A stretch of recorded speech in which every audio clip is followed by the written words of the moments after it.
Hui tatou katoa. Welcome to this last council meeting of 2023. I'm going to ask Councillor Courtney to open with a karakia, please. Tuia ki rama, tuia ki raho, tuia ki roho, tuia ki waho, tuia tahi kanaka, kawana kapo, kawana ki pao. Thanks, Councillor Courtney. Just a few housekeeping matters to mention. Firstly, can I just acknowledge Councillor Pakipaki for his support at the significant signing of the Tita Ihu partnership agreement that went very well, and I think was quite a significant milestone for the community.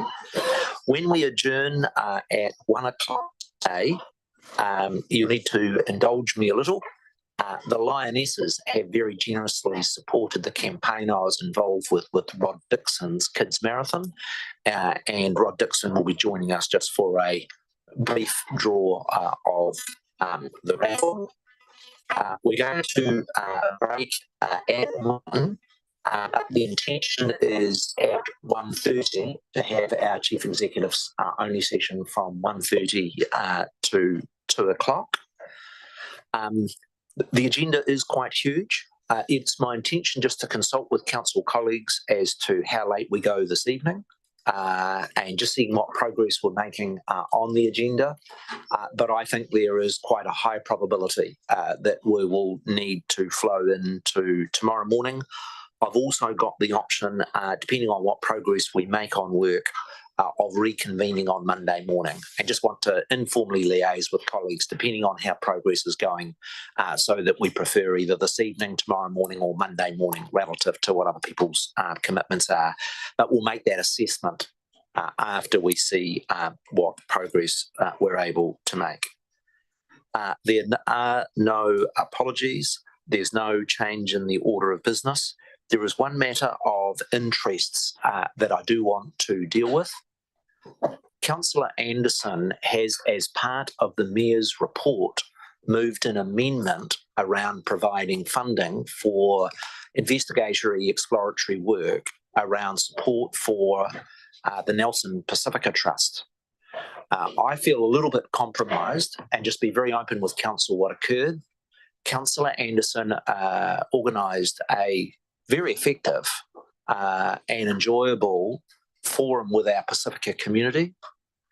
They raised at that meeting a wish to have both a home for the Pacifica Centre, but also particularly one of the pastors for one of the churches.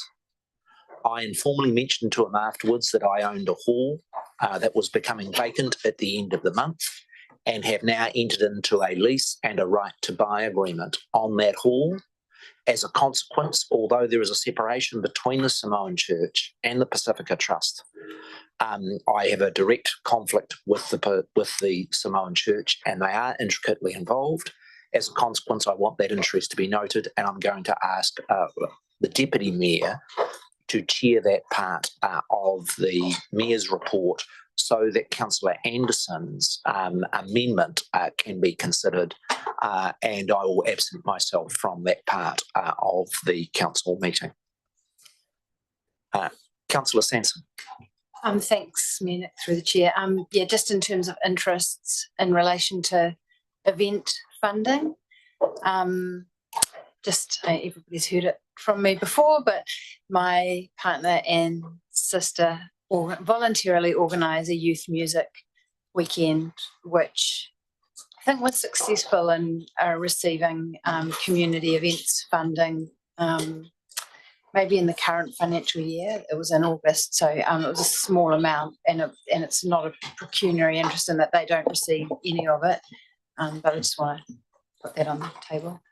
Thank you for noting that. It's for you to judge whether that level of interest is to the point where you should not participate in the debate on the overall events fund. Being able to hold that separate. So. Are there any other interests that members wish to declare relevant to today's agenda items? Councillor Hodgson. Just in relation to the confidential agenda regarding the Brook Valley Holiday Park. I would prefer that if it's related to that it be dealt with during confidential business. And I will note and make sure that you have the opportunity to declare it at that time. We now come to public forum, and I would like to invite Councillor Rich Blalock and Michael Walker, who is the proprietor of the Prince Albert, and has a relationship with the city of Portsmouth in New Hampshire, to public forum. I received a letter earlier this year with an expression of interest of either a friendship agreement or a sister city relationship with the city of Portsmouth in New Hampshire. This is early days, and but with Councillor Blalock being in Nelson this week, he asked for the opportunity to present today. So a very warm welcome to you from a long way from New Hampshire, and look forward to hearing your presentation this morning. Thank you, Honourable Mayor and Deputy Mayor and City Council and City staff. It's my pleasure to be here this morning and speak to you. This is my fourth visit to Nelson in my travels. I'm very fond of your city, and I think you should all be very proud of all the work you've done to create this wonderful city and keep it that way. I come before you as a city councillor from Portsmouth, New Hampshire, to simply express interest in forming a sister city relationship or a friendship city relationship. I'm a third generation city councillor from Portsmouth. My grandfather served in 1969. My grandfather was mayor and assistant mayor, and now I am on the council. I truly love Nelson. I believe a sister city relationship or a friendship city could be mutually beneficial to all of us.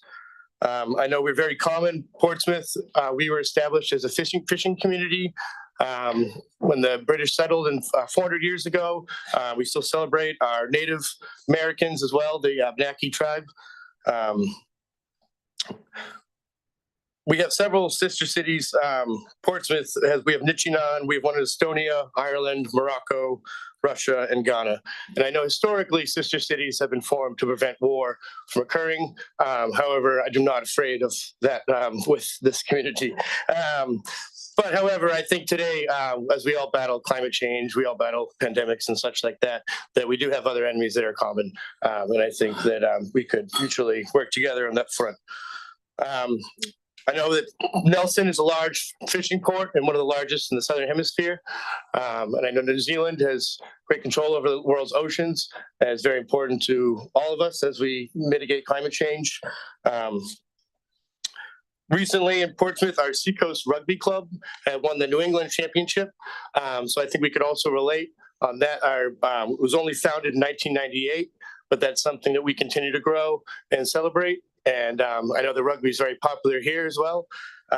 So I think we can relate on that. Education and tourism are also very important, and I think could be part of this relationship. Recently, we had a company, Novacure, just moved to Portsmouth. They're leading edge in battling cancer using electronic fields to battle cancer tumors. And we're very proud to have such industries move to Portsmouth. We're a town of 22,000. However, we grow to 60,000+ in the summer and the tourist season. So that is a large part of our economy. I think geographically, we are very similar to Nelson, being on the port, being on the seacoast. We also, so we share that commonality and celebrating tourism and both on our waters and our shorefront. My friend Michael Walker here has been visiting me in Portsmouth, New Hampshire several times. He is willing to volunteer if a committee was formed to form a sister city relationship between Nelson and Portsmouth. And like I said before, I think we can learn from each other, share each other's solutions. One of the biggest problems we're having in Portsmouth now is affordable housing and the increases in cost of living and how it affects our workers and people that were born and raised there, especially now with after the pandemic, most people can work through Zoom. It is allowing a lot of people to move and not have to live where they work, which is making Portsmouth a more desirable place to live. And I would imagine the same problem is having here in Nelson. They're becoming much more popular, one of the more popular destinations to live in the world.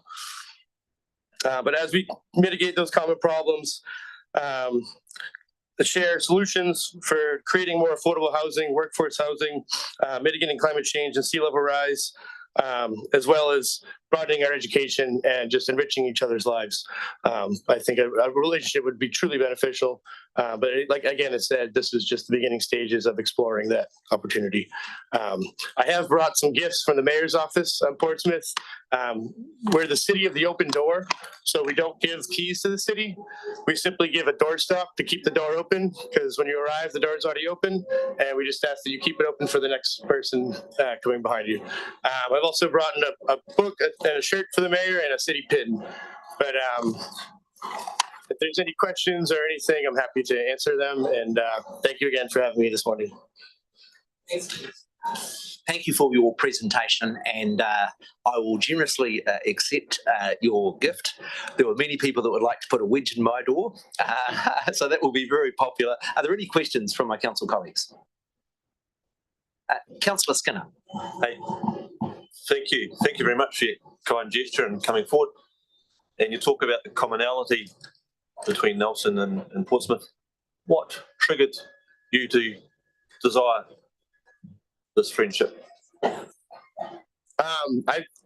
I've traveled all around the world, and I keep coming back to Nelson.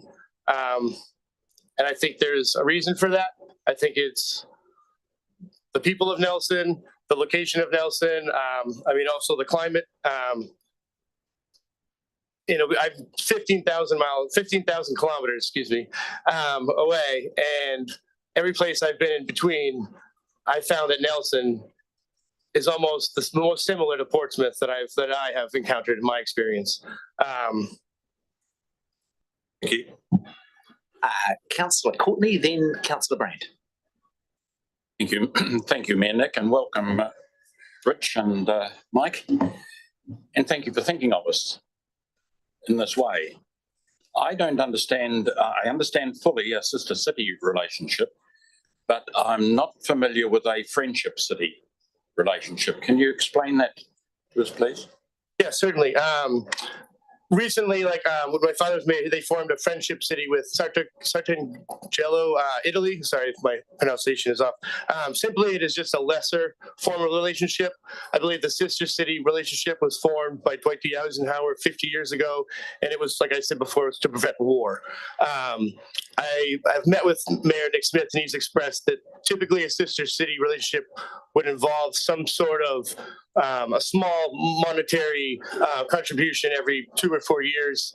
I don't know if a friendship city would maybe be lesser, and perhaps not as on that international program that is recognized as a sister city. Councillor Brand. Thank you. Through the mayor, welcome. As sister cities go, there's particular criteria and commonality and interest within the particular countries for that mutual reciprocal kind of agreement. Is there a level of interest within your community for building that relationship with Nelson? I believe there is. This is my second term on the council. I'm very close to the mayor, and I spoke with those several city councilors before I came down, and I've spoken with them in the past, obviously, in my previous travels here. We have no sister city in the Southern Hemisphere. And like I said, as being a port and knowing how important our oceans and our climate change and our environment really is, I believe that would be a true asset to our community, just having a relationship in the Southern Hemisphere, one that we would be able to communicate with easily and have a lot of commonalities with. So for us, for Portsmouth, I truly believe it would be an easy sell to the community. There's also I've had several community members from Nelson that have moved to Portsmouth And so we have that commonality as well, so on the personal level. Just have one follow-up question, which is a bit of a detailed question, so I apologise. So here in Nelson, our sister cities are run through our community groups who have like societies and committees and things like that, and actually manage the relationship between our city and our sister cities. Do you have a similar kind of setup? How do you manage your sister city relationships, and to what expectation would you have for that relationship to nurture and move forward? Yes, our mayor would have a committee, and he would appoint that he would be in control of the appointees and they'd be voted on by the council. But there would be a volunteer committee that would be in charge of the sister city relationship, fostering that. When I met with Honorable Mayor Nick Smith, we discussed possibly doing some sort of student exchange every 2 years, maybe where some students from Nelson come to Portsmouth. And then 2 years later, some Portsmouth students come to Nelson, and then possibly, every 2 years we would have an exchange and take turns doing so and who traveled. Something of that nature, but we would have a volunteer committee that would do all the work and keep Just that take a relationship. last question from Councillor Anderson. Yeah, thank you, through the Mayor. Just like to comment, Portsmouth, the Navy used to do a exchange, and all my colleagues said it was one of their favourite places. I was supposed to go over in '96, but they sent me somewhere else instead for rugby and field gun crew. So I'd just like to share it's a very popular place. I appreciate you saying that, Councillor. Yes, and we do have the Naval Shipyard located in Portsmouth. We also used to have the Air Force Base that has been closed and turned into an international trade port. But we are very proud of the Navy we have there. And then because our history has been on shipbuilding as well. So that was. On behalf of Council, can I thank you for taking the initiative? Thank you, Michael, for the interest. We've got a formal Sister Cities Committee of Council. We'd need to have some discussion there.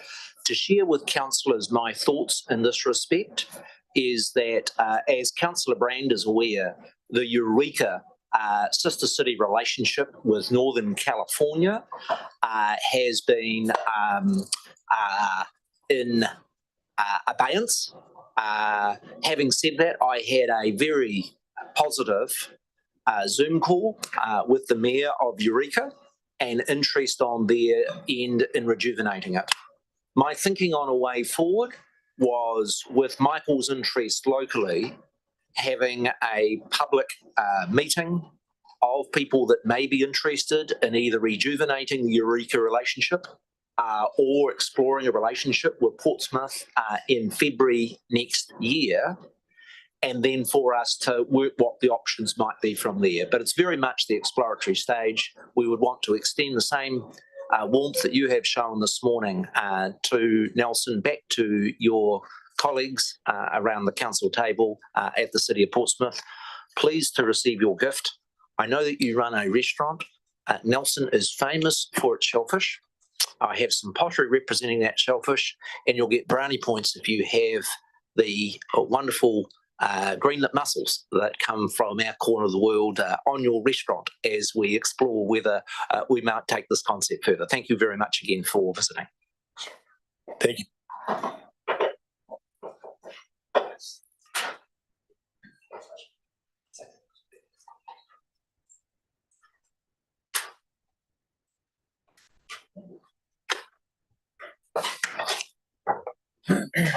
That concludes our public forum. We now come to the confirmation of the minutes of the 9th of November.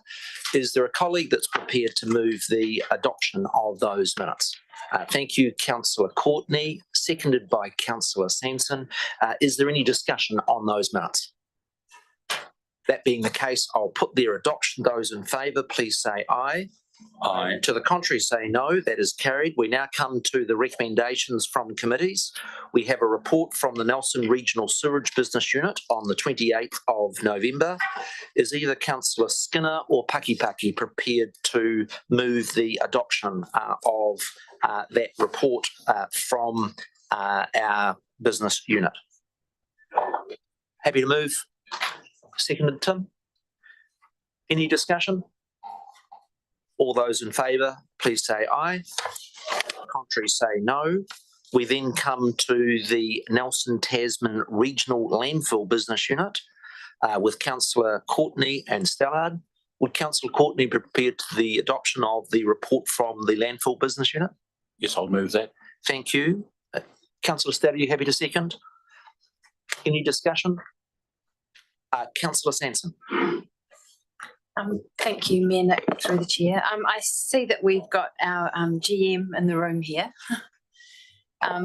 So I was just wondering if I could ask a general question around kind of landfill capacity, really.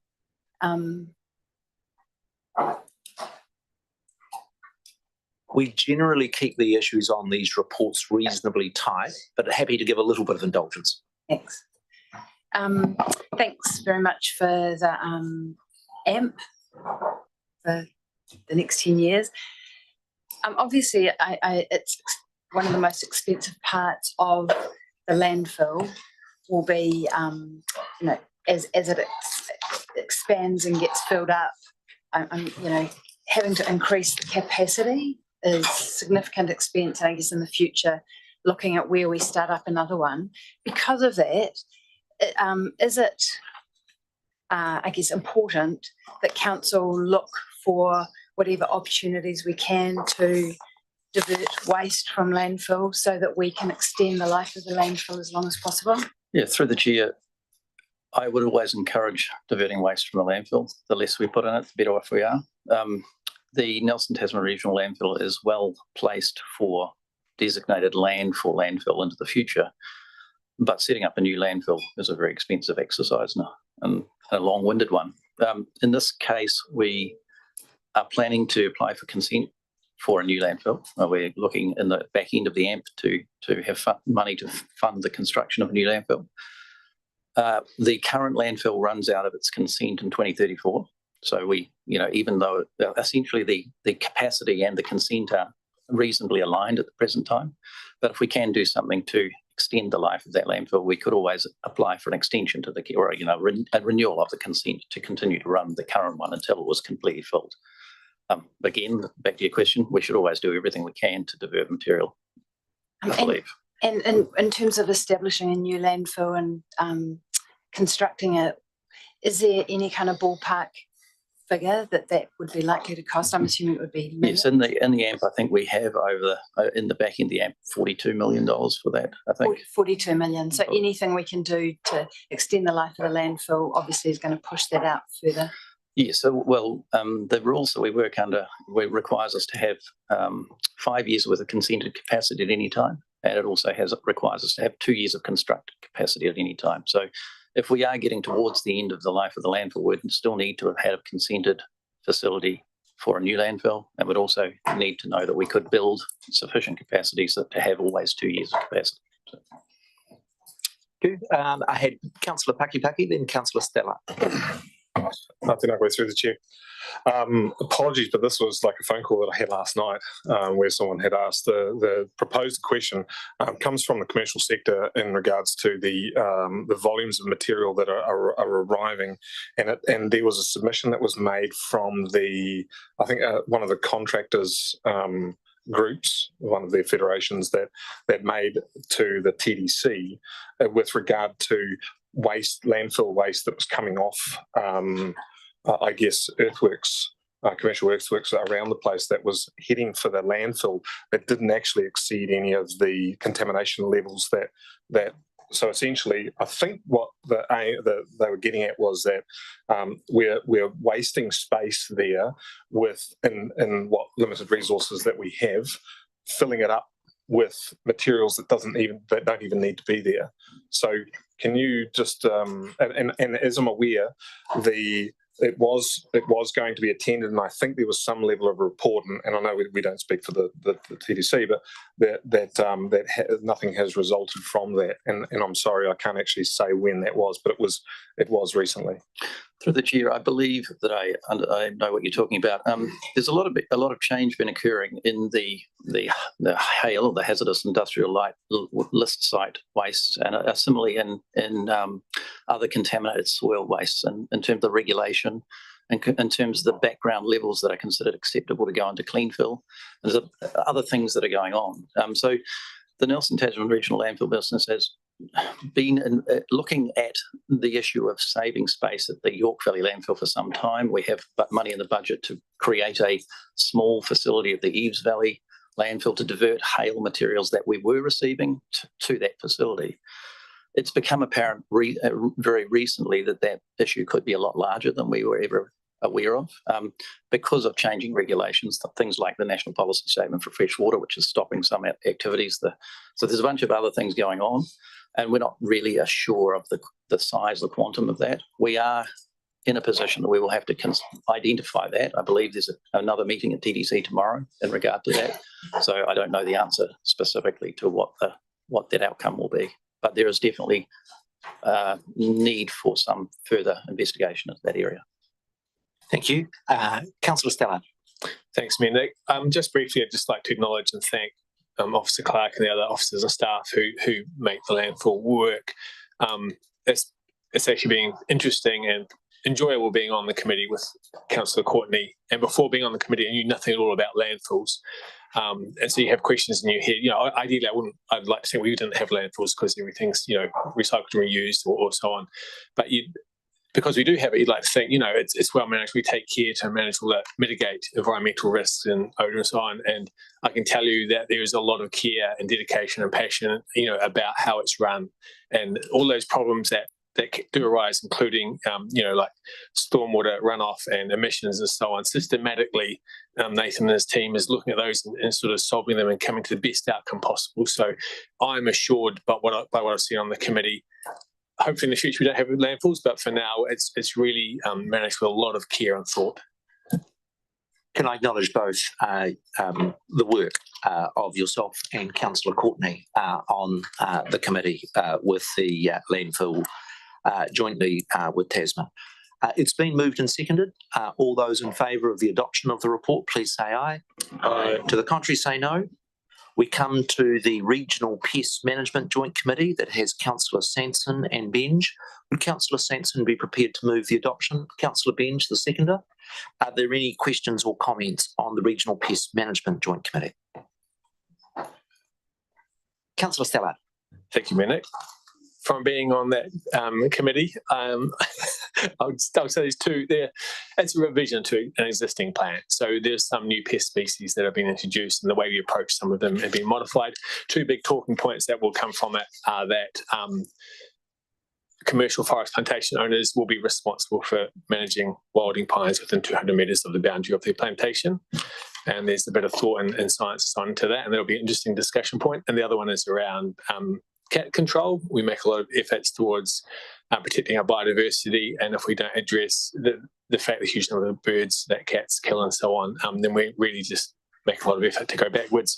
So the changes in the plan sort of complement what we're doing at the bylaw level with each council as well, and each piece of that puzzle is vital so that the others have effect. We need all those pieces together, and of course that'll generate a lot of comment and feedback, I'm sure, which is a good thing. But what we can assure people is that their pet cat is under no risk.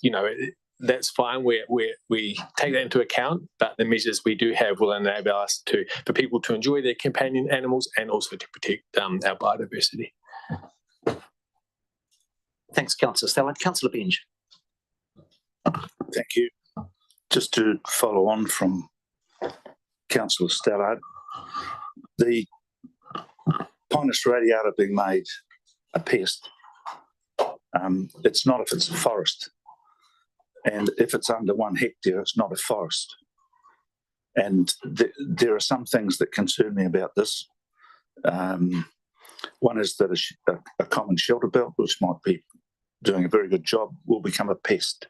I point out that we got rid of all the shags out of the Norfolk pines along the Rocks Road by shining lights on them, so they would go somewhere else. They used to roost on Five Shire. We shone a light on that too. The only place they've got left is the pine trees on Hawlishaw Island, and I've heard people talk about chopping those down. These are called unintended consequences. I actually don't agree with that. It's just something that hasn't been thought through properly. I wouldn't like to see the trees on Shore Island cut down simply because of an unintended consequence. They have nowhere else to go anymore. You can plan to cut them down one day and plant something else there so that they can shift over a little. So that bit worries me. It always also, I asked the question about the right tree, right place. If we were to transition a block of pines to native by slowly poisoning them, there will come a point where the ones left become illegal. So I think there's a few things to be sorted out there here. Thanks, Councillor Bench. Councillor Sanson. Thanks, Mayor Nick. Just probably for clarification, really, I think it's important to note that in the regional pest management draft strategy, the consultation document actually differentiates between pest pines and wilding. And so Pinus radiata and I can't remember the official name for Douglas fir, but Pinus radiata and Douglas fir, which both have commercial value, have not been designated as pest species, simply as wilding. And the intention is to ensure that the good work that is being done to manage wilding pines, locally and nationally, the significant spending, that isn't undermined. So it's, and my understanding as well is that where there are smaller areas, it will be possible for landowners to actually have a discussion with the council around, how that area is managed. So I don't think it necessarily automatically rules out people's shout abouts and things like that. Thank you. A useful discussion, and that with forestry being such an important part of the Nelson economy, need to manage that issue carefully. Equally, we need to acknowledge that there is a wilding pine problem that we need to do so, and welcome the work that the Joint Committee is doing in that respect. I'm going to put the report from the Regional Pest Management Joint Committee. Those in favour, please say aye. Aye. To the contrary, say no. That is adopted. We come to my Mayor's report, and I would note that I suspect it's the most significant Mayor's report over my term, in that it deals with the first key public stage of developing our long-term plan. It's right that today we spend a considerable amount of time on it, in that it is how we intend to prioritise and spend $1.4 billion of public money over the next 10 years, albeit today is just the first step in the public process of deciding what goes into our consultation document.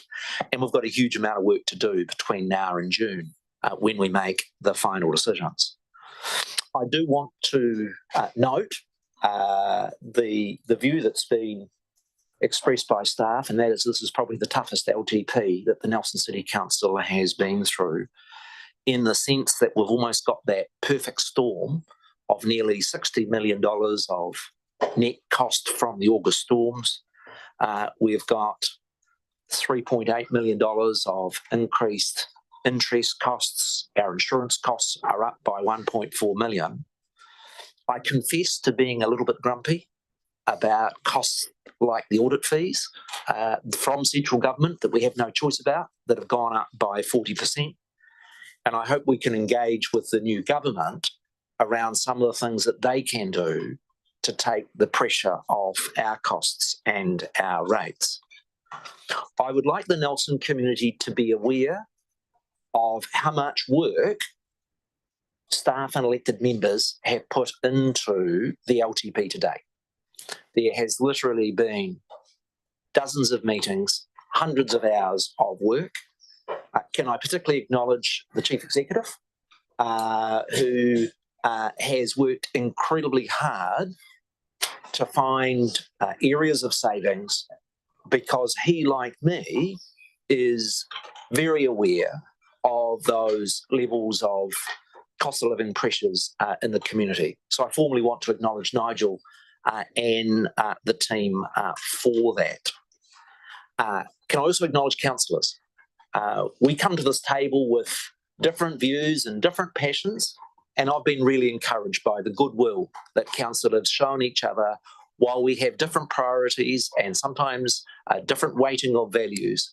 I've actually been really encouraged by the spirit around the table.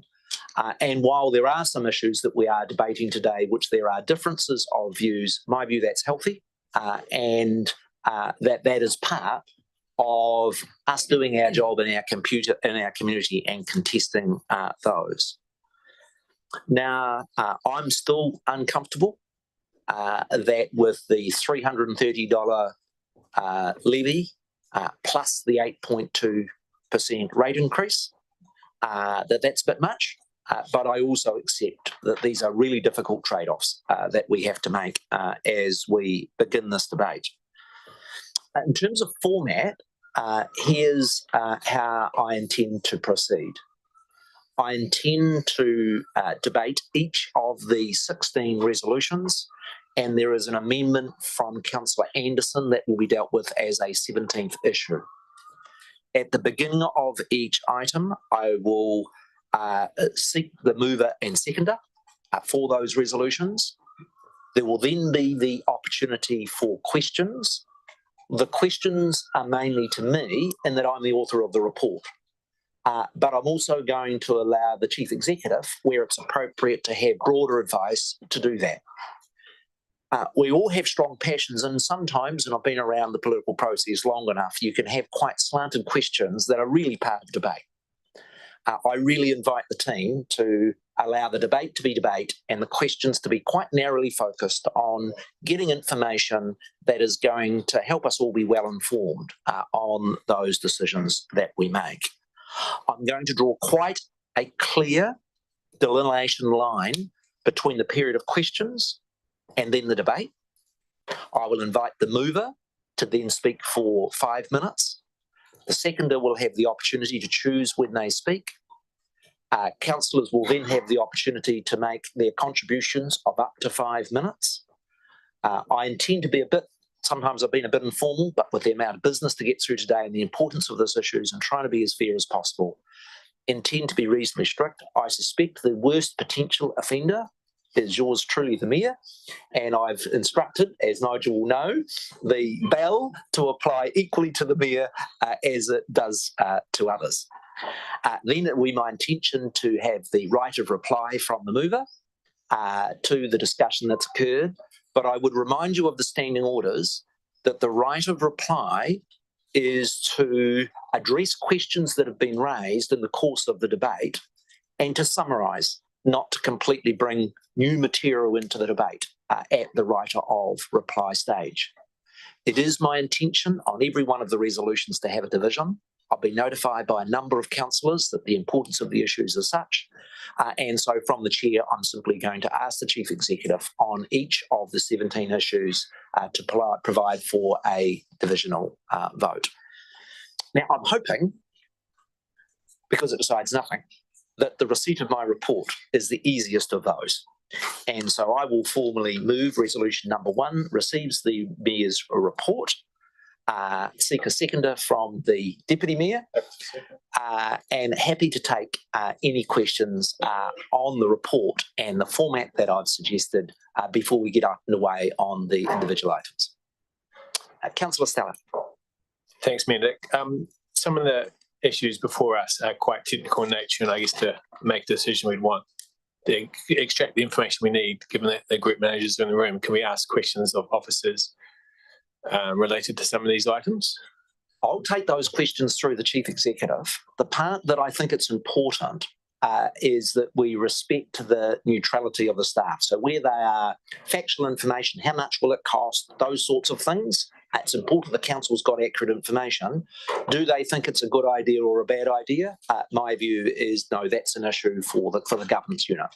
So to facilitate that as much and as friendly as possible, but I ask again that they are questions that are genuinely out to get additional information, not questions that are effectively intended for the purpose of steering the argument one way or the other. And the reason for that is I want each of the 5-minute slots to be able to be used for the advocacy rather than for the information sharing. Yeah, thanks for that. I mean, that sounds fine to me. I do note that in general, when we receive this is the mayor's report, if some of this material would normally be in an officer's report, in which case there would be a recommendation, or we would say to the officer, what is your recommendation? And whether we decide to allow that or not allow that today, so be it. But I think there is value in having the recommendation or the opinion of an officer at times. Yeah, look, the legislation is very clear. It's the job of the mayor to lead the development of the long-term plan. The way I see this is it is for the elected members to determine the priorities and the policies of the organisation, and it is for our chief executive and our staff to then deliver those, albeit we want to make sure that we're making decisions with good information. So I'm quite confident we can manage that. And look, this is new for me too. And I'm happy, we're going to make sure we have regular breaks, and I'm happy to take feedback from people to make sure that people feel the process is fair.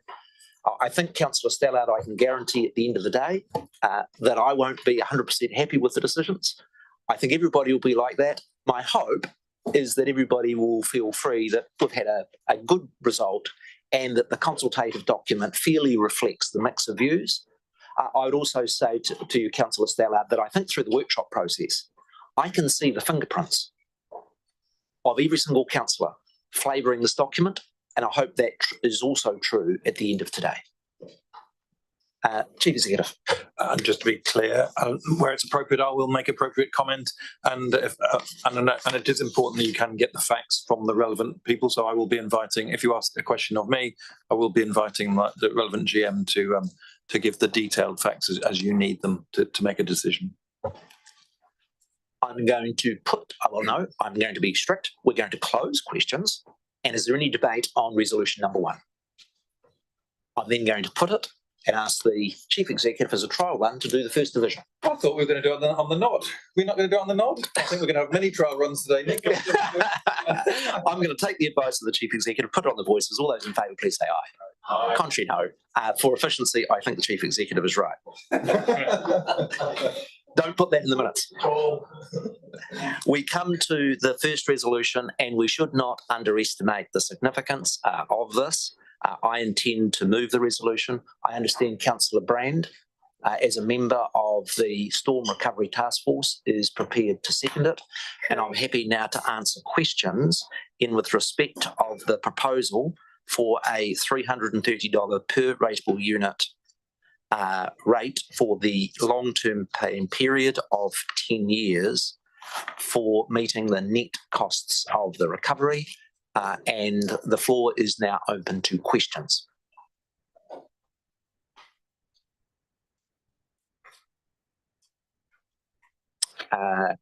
Councillor Sansom.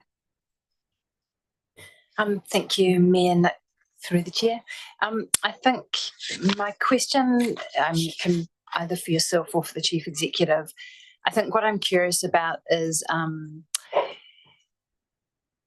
in the report, it talks about the alternative to this being that it's just incorporated in the normal rate. And then I think would the intention, if that was the case, would the intention be that it's rated in the same way as the rest of the rate, so it would not be uniform? If it was in the report, it talks about the alternative to this being incorporating it in the as part of rates rather than separating it out. So if it was not separated out, would it then be applied as all rates are? So it would be proportionate rather than, because at the moment it's kind of it's a disproportionate or inequitable.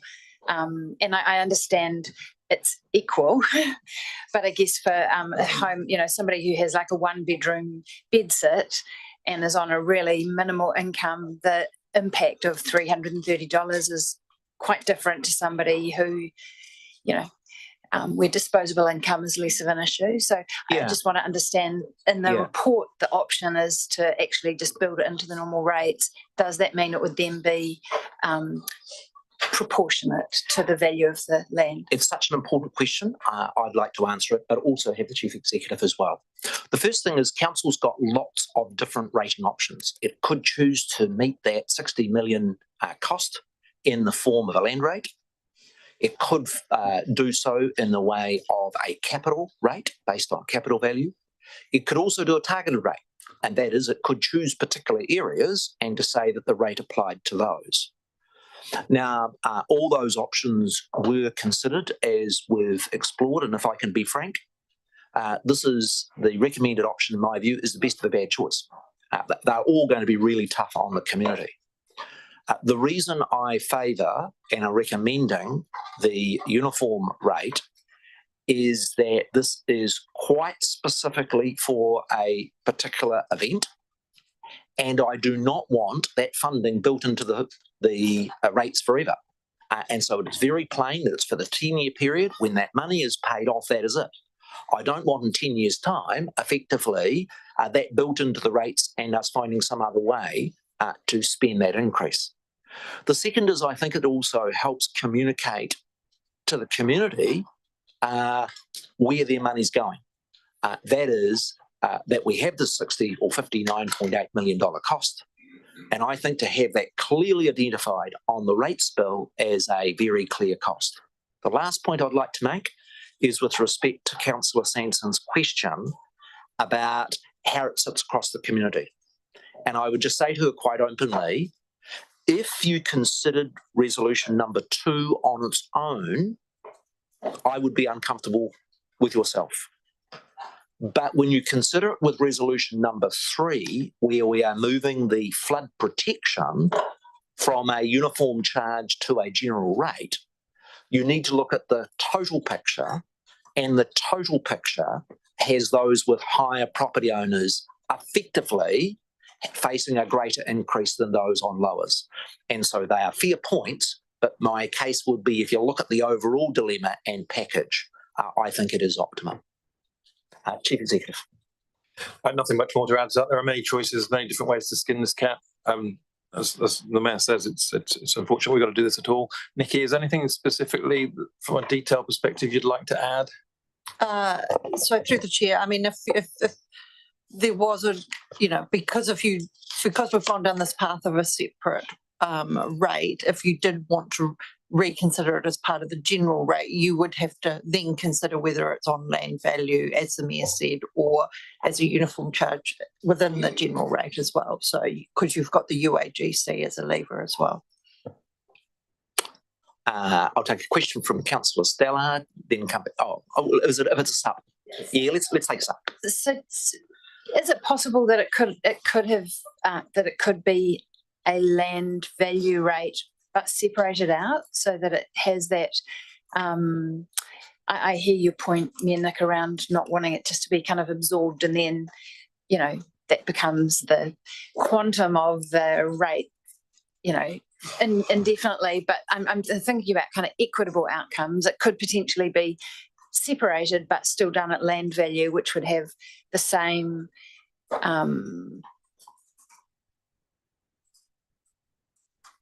effect, but it would be an equitable approach. My answer to you is yes. We could effectively raise the $16 million by a land value rate, separately list it and call it the August 22 flood recovery rate.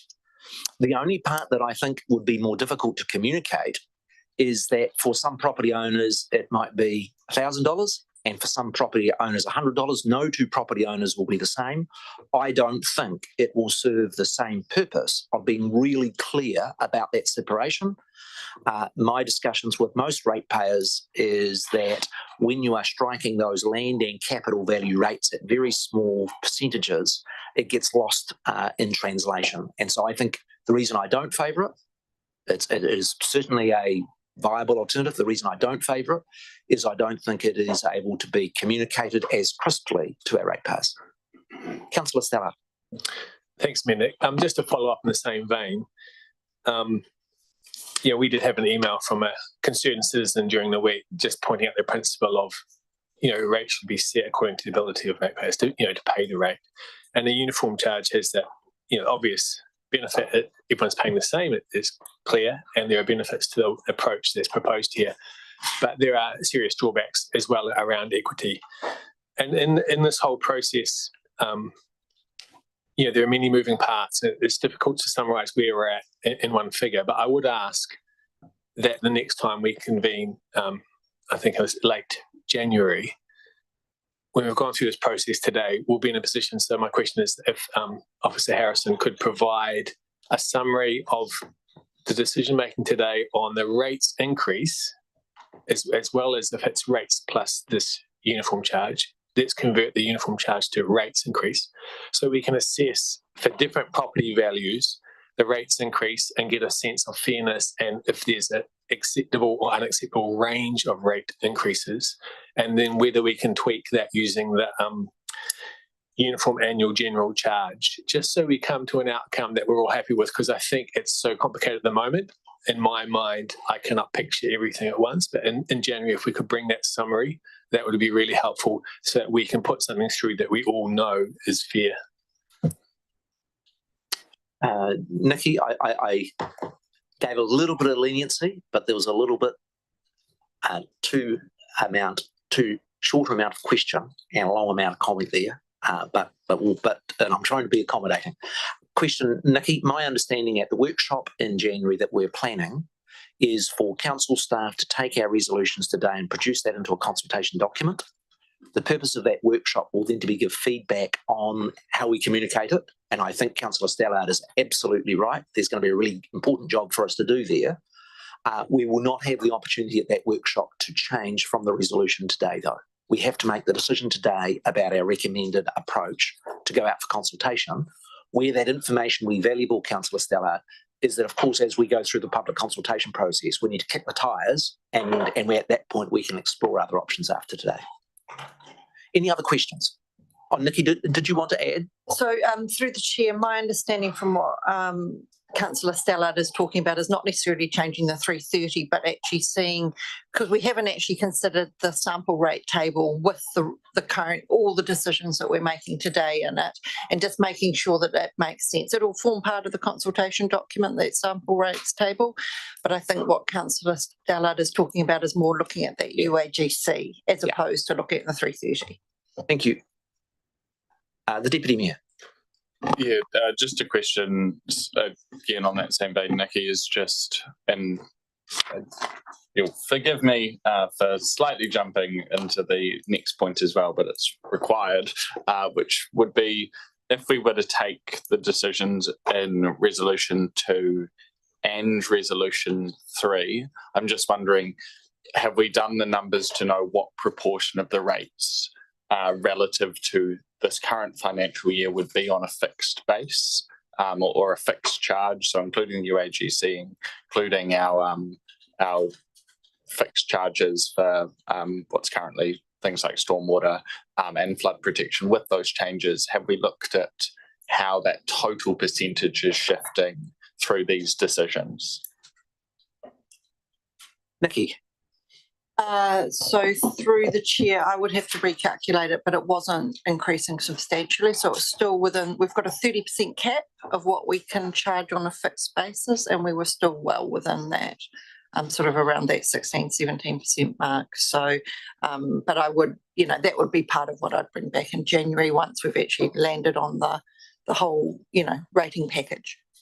Thanks. And then I think just more a consideration for you, Mr. Mayor, just in terms of the process of this meeting and when we make resolutions, we're front footing with the sort of broader rating mechanisms and then following through with our decisions on spendings and potential savings is just whether we want to lead with an in principle decision, the ability to go back should we decide to, not that we will, but should we decide to spend significantly in the latter portion of this meeting, just how we balance creating the whole package through our decision making today. Quite open. Ultimately, I'm in the hands of council.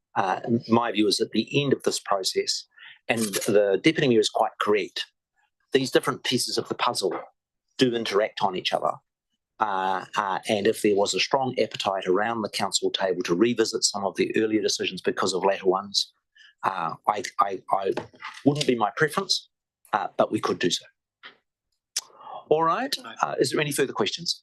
I realised I had one more, which is just a question of clarification, which is when we're referring to recovery in the context of this separate rate on a uniform basis, is my understanding, and if this could just be confirmed, is that recovery is also including the betterment portion where we've responded to damage from flood events and returned it in a more resilient state afterwards. It is correct, as I understand it, and Alec can put it correct, that the $89.5 million does include where we're building more resilience, albeit Alec has been reasonably frank with me, and that is that if you've got a pipe that's wrecked and you put a new one in, how do you differentiate between which portion of the cost was putting back what was there and how much of that is the improvement? He has given some estimates, but has indicated to me it is actually quite difficult to differentiate between the bit that's making it more resilient and the bit that's replacing what was there. Alec, would you like to add comment in that regard? Through yourself, Mayor, I think you've summarised it correctly. Absolutely. All right. Any other questions? That being the case, we are now going to move to the debating portion of Resolution 2. And as the mover, I wish to say that this is as tough as it gets. This is the worst civil emergency that Nelson has had since the 1970s. It was inevitable that the costs of that event was going to have a big impact on this community, and that the work associated with it would have a dominating effect on this 3-year term. I want to acknowledge the infrastructure management, Alec and his team, for the way in which they have responded both in the emergency phase as well as in the recovery phase. I think we made a good decision earlier this year when we said we wanted to get the work done in 6 and we wanted to pay for it over 10. I know there will be ratepayers that would prefer that we spread it over a period longer than 10 years.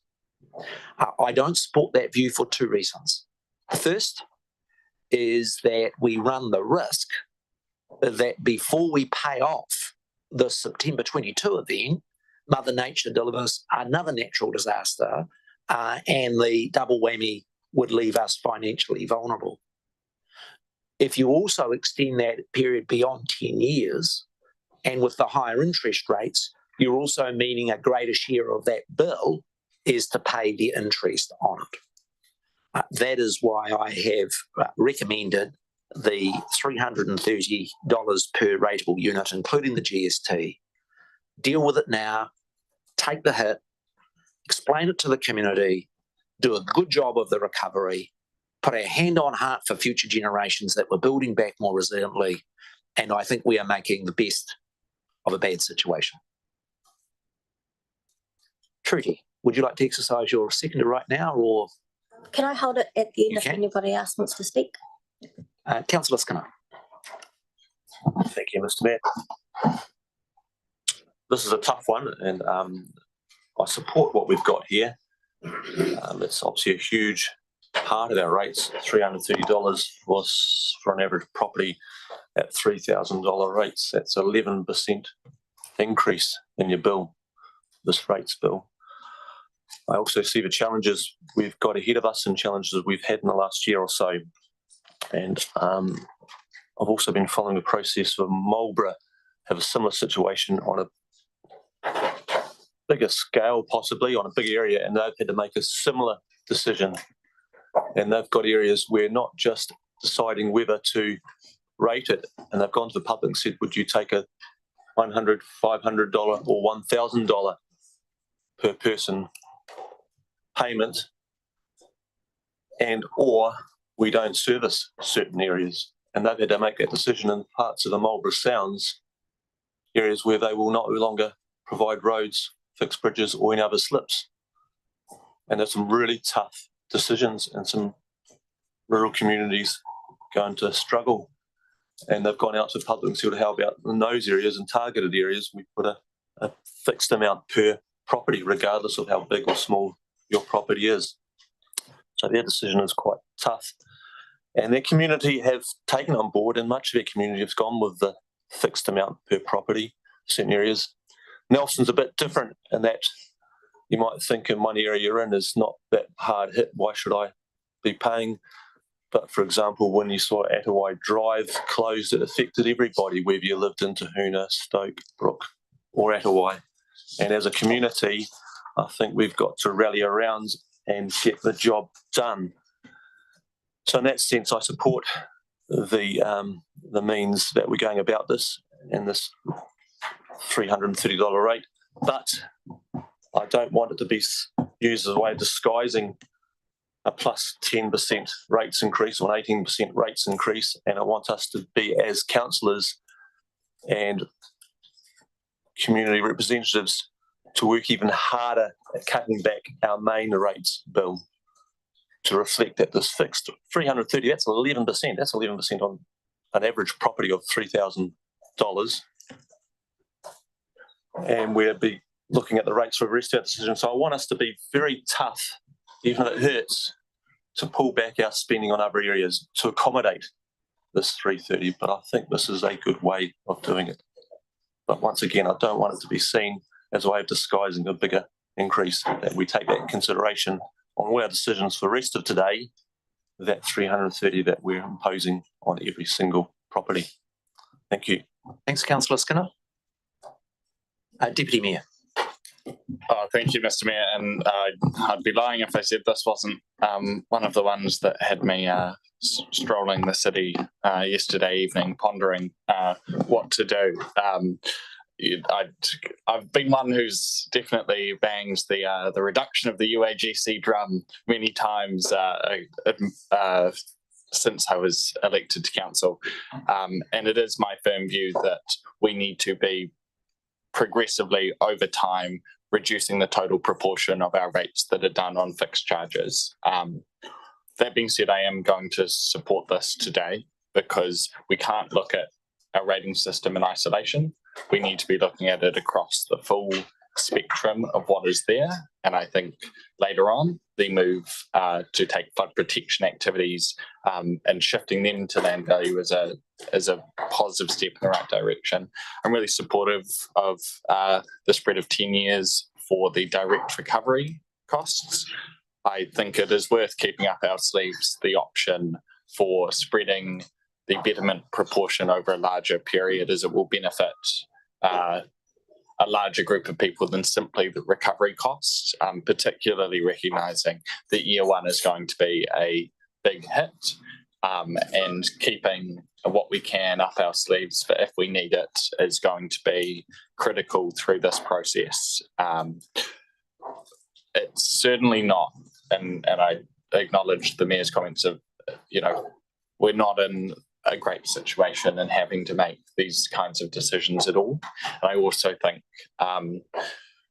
post this LTP, we need to be thinking about what mechanisms and looking ahead for when the next event occurs is how we address and how we recover in equitable and lasting ways that can really deliver for our community without having to the same level of significant financial burden. But the reality is we were hit hard. We have significant costs that we need to pay for. And this is the option that has found its way through with the support. And I think will be understood by the community as, yes, you may be in an area that wasn't hit hard, but we are a community that looks after one another. And when the next event comes through, the comfort of knowing that the community will have your back then as well. Thanks, Deputy Mayor. Any other contributions? Councillor Brand. Thank you, through the Mayor. Yeah, it is never easy in situations like this, and many have been affected in many different ways, some on the extreme end and others not so obvious. And that level of effect has created a sense of wanting an end where they can put a pin on the thing and say, I finished paying back this on this date, and then we can just put it to rest. And by putting it as a 10-year period, it gives people that opportunity to say, I finish paying for this on this date and we can move forward. It's not taken into account if another event happens or other things that may arise in that period of time. But it's like when a person goes out and purchases a vehicle or a house, and it's a substantial amount of financial cost. They do it over a set period of time, whether it's a 25-year mortgage or a 5-year car repayment plan or a 3-year car repayment plan. They find a time frame that they can afford to pay that over within their budgets, within their means. By sending this out to consultation about having a very stipulated 330 per rateable unit number, it gives people the mind to say, yes, this is what I need to factor into my budget over this period of time for this length of time. It also gives them a level of relief from anxiety over scope creep of future councils that may wish to reallocate that money to other things that they deem to seem important. When it is stipulated that it is separate and it is for this exact item, there is no debate, there is no fear that by putting the figure into their ongoing rates and that it's not separated out and it's not for a set time, that increase will have a scope creep and their rates will all of a sudden become regularly well over the 15% or heading up to, as some reported, 30% rate increases, which people totally cannot afford. So by having it set in a way, it provides for a favourable outcome for the majority of people that live in this area and for those future incidences that may happen where those people who were not affected or badly affected or less affected than others through that storm recovery event may actually need that help in the future, and the community can wrap around and show the true community spirit that Nelson has over the last one. Thanks, Councillor Brandon. Can I also acknowledge your work on the task force with Councillor Anderson? Are there any other contributions? Councillor Stella. Thanks, Minik. Just briefly, I think whenever we do bring in a uniform charge, we do need to subject that to quite detailed scrutiny. And I do have some discomfort with this, but certainly support it today, with today being the operative word. It allows us to move forward. I look forward to seeing, the community feedback on this. And I look forward to early next year, looking again with all the data, if we are achieving the right balance in terms of equity and fairness around uniform charges versus land-based rates, and how we fit the UAGC into that. So for me, definitely supports today, but it's a live issue that I'm prepared to look at again in the new year. Thanks, Councillor Stella. If there are no other contributions, I'll exercise my right of reply. Firstly, with respect to the level, I want to again acknowledge the government support in that this dilemma would be so much more awful if we did not have that government support and we were looking at a $500 per household figure rather than the $330. My advice, Councillor Skinner, from council officers is that if we did not do the $330 but we charged as a rate, it would equate to a 7% increase in the rates. The final point I would make is I appreciate Councillor Stallard's point. We do need to scrutinise it. This is a starting point for the public consultation. It's not perfect. It needs to be seen alongside the other measures, and appreciate Councillor Stallard being prepared to give us support for public consultation. And I too, with other councillors through that public consultation process, will want to kick the tyres and make sure that we've got the balance in the overall ACAN package right. The correction there is 7%, 11%. 330 is 11% of 3,000. I'm going, and I'm happy. Nikki, have you done the calculations as to what the equivalent of this $330 is if it was a rate increase in percentage terms? Just in regards to questioning my comment, I made it very clear that for a homeowner of $3,000 rates, a 330 would be 11% of that. My math is very good. Yeah. It's not for everybody. No, it's not going to be 7% for anybody. For some people, it will be 4%. Some people, it will be 20%. 7% is an arbitrary number of an average, and it's average for residential, not including commercial. So if you take commercial out, it's even greater for residential. Thanks for the clarification. The reason for making that comment, and you've been really good in saying it's Been polite about it. I'm sorry? I've been polite about it. Yeah. I just think in terms of the public discussion, we're quite clear, and Councillor Skinner is absolutely correct. If you're a person whose bill is $3,000, $330 is absolutely 11%. The average equivalent over all the rates bill is the figure of 7 that's been provided to me by our council officers. So thanks for that clarity. On that basis, I'll now ask the Chief Executive to carry a division on Resolution 2. I put to you clause 2 of the Mayor's report. Councillor Anderson. Aye. Councillor Benge. Aye. Councillor Brand. Aye. Councillor Courtney. Aye. Councillor Hodgson. Aye. Councillor Paki. Paki. Aye. Councillor Rainey. Aye. Councillor Rollo. Councillor Sanson. Councillor Skinner. Aye. Councillor Stallard. Aye. Deputy Mayor. Aye. Mayor Nick. Aye. Carried unanimously. Thank you for your support on that. We'll come to resolution number 3. And again, I'll just make some brief opening comments. In the week after I was elected mayor, I spent time with our infrastructure manager in the Nelson North area. And I give full credit to the staff that just got on and done the practical work that was required in those northern Nelson rivers of the Wakapuoka and the Whangamoa.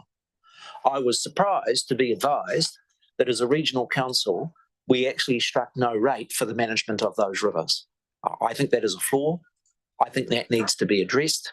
And the community actually responded, firstly, very gratefully for the work that council did, where we spent over $400,000 of money out of the account that was effectively not funded by that Nelson area in that work. But they were quite open to saying, well, actually, if we want the work being done, these rivers do require management, then we need to include them in the flood rating base. That then triggered the discussion, as it's quite clearly not fair to rate the Nelson Northern community for stormwater that they do not receive. And work had already been quite advanced as part of the Three Waters reform for council to separate out the stormwater rate from the river protection rate. The question then for council, not dissimilar to the discussion that we've just had on the uniform charge for the storm recovery work, is how would it be best to move forward for those? And what I'm recommending in my report is that we both separate stormwater and flood protection, and that we rate the flood protection on the basis of land value. That does have quite a substantive progressive element in shifting, actually more than outweighing that which we have adopted in resolution number 2. I think that what's being proposed in my report here is addressing those issues in a pragmatic way, and most importantly, I think it is an anomaly not to have a flood protection rate for those rivers, and I'm sure councillors would have seen what I saw. Those rivers can flood perfectly well when we get an event like August 22. Happy to take questions.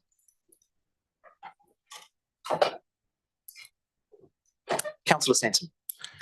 Thanks, Mayor Nick, through the chair.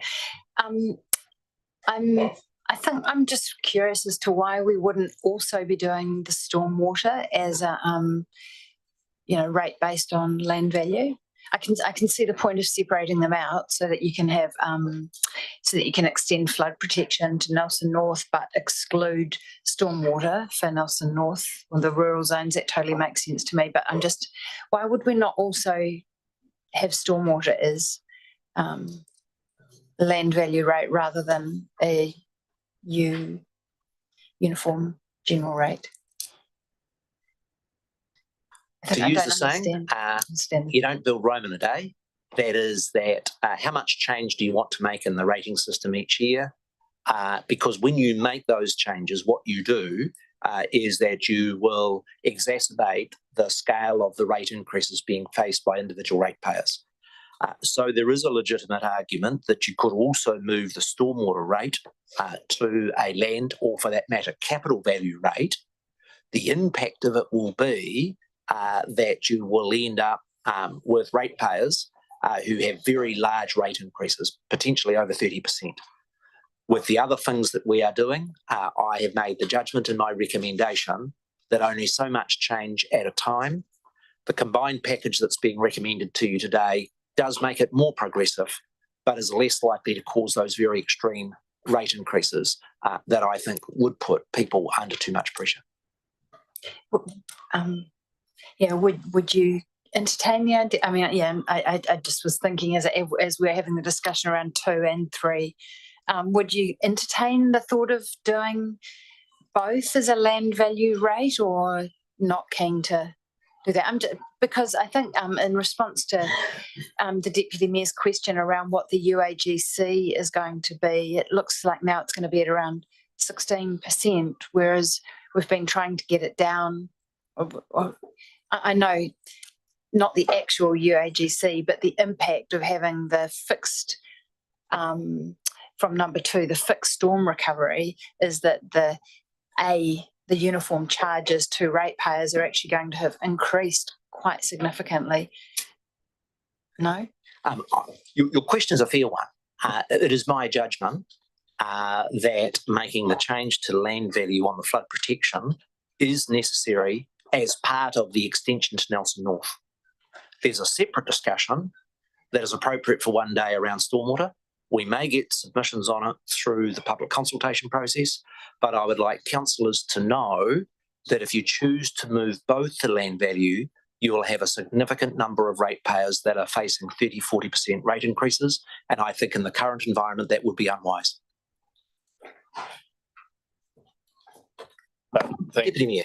Thank you, Mr. Chair. And I thought I could just help unpick Councillor Sampson's question a little further in regard to, so forgive a few rolling questions. Nikki, so at the past annual plan, what percentage did we agree for the UAGC? The current UAGC is 8.7%. And roughly, in our past annual plan, what percentage of council's rate take was done through fixed charges? Through the chair, they've historically been kind of in that 17 to 18% range, and when we've reduced the UAGC previously, it's been in response to increasing fixed charges. But I will note that we are relatively low and have relatively low fixed charges compared to a lot of councils. A lot of councils are up around 30% fixed charges. Thank you. Any further questions? I understand Councillor Stallard was happy to second the resolution. I'll formally move the resolution. Slipped on the chairing a bit. Should have done that before the questions. We'll get better as the day goes on. In formally moving the resolution, I think this is firstly right in principle that we have a flood protection rate in Nelson North, and the other decisions that flow from it, separating out stormwater from the flood protection rate, and secondly, doing the flood protection rate on a land value basis are all, in my view, positive steps that will see those northern rivers able to be funded and managed more effectively. And the funding model is a step in the right direction. I particularly think in the context of Nelson North, where you have some very large landowners, for instance, that are forestry, that have a significant impact on the river catchment, should be paying more than the person who's got a small lifestyle block. And the land value achieves that in a way that would be fairer, is if we stuck with the current system of a uniform charge. I move the resolution.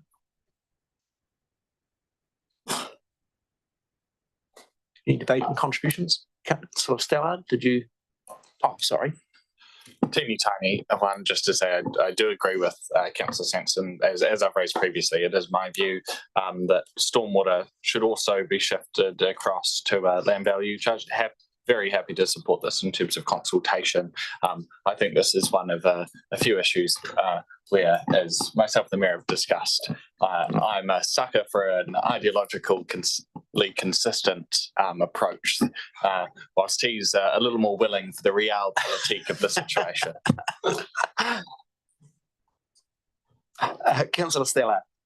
Thanks, Mayor Nick. Yeah, so some good stuff here, and this is a practical and sound response to some issues that have risen in light of August 22.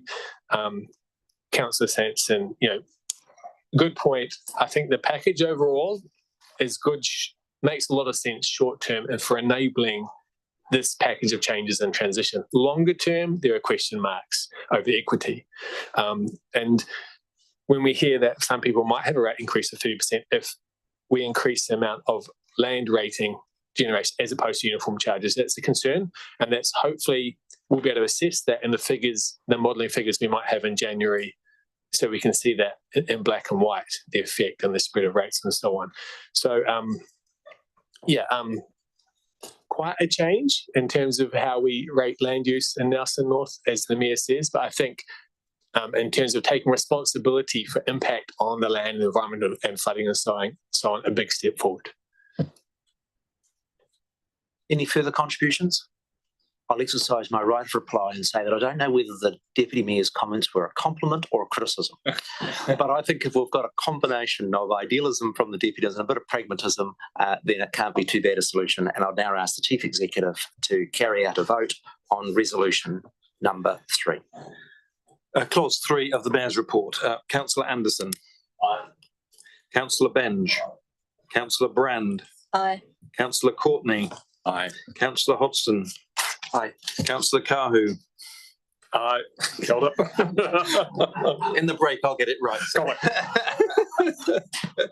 Councillor Rainey. Aye. Councillor Rolo. Aye. Councillor Sanson. Aye. Councillor Skinner. Aye. Councillor Stallard. Aye. Deputy Mayor. Aye. Mayor Nick. Aye. Unanimously. Thank you. We'll now take a 5-minute break for coffee. Council will resume at 10:30.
4, which is another in my name, and it is intended to provide guidance to staff about how they deal with the dilemma of the Three Waters reform that is currently still law and the development of the consultation document.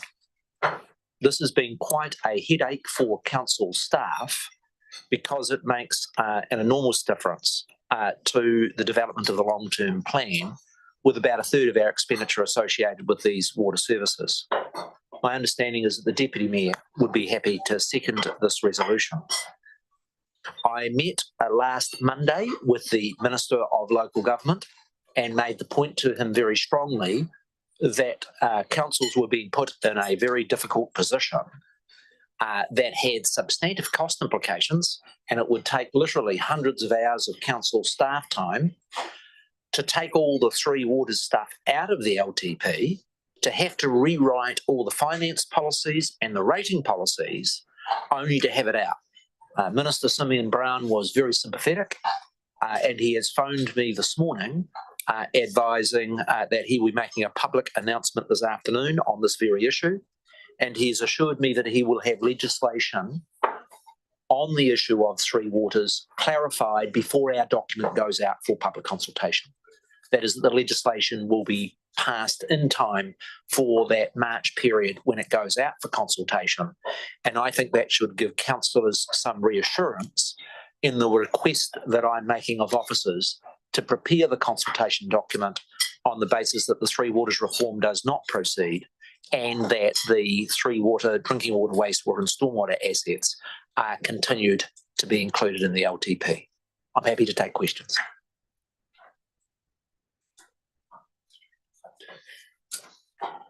There being no questions, I think I've given sufficient explanation in opening the report and formally move the adoption of the request that the LTP be prepared on the basis of council continuing to own, manage and maintain our Three Waters assets.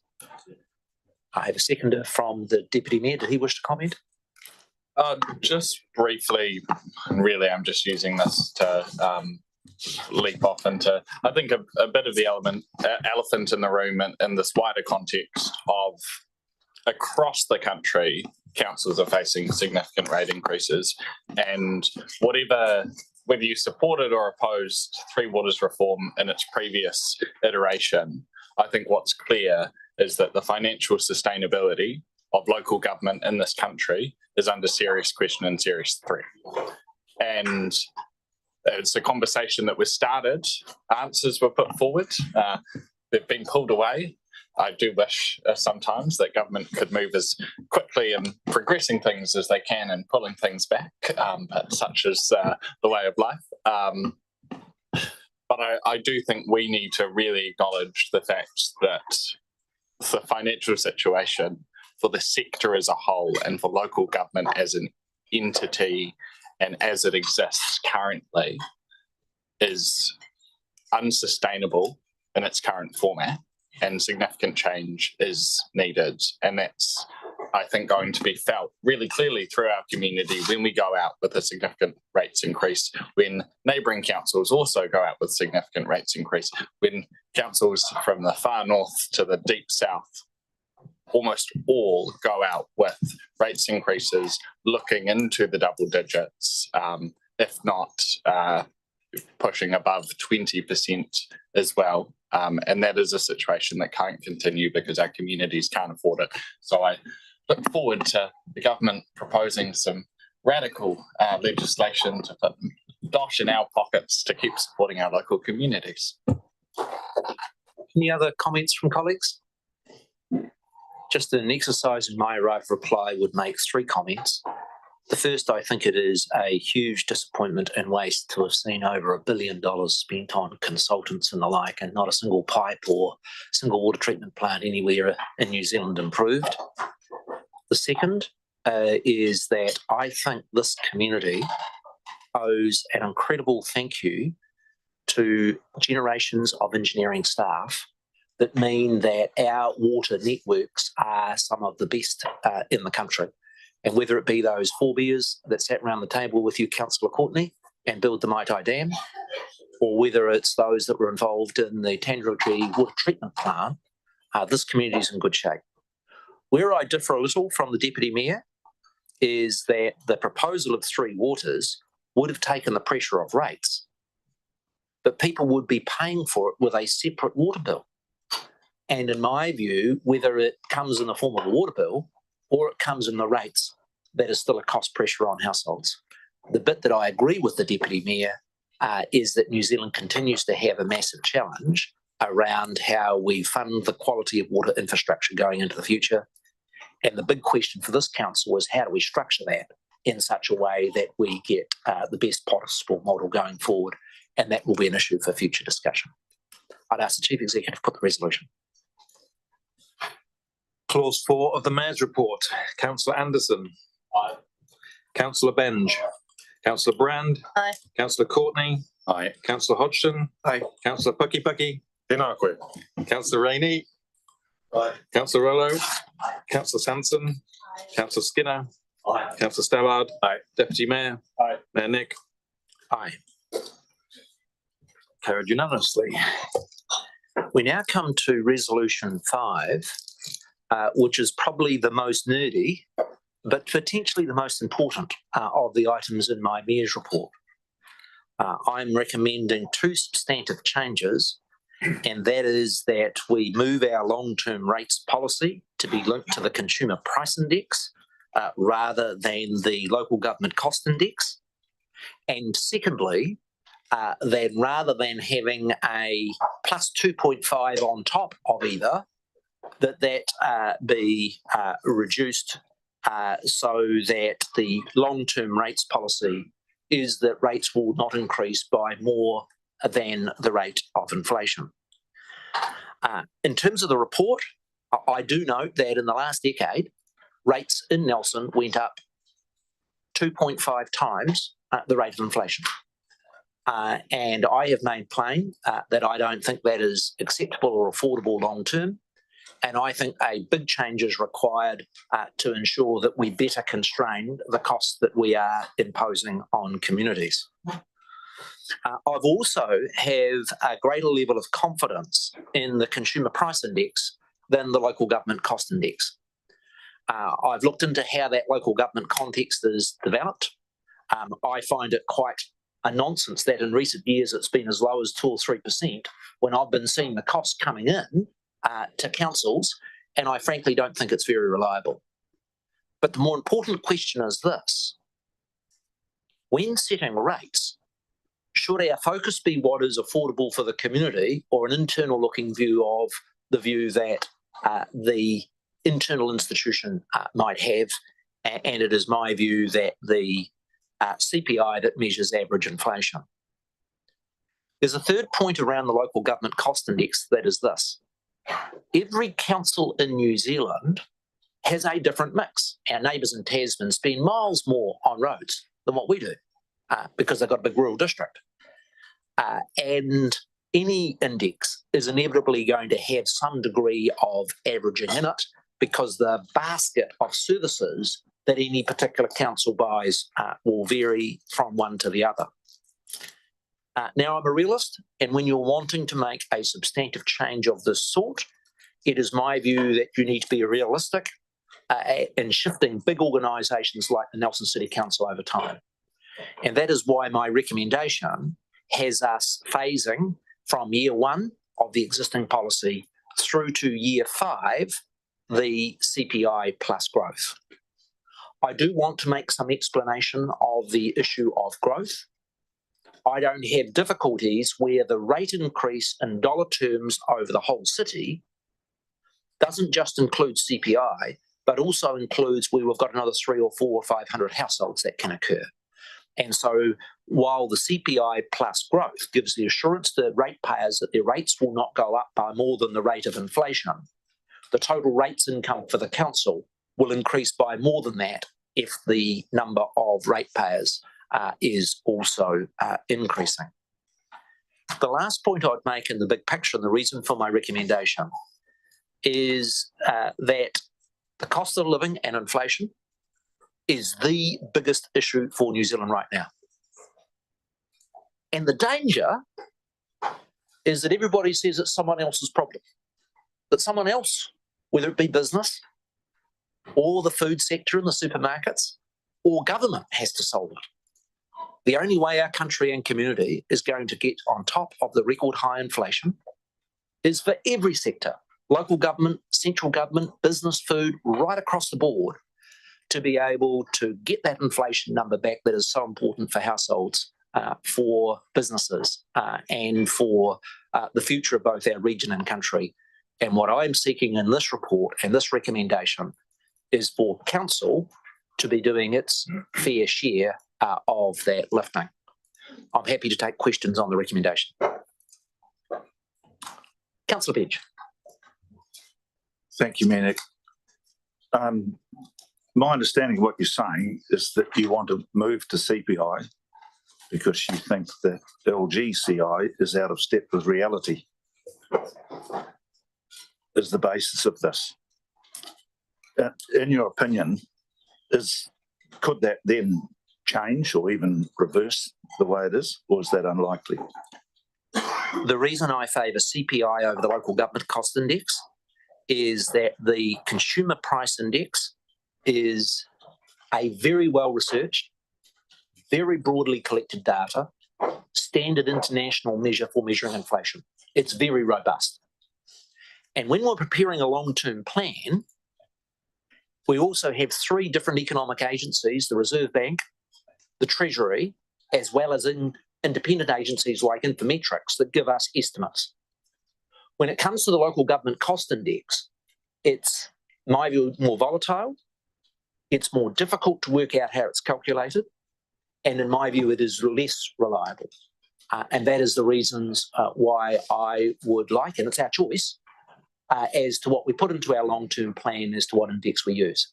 And that is, and then the last bit I've made the point, is that I would prefer to have a community perspective, what costs are they facing, than an inward-looking view of what costs council is facing. Thank you. Nick, can I second that?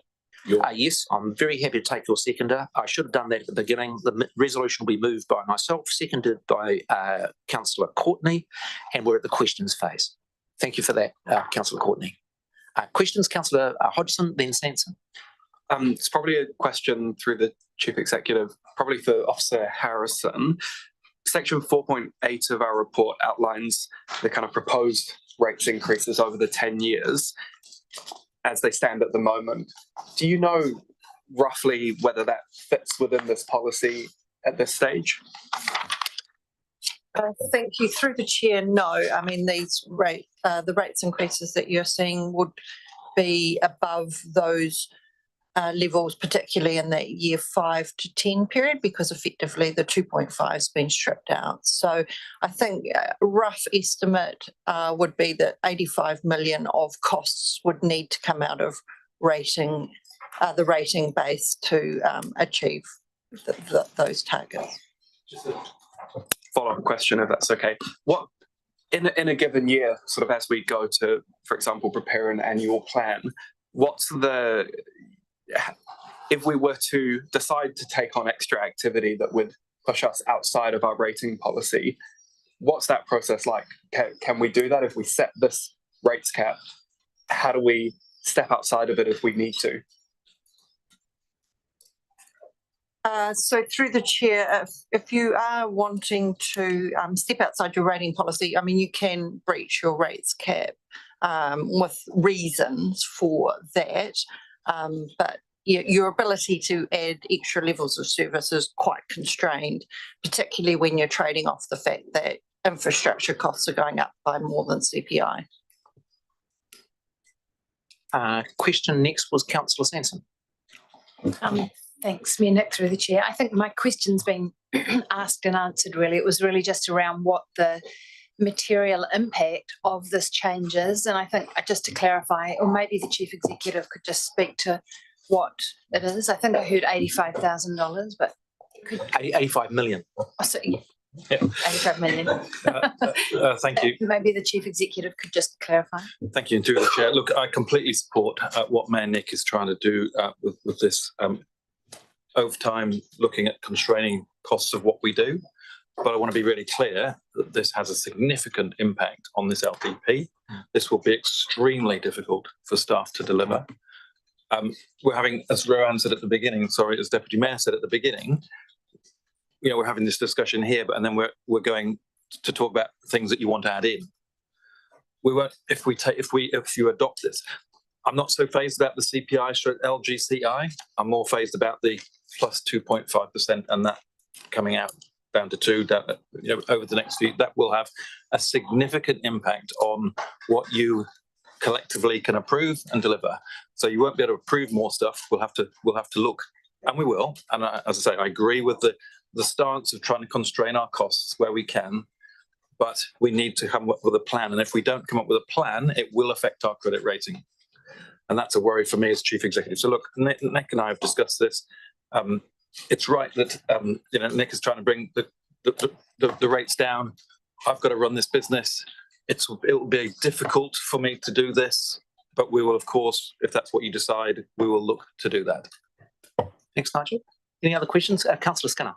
Thank you. I commend you in trying to get a cap, and I'm always trying to limit our spending, but I'm just give us a lead on my questions. I've been a big supporter of LGCI over CPI, and I can explain why. But with this decision changed from LG to the CPI, has that, Nick, I understand your reasoning, but has that come, what's the staff, and it's probably my question as CEO, and you said you didn't mind either or. I think there's... But when we've come to cost of spending on our infrastructure, it's based on the cost of steel, labour, not on massages, cigarettes, and gin, which is in the CPI index. Oh, look, when I said I didn't mind so much, the impact of if you look over the years, the impact of LGCI and CPI is not always that much. It's not so stark. I would prefer it personally to run, as I run the business, to do it on LGCI. That's what most councils do around the country. And Nick said it's about cost to the citizens, but of course I've got to run a business, and running a business, putting the pipes under the ground. And Nick, you said we've done really well over the years putting the pipes under the ground. There is a real risk that if we don't have LGCI, we know that inflation is extremely high in these spaces. So look, it will be a challenge again. Correct. So and giving a bit of flavour and a bit of background. Can I just answer the first part of your question? Where did this come from? When I was Minister of Local Government, the advice that I received from both the Treasury and also from the Reserve Bank and the Department of Internal Affairs was that the local government cost index was not very reliable. And that's the initiative for moving from the local government fund index to the CPI was my initiative. Cool. So good a background to, well, I've pushed very hard and successfully in some areas to do our pricing forecasting on the LGCI when it comes to infrastructure, because CPI and inflation are quite different. Inflation is based on people's spending, whereas CPI is based on a shopping list of costs going up. And like I said, some of those are quite absurd, from massages that have been added recently. Gin was in there, and not just bread and milk. So I've put that aside, and the LG index, for its shortcomings, has given a better flavour for a spending on infrastructure. I understand for us our rates increases, we compare it to CPI or inflation, which is a different figure again, for the ease of consumption for the public. But I think the public are smart enough to understand why we have LGCI. So I'm a supporter of us having LGCI as far as trying to give a direction on our infrastructure spending. So I just throw a bit of caution. I understand the CPI can be simplified, but I just throw a bit of caution on using it for an overall view. And much of our work is nuts, bolts, and steel tubes and labour. Any other questions? Councillor Stella. Thanks, Minik. I think it's important to acknowledge what are the major costs to council. And I wonder, infrastructure renewals sort of paid for by depreciation, evaluations and so on is a big component. I just wonder if staff could let us know what's been the increase in valuations or depreciation, which is kind of the same thing, over the past 5 years, and what's projected to be over the past 10 years in terms of percentages. So through the chair, in terms of compounding impacts of valuations over the last, I think I've calculated over the last 4 years since COVID, just pre-COVID. I mean, some of our assets have gone up 105% in the stormwater and in the stormwater activity and sort of, in the high sort of 60s and 70% in some of the water activities. So we have seen massive increases in the cost of construction of our assets. And I think that is reflected in the depreciation charge being substantially higher and our move away from fully funding depreciation because it's actually not affordable on those numbers. I think you also asked a question around the projections. The projections within the LGCI are really low, and I do accept that I don't think they're that realistic either. So, there is a real issue, we're facing a real issue in terms of those infrastructure costs. And sorry, and just to add in the last point is really, I think that is what is reflecting so highly on our capital program size and our debt size as well as just how much it's costing us for infrastructure. Any other questions? Deputy Mayor. Yeah, just a very practical one around growth component. Is that envisioned to be a year-on-year percentage increase in growth, and is that projected or realised growth? It ends up being both. When you're doing the LTP, we ask our council staff to estimate how many additional households we expect. And in the next paper that we are considering from council officials, they give those numbers. Now, whether you use the LGCI or the CPI, both of the two options before council, status quo, and my proposal provide for growth. It's never perfect, and sometimes you need to correct. And we all have seen the property market go through its very rapid growth periods and slower growth periods. Both are involved. Both use estimates from staff on the number of new households and radical units that come in each year. Did you want to add anything to that, either Nikki or Nikki? But just in terms of so right now we've got an LGCI plus 2.5%. Should in Plus year growth. 5 plus growth. So essentially, but what we represent that is LGCI plus 2.5% in terms of the cap. In terms of how we represent that, is that correct? Growth is accounted for in terms of increase to rateable units, but not in terms of the cap, or? No, I mean, sorry, the cap is expressed as LGCI plus 2.5 plus an allowance for growth. And as the Mayor says, when you actually get into an annual plan process, you are actually reassessing it based on what you're seeing. Sweet. Any other questions? That being the case, we'll now move into the debate portion, and I'll formally move the change in our long-term policy to CPI. The first point I wish to make is that I think the local government cost index is unreliable. Why I say that is in 2021, the local cost index moved by 2.9%. The construction cost index that year moved 16%. If you dig into the black box of why was that the case, even last year, the local government cost index was less than the CPI. And I don't think anybody in this room right now would believe that costs in local government have been going up by less than the general level of CPI. So I think there is a far more robust case for using the CPI. If I really believed that the local government cost index was sufficiently accurate to be able to pick up the sort of concerns that Councillor Skinner has around construction, concrete, those sorts of things, I'd be happy to stick with it. But I think the record shows it is not. The really big question around this council table is, are you happy to have this decade, when you're an elected member, the same thing that happened last decade? And that was rates going up substantially more than inflation. If you have the 2.5 figure, it will mean that in real terms, over and above inflation, rates will increase by 26%, more than the rate of inflation. That is more than the rate of inflation and more for growth. And I'm just one of those that says, sorry, there is a real need for council to be focused on keeping those rates affordable.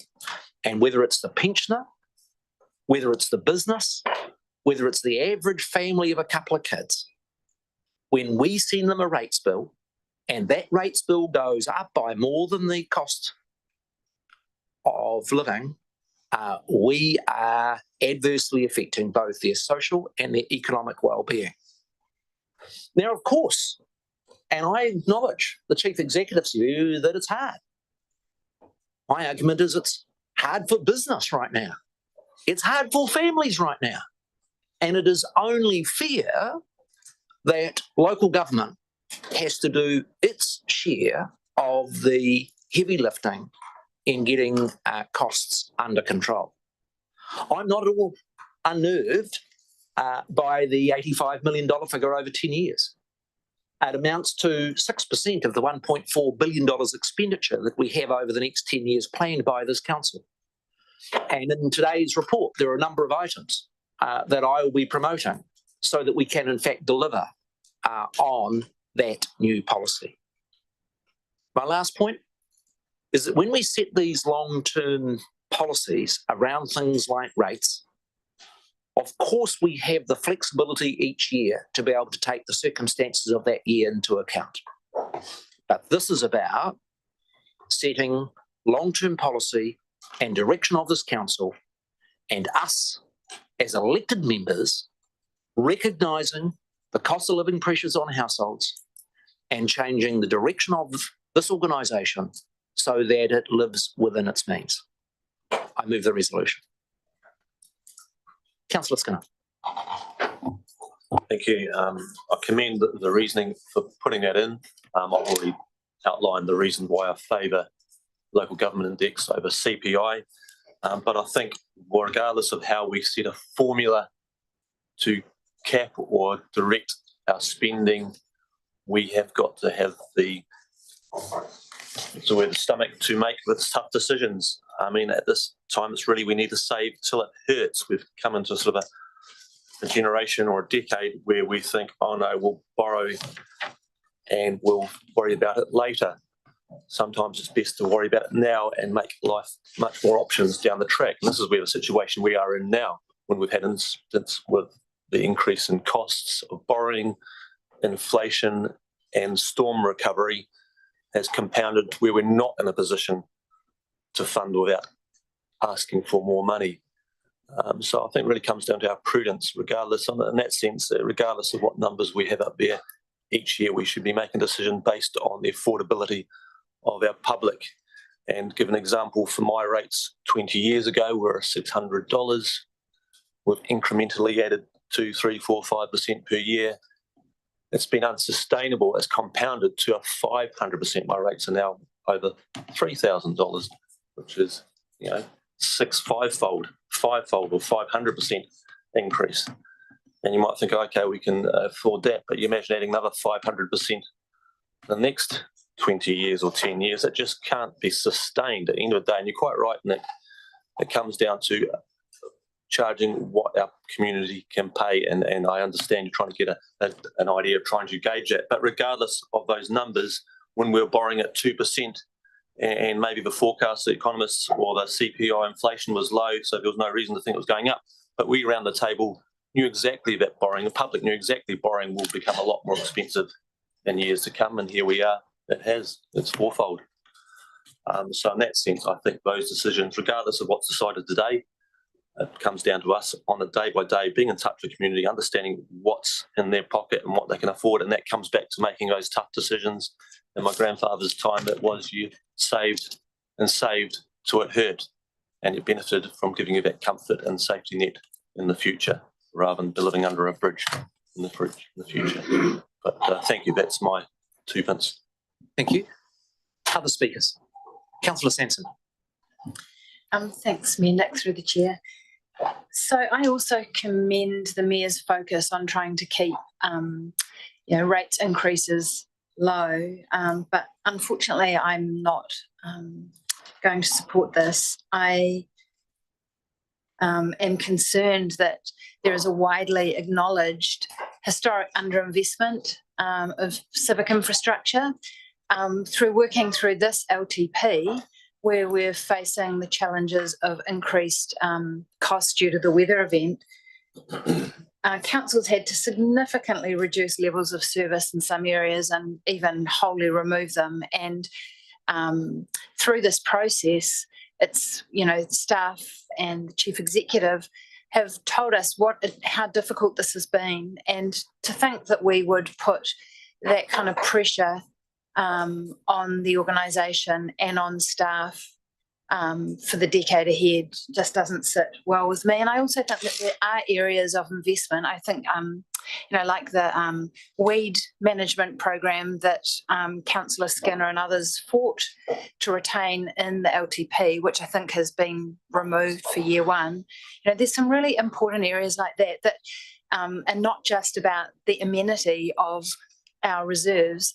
They are around ensuring we have healthy forest canopies, which in turn then when we have heavy rain events, they reduce the peak flow, which reduces flooding impacts. So we need to be thinking really holistically and strategically about the investment that we're making. I mean, I agree that we shouldn't be wasting money, but I don't think anyone around this table is trying to waste money. I think we all take our role really seriously, and I just think we need to ensure that we have sufficient revenue to deliver what the city expects from us. But I also think we have a role to advocate to central government for improved revenue streams for local government. So, maybe we can retain our existing system, but reduce the rates intake in other ways by improving revenue sources from other areas. Thanks. Thanks, Councillor Sanson. Councillor Brand. Thanks, through the Mayor. I will support this to go out for consultation to the community, because I would be interested to see what the community feedback is. But I feel that because of the numerous conversations that I have had, and I know other councillors have had with the public about the difference between CPI and LGCI and what that actually means with their rates, I feel a good description or definition and the impact of what this would have needs to be fully supported in that consultation document, so people really understand the nuts and bolts of what this is going to achieve or what the impact is on them now and in the future. I keep hearing about the reliance on the ratepayer and that where ratepayer covers ex-residential, and that's fine because they benefit from it. However, I raised it last term and I'll raise it this term. In the famous words of Warren Buffett, you should have 4 streams of income to create the resiliency. We only have 3, and a heavy proportion of that is reliant on the ratepayer. So maybe this is a wake-up call for council to look at a different income stream to help compensate for the increasing rise of costs for the definite things that need to happen around infrastructure and growth for the region and across the board. And maybe that's a message that could be sent back to central government with the things that they are trying to achieve.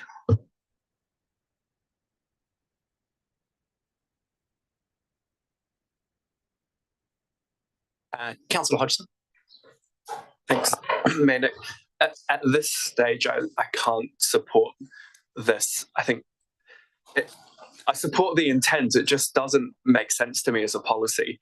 I would need to see the $70-odd million of things that we're willing to take out of our shopping basket before I supported something of this tune. I mean, when I go to the supermarket, I chat to my wife and we'll say, oh, well, our budget's $200 a week to feed the family. But if we keep putting stuff in the shopping trolley, then it doesn't make any difference. What matters is on the day. And so when we come to each annual plan and each long-term plan, I support the intent to consider and to have pressure upon us that this is everything that we do as a council affects other people's bank accounts, not our own as a council. but I just can't wrap my head around this policy when I can't see the other things that we're willing to take out of our shopping basket. Deputy Mayor. Thank you, Mr. Mayor. I think what's always interesting about a rates cap discussion is that in practical sense, it does very little. It is about setting a philosophical framework for the next 10 years, because at every annual plan, every long-term plan, every number will be gone across by elected members to decide what's in or out and to decide what the total rates take is. We've had years where the cap has been much higher and we've done a 0% rate rise because that was seen as the appropriate form of governance in that moment and in response to the situation there. I think it also asks a sort of fundamental existential question for this organisation, as we can talk about the growth in rates over the past 10 years. The question then has to be asked is, 10 years ago, as a council, were we doing everything we should have been doing? Question 10 years from now is, right now, are we doing everything that we should be doing in the way that we should be doing it? And should we just be accounting for the cost increases on that? Clearly not, because we've got a list of proposals of things that the community has asked for that they want to see progressed. So how do we match up those two fundamentally conflicting ideas of our costs shouldn't increase, but what we do should increase? I think it's also worth discussing here where a lot of cost increases come from for us, which isn't directly in the decision making of councillors. It's in things like revaluation, it's in things like interest rates, and very, very often it's in things like unfunded mandates from central government that require work streams that we then have to pay for, and we don't have that choice around this table. And I think that that's another key aspect, is that not every decision or not every action that council takes is directly decided by council. We control what we control, and often when we go out with any suggestion to cut anything from that, the community comes back and says, no, we quite like that. I would challenge people to go back through the past 10 years and find substantial operating expenditure that should have been cut then, because I've had a look. Most of it's on pretty solid footing. So then, what is the issue? The issue is that communities are struggling to afford struggling to afford the cost of city and community. And that is a much larger problem with much deeper roots. But I question whether, inflation only matters relative to wage growth. So in this context, why would we not set it against average wage growth if we're talking affordability? There's a range of options here, but to me, what this says in terms of the actual numbers, where we know that LGCI has, although there's been some interesting years through COVID and high periods of inflation, on average has been higher than CPI. Recently, it's been significantly higher, particularly at a council where we have a significant amount of our resources dedicated to a capital program. So to me, this says to the community that over time, we want to reduce what we're doing. If we want to do that, we shouldn't be wasting time messing around with the rates cap. We should be talking to them about what we're going to pull from the budgets. And I simply don't think, why I can't support this, is I simply don't think we're going to go out to the community and they're going to say, here's $80 million worth of stuff that we don't want you to do. I think it's going to come back and say, look, we're going to struggle to pay for this. And our real challenge is, how do we continue to provide the services that people love and the reason that they love this city, whilst also supporting an affordable place to live? And that is a much wider, much more strategic conversation than this. But I think fundamentally it signals the wrong understanding of how we've come to be in the position we are and how we're going to get out of the position we're in. Thanks, Deputy Mayor. Councillor Courtney. Thank you, Mayor Nick, and I'm very happy to second this. This is a bold move, and I commend you for it. It's timely, it's thoughtful, and I don't want the proposal to be belittled. I really do not, because, there has been talk, and it was genuine talk, and I respect the people that say it, But, it's going to put pressure on the organisation. It's going to put pressure on our staff. For goodness sake, Mayor Nick, this is being done simply because of the pressure on our ratepayers. On our ratepayers. So you can smile or you can be smug and you can think other things, but it's the fact. Pressure on our ratepayers at the moment is horrendous. And we've got to be seen to be doing something. And of course, here I am wanting it brought forward. I see in year 3, I think we have a rate increase of 0.5%. I thought, why not bring it forward? There's an air of urgency about this. Look, as councillors, we've got to remember always to put a fairness lens over everything we do, particularly when setting rates. It's critical that we consider rates affordability for our ratepayers. Now, the local government cost index, which I would suggest respectfully that few people would even understand. And there's our dilemma. The people we represent don't understand it. And it doesn't pass the fairness test as far as I'm concerned. The LGC cost index has historically and is projected to be consistently up and down and all over the show in the years ahead. And this means regardless of whether we as a council increase services or service levels, our ratepayers can expect the cost of their council as a result of their rates to increase more than other costs that they are exposed to. That's the nub of it. We must give our ratepayers value for our money. And this isn't a political on the stump speech. This happens to be something that we've got to shake ourselves about and face up to. This here is controlling. It's putting a control over us, controlling our spending. You see, that's what it's doing. And I think it'll be well received. It doesn't come in early enough for me, but I'm heartened by it because there's a controlling aspect about it. And if we go beyond it, we've got to justify it and justify it very, very clearly to the community that we represent. We represent them. I don't think it's an even playing field, quite frankly, to ratepayers who live in the world of the CPI while we live in the world of the LGCI. It's not a fair playing field, not at all. And the LGCI cost index is simply, and I suggest this, and this is my view, it's a cost-plus approach that does not take ratepayers into account. It's discriminatory to them. The present method lacks incentive for local government to seek sharper competitive costings, pricing, and to strive to lower costs. It's just not there.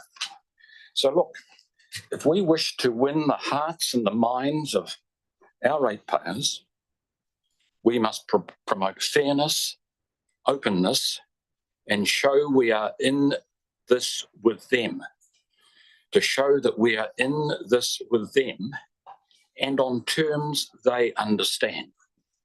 Thank you, Mayor Nick. Thanks, Councillor Courtney. Councillor Stallard. Thanks, Mayor Nick. With this long-term plan process, when we've heard that many councillors throughout the land, when they've sat down to start this process, and they got the news from their financial officers or staff about just the starting point, perhaps no new projects or initiatives, just to maintain what we've been doing, what was already in the previous long-term plan. Many councils are finding, okay, the starting point is a 30% rate of increase. So that tells us two things. Our activities are not well reflected by CPI, and that's not surprising, given the goodies in that basket that defines CPI, and Councillor Skinner's touched on those. And also that there's an underlying problem that's been touched on by the Deputy Mayor of how we fund and rate and the role and funding of local government and so on. So earlier we've looked at that balance between idealism and pragmatism, and now perhaps the hand is on the other foot. The reality is we have costs facing this council and others, in Wellington, for example, $1 billion a year for 10 years just for their water, that are going to be massively higher than the CPI. So to me, this doesn't accommodate, the proposal before us doesn't accommodate that reality.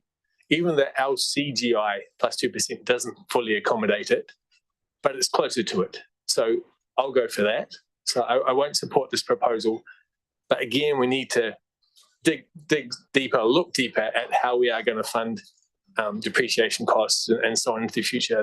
That really, and the Mayor is right to challenge us, are we happy to have rates increases above inflation over the next 10 years? I'm sure none of us are happy about it, but are we going to be realists about it and say either we solve the funding solution or we have rates increases above CPI, or we cut right back on our role and functions and services as a council. And that's bigger than the discussion we're having here with this point. Any other contributions? I'll then exercise my right of reply. The challenge I have for Councillor Hodgson is this.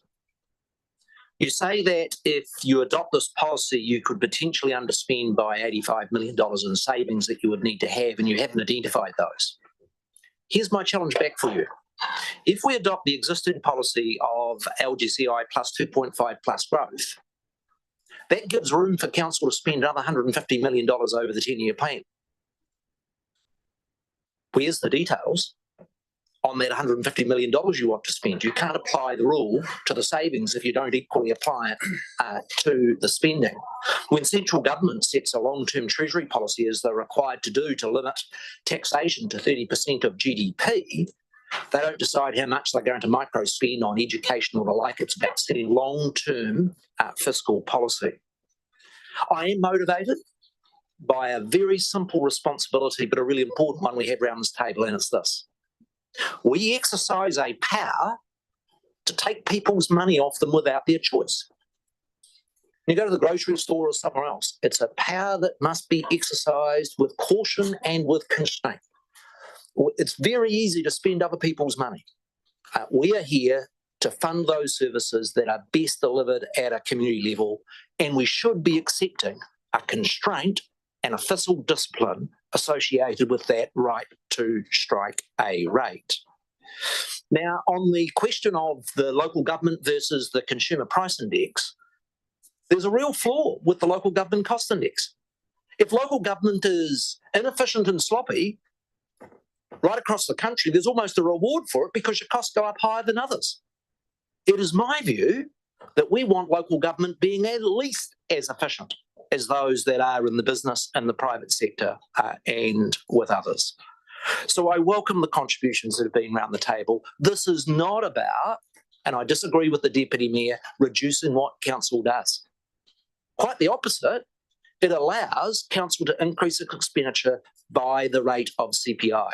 What it does, though, is say that every time that we want to do something more, and it might be a new swimming pool or it might be some other new initiative, council should also ask the question as to whether there's some of the stuff that we're doing, that we've historically done, that we shouldn't do. And I reflect on the history of Nelson, where we used to run the meatworks, we used to do other sorts of things, and I don't think we do a very good job sometimes of questioning everything that we do.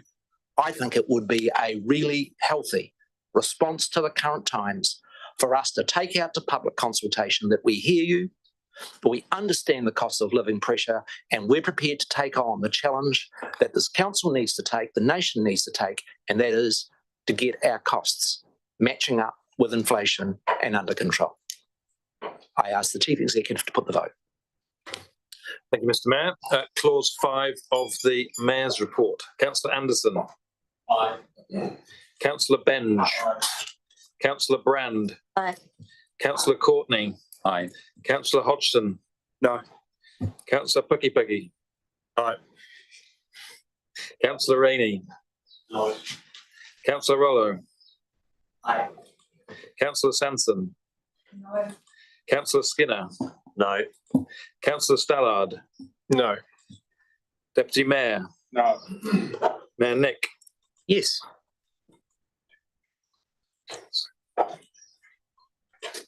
Six.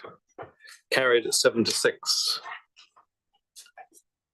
We now come to the next policy, which is the debt cap policy.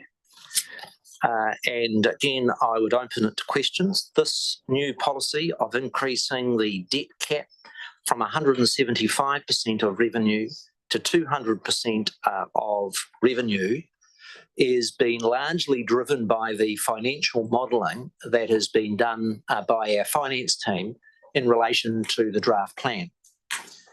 It is my view that if we do not lift the debt cap, then we are not going to be in the position to be able to meet the capital program for the coming years.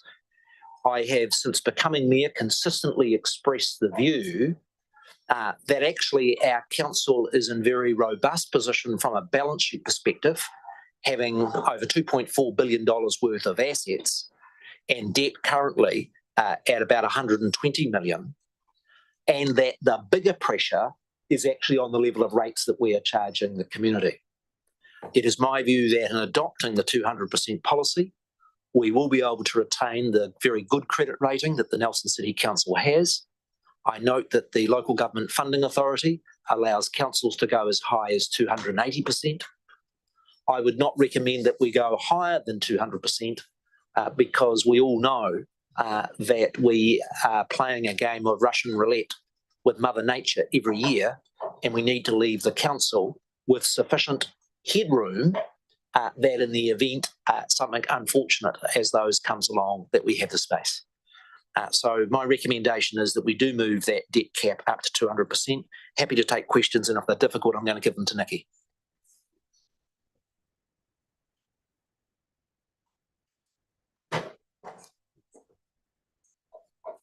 Councillor Skinner. Thank you. So I've got you right. Do you want to increase the debt cap from 175 to 200? We've, and this probably to officers get their feedback on that. I know we've had it in the past at 150%.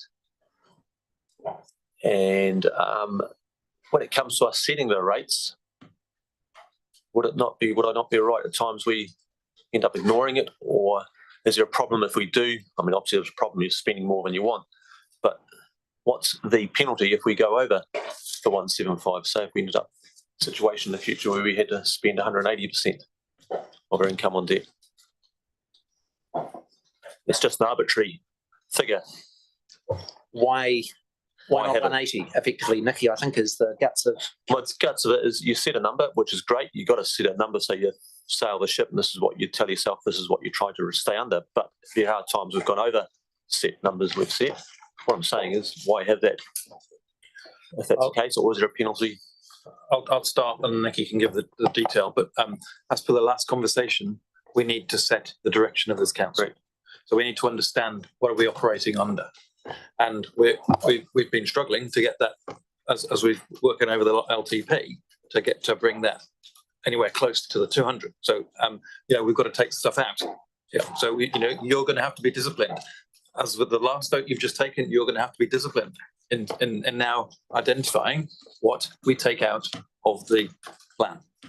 And therefore, I think we need to set a target for this council that where we limit our debt to. So we shouldn't just set something and then ignore it. We should say this is what we're thinking now, and we do need to think about the next rainy day event. So we need some contingency for that. So I understand that prudence, but what I'm saying is we did have 150. We bumped it up. We're really not keeping to our. No, I'm not talking about today, but I'm talking about the past. Leading to the future, we're not respecting that number. Full stop. But I think we're trying to be realistic here and saying, actually, we've got an issue with Civic House, we've got an issue with the library, we've got an issue and with a number of things that are going to require us to take on some debt. The good news is, from a council perspective, our debt position is pretty good. A lot of councils are getting very close to the debt ceiling right now. We're nowhere close to that. But I wouldn't, as chief executive, support being not realistic in terms of the big strategic issues we have to face. So I think it's about setting the policy and the direction of this LTP, and I think we've got to be realistic. But that's a view. But Nikki, the answer, which we've also said, not speaker. This may come in the answer. I request the feedback on your wisdom on this. We've set a 5% rates increase as a cap in the past, if I recall, and we've gone over that. Yeah, Well-meaning, but I'm questioning why. It's okay to go over it occasionally, but what we can't do is as we're setting off the planning now for the next 10 years, we shouldn't set off in a direction that we can't achieve, because that will impact on our credit rating. So we need, if this is what we're setting, this is what we now need to do. So you can't just say, we're going to set this thing and then just ignore it for the next 10 years. There's no particular penalty for missing it 1 or 2 years, but certainly the auditor, getting this through the audit that we will be going into February, will not support us setting a plan that is just not. So we're going to have to go away now and look at how do we take things out of the budget. You know, you're about to have discussions about putting in lots of other things. So cheers. That's if I'm getting right. Yeah. So in regards to if we're going out and the auditor's looking at it, they're basically saying we're not being realistic. Nick, I'd like you to concerned about our own discipline, regardless of what the auditor says. So through the chair, I mean, it's not just audit will look at it, but I mean, if you've got the time is now to set your long-term 10-year cap strategy. And, you know, if you hit your 200% on year 10, I think that's probably okay. But if you had a cap that you're breaching pretty much straight away, you're not putting out a realistic plan to the community. So I think that applies to both rates and debt. So, you know, if you know, there's no point setting a lower cap for debt than you can actually physically. Can I ask you a quick supplementary? If we did not lift the cap to 175 to 200, do you think we're likely to get a negative audit comment based on the works that we're planning to do in the LTP at this stage, Nikki? Yes, we would. Okay, any other questions? I'm happy to move the resolution on lifting the debt cap from 175 to 200. Is there a colleague that would be prepared to second it? Thanks, Councillor Rainey. My view is that, as I've expressed in introducing my report, that we are fortunate to have a council that's in good financial shape with a good, strong balance sheet and a good credit rating. And the questions for us around the debt cap is how do we leave sufficient room for us to be able to do the right level of capital expenditure?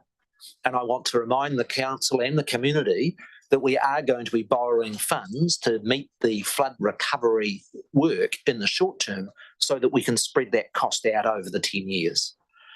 My view is at 200%, we are still a prudent, robust organisation that will be able to maintain our credit rating, but we'll also be able to get on, do the storm recovery work and do the necessary infrastructure investments for our community. I move the resolution. The seconder would like to exercise his right. Any other colleague that would like? Councillor Brand. Thanks. Through the Mayor, I'm really not a fan of increasing debt to meet costs, but I never feel it's good governance to have a model that sets an organisation up to fail either. So I don't want our CE coming to us at a later date saying he was hamstrung by all the constraints that we've placed on him, that nothing could be achieved when we could have had assets that we've got to address and we've got to find the means to meet the deadlines that the central government has placed on us, especially with our earthquake strengthening buildings and other assets that need a lot of love and attention. If the three water assets were to come off the council books, I would have wanted the debt cap to be reduced down from the 175%. However, as this central government and the current direction of this LTP is to keep the three water assets and infrastructure on our books, I feel to meet the needs of those rising costs with the other consultation items that we've already approved to go out, that I feel that we will need to increase our level to 200%, but not as a willing participant, but as a means of a must. Thanks, Councillor Brand. Any other comments? The Deputy Mayor. I didn't fully quote this in our workshop when this came up, but as the death now rings for the Productivity Commission, I can't help but share their perennial wise words on this, which is one of the ways this shows up is in the perennial misunderstanding around local government debt. It's common to see councillors campaigning on a platform of low or no debt, as if a council has a budget to be managed like a household's grocery bill. In fact, debt is an important instrument for sharing the high upfront costs of essential infrastructure across the generations who will benefit from it. Most councils are well below their debt limits, Nelson included, but their reluctance to take on debt can mean necessary investments in essential infrastructure such as renewals or upgrades are deferred. Deferring investment can help keep rates growth low in the short term, but passes down the costs of inadequate and failing infrastructure down the line to future residents. I don't think there's much more to be said than that, but that debt is a tool that we have been given to use for the benefit of our community. I don't think within our plan that there is any particularly egregious cases of reckless spending. If there was, that should be of concern. But if the investment we agree to put in is into key infrastructure, whether that be social, whether that be community, whether that be pipes or roads, that will benefit future generations, then debt is the right tool to use to share that burden across those who will benefit from it. I love it when the Deputy Mayor quotes the Productivity Commission and reflect in my right of reply that it will be his, Councillor Skinner, I thought we'd come to the end of the debate, was about to exercise my very brief right of reply. Okay, I thought you were debating then, but okay. No, I'm sorry. I moved the motion and spoke then, Tim. So any last contributions before I... Yes, I think it's always a tough calls on this. We've set caps in the past and we've failed. It's a bit like setting a goal and setting a goal to lose enough weight so you can get through the doorway. And you think, right, I'm going to cut out and the candy floss and cake. And then you go, well, actually, I'll make an exception this week. I'll only do it once. And then you make another exception the following week. And then you end up setting the goal quite a bit differently. This is where I get worried that we've gone from 100% cap to 150 to 175 and now 200. And this is in my short 10 years on the council. I also understand there are times when you just need to even out those unexpected or expected investments and costs, and debt is a great tool for evening that out. But don't think that the views of the public, quite rightly, does affect, and it does the thinking. You might think, oh, it's running a home is different to running a council. No, it's quite the same in the sense that the person paying for us is running a home. The person who's going to pay the supermarket bill is running their home. That is our customer base. We're fortunate, we're privileged of captured customer base, so we can sort of get away with increasing, which I don't think is right. But they definitely have to think about how much they save, how much is really cash available. Yes, debt is a tool, but if you set, like I said before at the beginning of this debate, if you're setting a goal, a bit like losing weight or trying to put on muscle or whatever, you set your goal each day, what you eat or what you train. Maybe the sports analogy might be better. If you train every day, go, I won't worry about training this week. No, maybe next week. I won't. Maybe I'll leave another week. And this is what's happening here. 100%, 150, 175, 200. Next LTP in 3 years' time, I'm sure we'll put it to 250. I'm also fully aware of the challenges we have. And I'm also fully aware that you've got to set acceptable, achievable goals. But once again, it comes back to, if we're borrowing, we've also got to take heed on our operational costs as well. We can't keep increasing our operational costs and increasing our debt costs.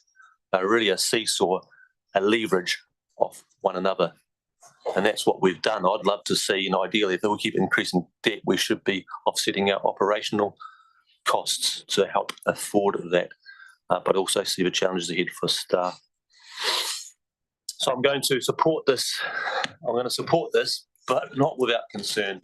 Once again, we need to stick to our regime, stick to our diet. And if we find we start losing those pounds, we start reducing that debt. And I echo the words of Councillor Brand, and I think she got it spot on. Thank you. Well, I'll cut my chocolate biscuits done. The chocolate biscuits are on the way out. Councillor Hodgson. Thanks, Medic. Look, I support this proposal on the basis that it is a cap. It's not a target.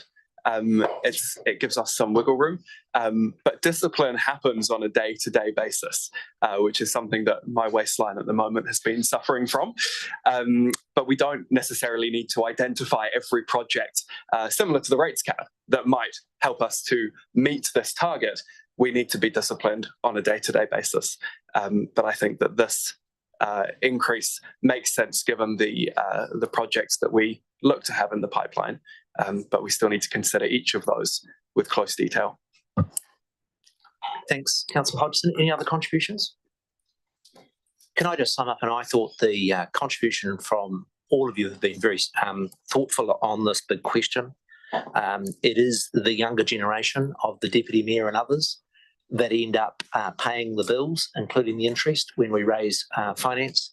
It is my view that it is the quality of the investments that need to drive the decisions in whether we utilise the additional debt cap. It is certainly my view in recommending the increase to 200% is that it is required for it to lift it, for us to be able to do the infrastructure investments to keep our town in good shape going forward. I'll ask the Chief Executive to do the division on Resolution 6. Clause 6 of the Mayor's report. Councillor Anderson. Aye. Councillor Benge. Councillor Brand. Aye. Councillor Courtney. Aye. Councillor Hodgson. Aye. Councillor Pucky. Aye. Councillor Rainey. Aye. Councillor Rollo. Aye. Councillor Sanson. Aye. Councillor Skinner. Aye. Councillor Stellard. Aye. Deputy Mayor. Aye. Mayor Nick. Aye. Unanimous. Let's take a 5-minute break. It will be my intention to take the next section through all the way to 1 o'clock. So council will resume at 11:48.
resumed, we come to resolution number 7. My assumption is that Councillor Rainey will be moving this resolution, and the seconder, Councillor Sanson. My report just simply sets out the issue. There was a commitment made last year that the debt write-off would be considered as part of the long-term plan process. And today it's appropriate that we consider that issue. I'd like to leave any of the commentary to the debate, but if any colleagues have any specific questions about my report or of staff, I'm happy to take those now. Councillor Brand. There is now an updated error on page 40 of your report, 9.3, where it stipulates that NCMA has grateful for the council has not requested this write-off. In the last day or so, we've received a letter from the chair of their board requesting the write-off, so that is no longer correct in this report. Can I thank Councillor Brand for drawing that to my attention? I should have done so when I introduced the report. When I wrote the report, there had been discussion and workshops with councillors, and I understood that was NCMA's position. I stand by that was the position at the time I wrote the report, and I think all councillors have seen the email from the NMCA now formally requesting it. So thanks, Councillor Brand, for drawing it to attention. I should have done so. Questions? Councillor Rainey. Thanks, Mayor Nick. I'm wondering if Ms Harrison could remind us, if she's able to remind us what the impact on rates would be if the $73,000 a year write-off was included in the budget. Nikki, you're able to advise? My understanding is it's about $1 million per 1%. So it would be 0.7%. It would take the rate rise, which is currently at 8.2, to I would expect about 27. Through the chair, it would be 0.07%. I understand that with the numbers at the moment, we're at a rate increase of 8.2, and this would make it 8.27. Am I incorrect? Yes. Through the chair, yes. I'm incorrect. You are correct. I am correct. You are correct. It's a 0.07%. Yeah. Okay. Thank you. Councillor Sanson. Thanks, Mayor, through the chair. At the moment, or through that LTP, there is something of a money go round, where a portion of the annual grant that council gives to NCMA then gives back to council to write off said debt. So I believe that if that was factored in, that would actually effectively reduce this to around $40,000 per year. Would that be right? I think it's about $33,000 per year money go round. We give them, they give it back to us. So we're effectively talking at just $40,000 difference. Is that right? Nikki? Through the chair, yes, you would be correct that we increased the operating grant to allow them to repay it. So council would have to make a decision to reduce the operating grant by that amount to achieve what Councillor Sanson's talking about. Thank you. Councillor Stella, then Councillor Skinner. Thanks, Mayor Nick. Just in point 9.4, if I could quote from that, council could have been more generous in its funding when the upgrade was undertaken and when the cost overrun occurred. So my question, is that just a sort of general statement, or was there something a bit out of step with how we approached it compared with other projects? Or other that statement comes from myself, Councillor Stallard. At the time I was the Nelson Member of Parliament, I was involved in securing funding from government for the project. The language I've tried to use in my report is tried to be as neutral as possible. The quote that is in the first paragraph that refers to how did the overrun occur, I think it was quite genuine. It was not through mismanagement. It just reinforced how difficult it is when you're restoring an intricate heritage building. And I've used the quote exactly what was used by the Nelson Centre for Musical Arts at the time the coastal overrun occurred in 2018. So that's simply opinion on my behalf.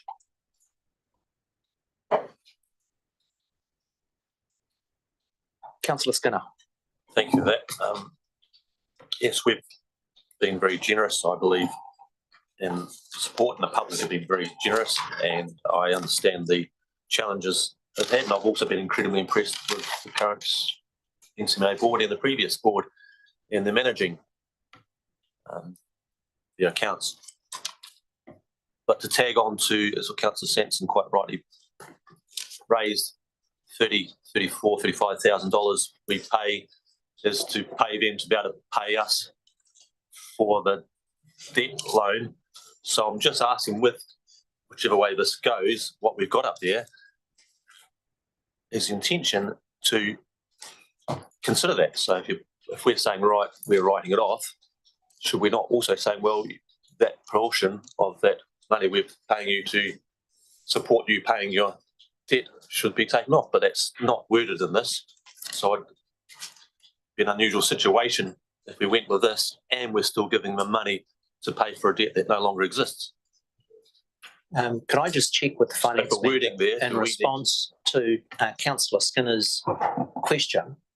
If this resolution is passed, would the annual grant that's provided to the Nelson School of Music, which I understand currently is about 240,000, correct?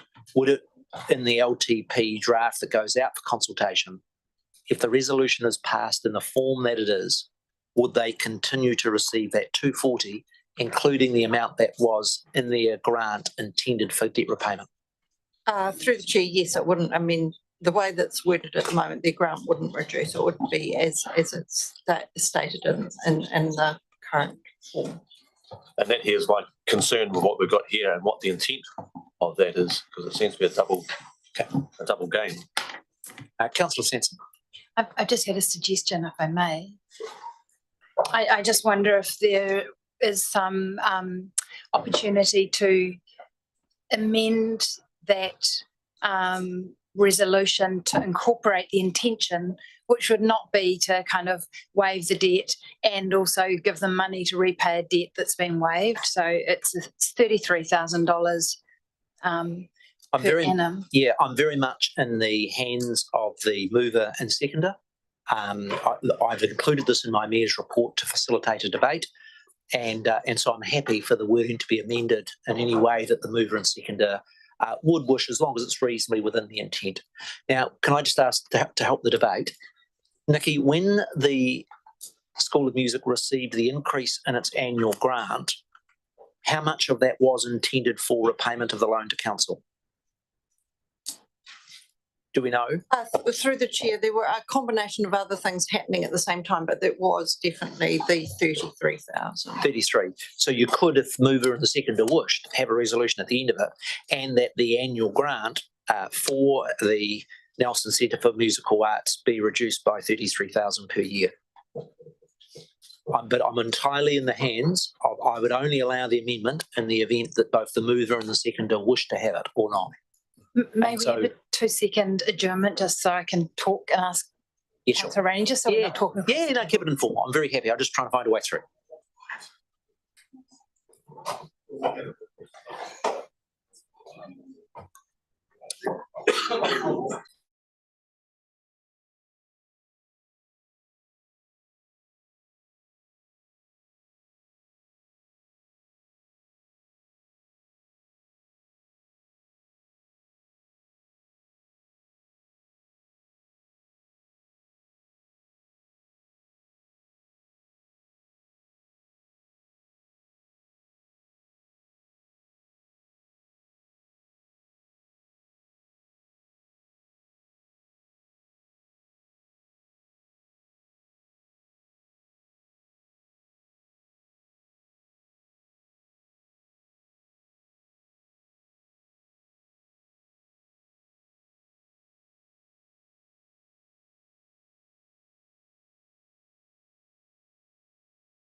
Resumed, and I just want to give a time for the mover and seconder to consult on the amendment so that they are comfortable. I'm more than happy to take further questions, and then I'd like to move. So a question from Councillor Courtney. Mayor Nick, I'm on the brink of suggesting another amendment, but I can assure Councillor Katu that I'm exercising restraint, but I'm on the brink of it. Look, there has been little mention here in your report, Mayor Nick, about the Nelson Theatre Trust. They are the guardians of the Theatre Royal. And of course, I'm putting a fairness lens over this issue. Just to be a little bit, I'm interested in questions, and I am going to be quite strict, and they are really good points, and I'd like those points to be made in the debate. I'm looking for questions at the moment, please, Councillor Courtney. Sorry to be a pain. Would the mover and the seconder give consideration through you, Mayor Nick, to including the Theatre Royal in this particular resolution? Councillor Rainey? I wouldn't, because I think this is an issue in particular about the NCMA. If it gets included in the consultation document, or even if it doesn't, but if it does get included in the consultation document, that will give opportunity for members of the theatre community to potentially comment on exactly the same issue. And I will be making a wee point about that when in debate regarding precedent, because indeed the Mayor's right in his comments. If this gets included in the LTP consultation document, it has the potential to set a precedent. So I think that would happen anyway, Councillor Courtney. Thank you. Thank you. Thank you. Any other questions? That being the case, we'll now move into the debating portion, and I would call on Councillor Pete Rainey to move the amended resolution. Happy to move that. And happy to make comment if I may. Sorry. Right. So given the change, the amended recommendation up there, even taking that into account, I still want to make some comments in regards to my colleagues around the table giving consideration as to whether this goes into the consultation document or not. I mean, there are many views, and I'll take leave and Mayor Nick to read from prepared notes, because I wanted to get my head around what I was going to say.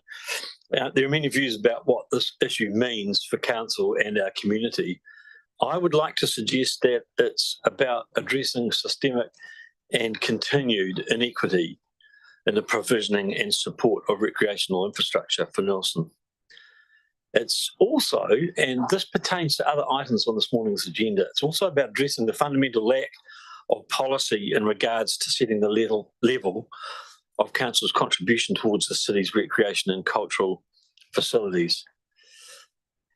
I do believe we have a duty to right the wrongs, to finish what we have started first before we introduce any new projects, and to ensure that when we do contribute, that council's contribution towards those new projects is equitable and fair, and based on and as a result of the implementation of a sound, well-prepared policy. The Mandolin Associates report of 2011, with an analysis of council support for recreation commissioned by the council, highlighted this inequity. Council took no position on that report then, and continues to uphold, in my mind, the position of supporting inequitable funding outcomes in regards to these facilities. And I quote from that report: "The data shows that the recreational area of sport and activity-related recreation has received the lion's share of council investment, with the recreation area of arts and creativity-related recreation receiving substantially less investment." Now, figures from that report in 2011, council's contribution towards sports activity-related infrastructure was 83.4% of the total spend, and 17% of the total spend for arts-related recreational infrastructure. Undoubtedly, the figures will have changed since then, but I've repeatedly requested a refresh of that analysis and do so again right now. It's important because that information would help us inform our decision making in regards to this item, if it's successful in being included in the LTP, and other items I might add. Funding towards the NCMA redevelopment provided by NCC was a total of 3.15 million to a project with a total cost of 9.5 million, around 30%. Even if we were to add in the debt write-off of 730k, it would be about 40%. Most sporting infrastructure developed to date in the city has received a contribution from council of about 80%. Cause of the cost overrun with the NCMA project, and thus the debt is attributable to earthquake strengthening completed in the 70s, which was shown to be below spec. That work was signed off as compliant by council at the time. So Nick, you've commented in 9.5 on page 40 of the agenda that there's potential to set a precedent. Well, a precedent has well and truly been set by this council in regards to this long scenario of funding other recreational infrastructure at a rate over and above arts infrastructure, in particular performing arts infrastructure. I think it's time to test that precedent with the public of Nelson. It's time to set a new precedent, that of equitable funding. We need to stop batting this issue around the council table. We need to honour the resolution passed by the previous council and include consideration of this remission in the LTP consultation document. By including it in the LTP, we're not committing to the remission of the debt. We're simply allowing a wider discussion on the issue to occur, involving the community and having a say on how their facilities are funded. Thanks. Thanks, Councillor Rennie. Does Councillor Sanson want to issue her right of seconding now, or I'll hold. I'll just go once other people. other contributions? Councillor Bench. Thank you, Mayor Nick. My understanding of this is that there's 730,000 worth of debt which NCOMA pay off at 34,000 a year, but there is no interest. I didn't realise that the council gave them the 34,000 to pay back to them. On the NCMA website, it says that this is an acclaimed venue and is frequently regarded as one of the best concert halls in the Southern Hemisphere. That is fantastic and quite incredible. I have frequently frequented the concert halls of Melbourne and infrequently in Buenos Aires. And it's a big challenge to get to a point like that because they have some wonderful, wonderful venues. It also says there are 80 teachers working out of there, with 700 students, 800 other regular users. I'm not sure what regular means, but it could be once a week, but it would have to be at least once a month to be regular, I would have thought. And that there are 80,000 concert attendees a year. Now, if you divide those people into the 34,000, it's 41.6 cents per person once a year. I don't think that's a burden. When citizens are struggling to pay their rent or their rates, or in fact their rates and their mortgage, I don't think 41.6 cents for each user once a year is too much. I know they have to run the place, but people have to run their homes as well. They have to pay the power bill, etc. as well.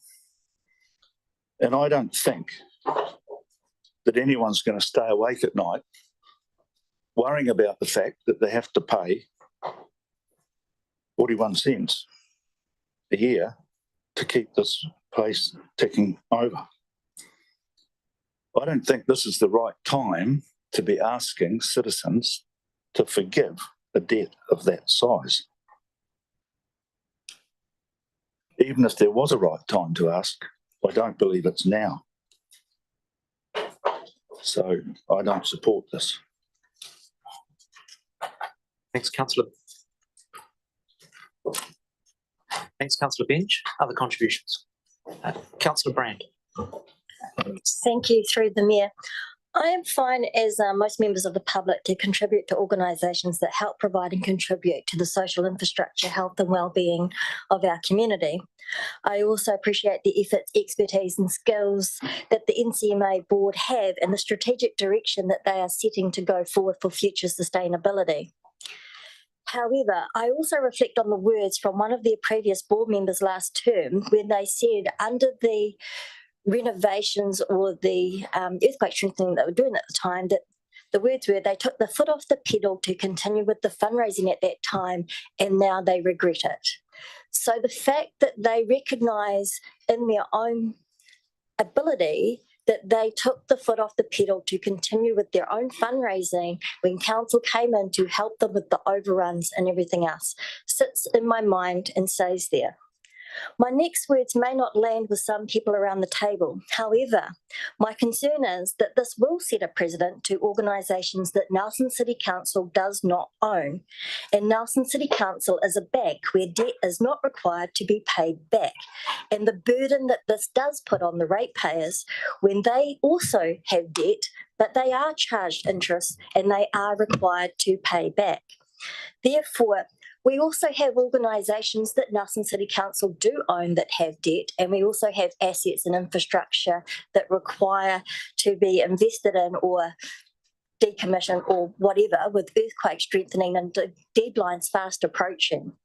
Therefore, I feel that this needs to be addressed as the priority, but if the public feel that they wish their hard-earned ratepayer money to go on to an organisation to pay off debt where other organisations who Nelson City Council does not own wish to come forward to ask for their debt to council to be forgiven as well, then that is for the public to say. Therefore, if it wants to go out for public consultation to discuss that, I'm fine with that. However, I'll live with the outcome of their submissions if they wish to forgive the debt and open the door for others. But I'm fully aware that we have other priorities and other organisations that council does have an obligation to and do own that money needs to be spent on. Thank you. Other contributions? Councillor Stallard. Thank you, Mayor. And I mean, this is an important question that has arisen. And generally, if we're going to find a good solution to questions, we go to policy.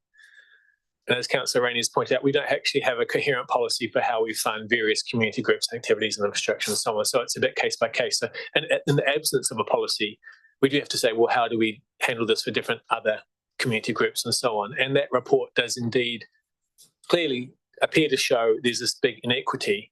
And I think we shouldn't just let that sort of disappear into the shadows. We must address it. So I do support this proposal. And as Pete did say, one of the great benefits is it will bring that discussion into the community, and hopefully it will encourage us all, challenge us all to think about a more coherent policy so that we don't have these kind of difficulties or inequities arising in the future. And if we do take this to the public, and I guess we could think a little about the messaging and so on, because it appears that really the increase is $40,000 a year, which is 0.04 increase in the rates. And rather than just thinking if we do go out, just how we get that messaging right, so we're accurately conveying the current situation and what the change would be under this proposal. Thank you. The Deputy Mayor.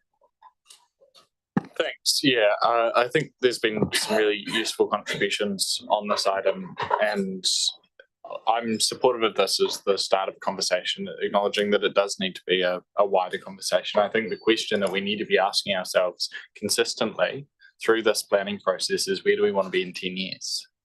Do we want a significant number of our organisations to spend a disproportionate amount of time focused looking back at us, or do we want them to be focused out into the community on the great work that they do there?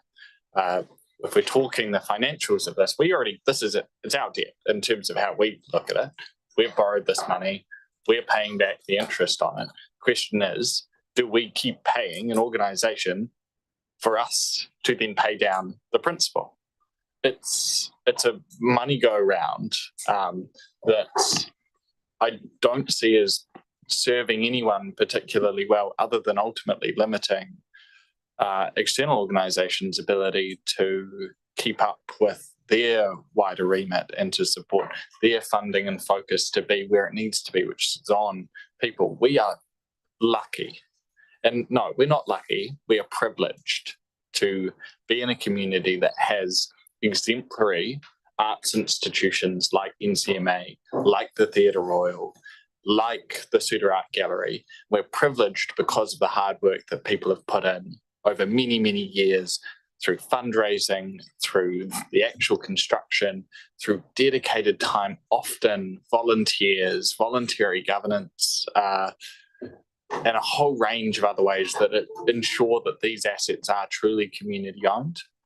We need to be having the conversation about where our focus is and whether it's about, again, paying people to pay us, or can we cut out the middleman and get focused on what matters, which is delivering these crucial services, providing community results, and actually giving people open and easy access to music, to art, to theatre, because that is something that we should truly value and that we know is crucial to people's well-beings within our community. And it will open up a wider conversation. Good.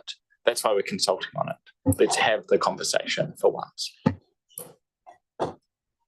Any other contributions? To make my own contribution, look, firstly, I want to acknowledge Councillor Rainey.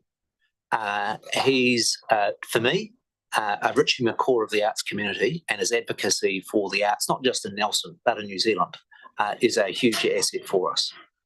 I also want to acknowledge the unique and iconic institutions that we have with the Nelson Centre for Musical Arts. Our Suter and our Theatre Royal and our museum are indeed precious and really important arts and social institutions for our city.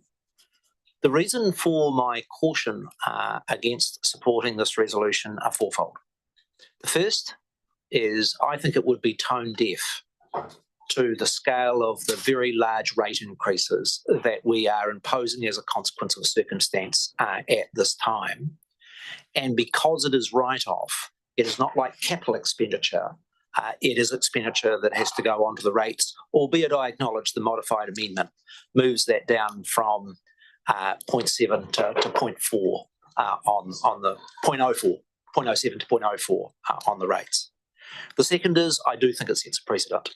I think if we put this in the consultation document, and the consultation document is what we're recommending to the community, is it inevitable that we will have the other 3 million of debts from our arts institutions rightly arguing that we would need to be fair and equitable and equally write off theirs. And I think that makes it a lot less affordable.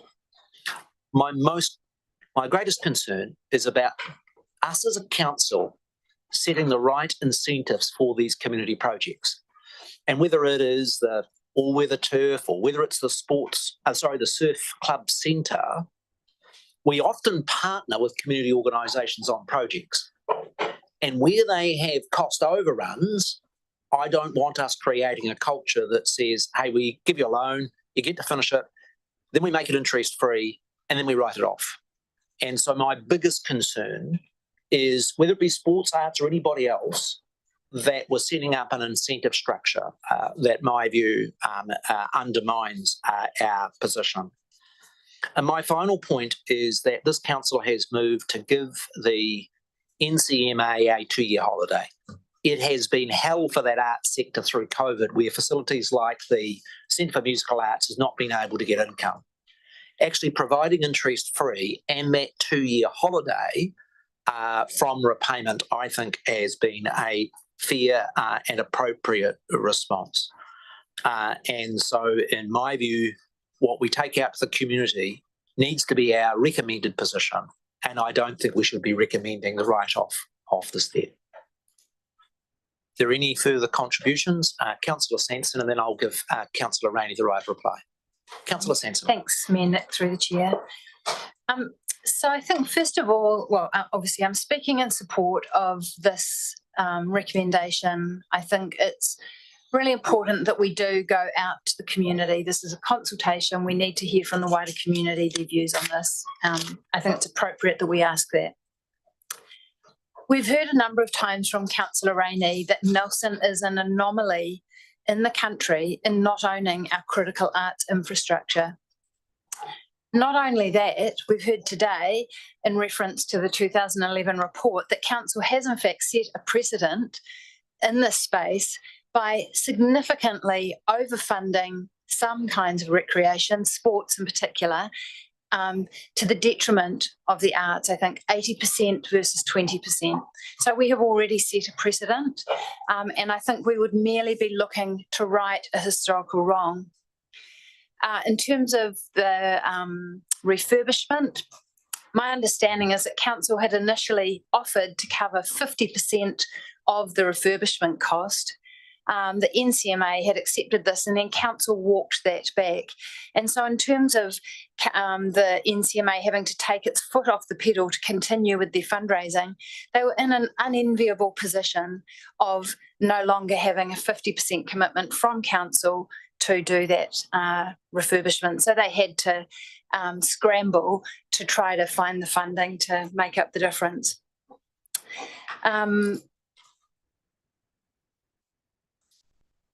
I think we may well set a precedent if this goes out to community consultation and there is support for it and we adopt it. The other arts, I think there's 2 other arts institutions whom we have a similar holder debt for. And I think it's right that we have that conversation, but it doesn't have to be this LTP. That would be a conversation for a future year. And I don't think that there is any assumption that if we move ahead with this debt forgiveness, that it's going to bring additional write-off in the same year. And I think, we need to really signal to NCMA and also to ensure that they are going to be there for the future. My understanding is that they really struggle to keep the lights on. We all talk around this table about how valuable they are, and they're internationally renowned for being a community asset. But if we don't do the right thing, there is a chance they may not be here in the future. And I think that this is an opportunity for us today to do the right thing. Thanks, Councillor Sanson. If there are no other speakers, I'd like to give Councillor Rainey his 5-minute right of reply. Thanks, Mayor. This is a matter of principle, and I urge my colleagues to consider putting this out in the LTP to hear what our community has to say about this matter of principle. Stop batting it around this table. Let's get it out there and see what the public has to say. It does set a precedent, but I think the precedent needs to be set. I think we need to have an upfront, honest conversation about how we fund things in the city. I started advocating on this issue around this council table when the deputy mayor was 6 years old. It's a long time ago. I was younger, I reckon. I've been consistently advocating and calling for equity in funding our recreational facilities since then. And just because the upgrade to the NCMA is complete, it does not remove the impact of that debt on the musical community of Nelson and the voluntary board of the NCMA. Now, we're talking about a 10-year write-off. They are facing 25 years of repaying debt. 25 years. Who knows what future councils will do in regards to that? We have an opportunity to give consideration to this issue right now. Who should be shouldering that burden? The musical community of Nelson or Nelson? If you play hockey or football or cricket, you don't have this issue. And the issue of ownership does not apply because the people at the NCMA are not doing it for their own personal gain. They are putting in place that facility and those activities for the people of Nelson. Now, the board has requested that the debt be written off because the financial environment for arts organisations at the moment is unbelievably tough. We need to do the right thing. We need to let the people of Nelson enter into this conversation, listen to what they say, and then at the end of that process, then make a decision about this. But on a reduced 0.04 basis, it makes it even less impactful on rates. Let's put it in the plan and let's hear what people have to say. Thanks. I'll ask the Chief Executive to have the division on resolution number 7. Clause 7 of the Mayor's report. Councillor Anderson. Aye. Councillor Benge. Aye. Councillor Brand. No. Councillor Courtney. No. Councillor Hodgson. No. Councillor Pakapaki. Aye. Councillor Rainey. Aye. Councillor Rolo. No. Councillor Sanson. Aye. Councillor Skinner, No. Councillor Stallard, Aye. Deputy Mayor. Aye. Mayor Nick. No.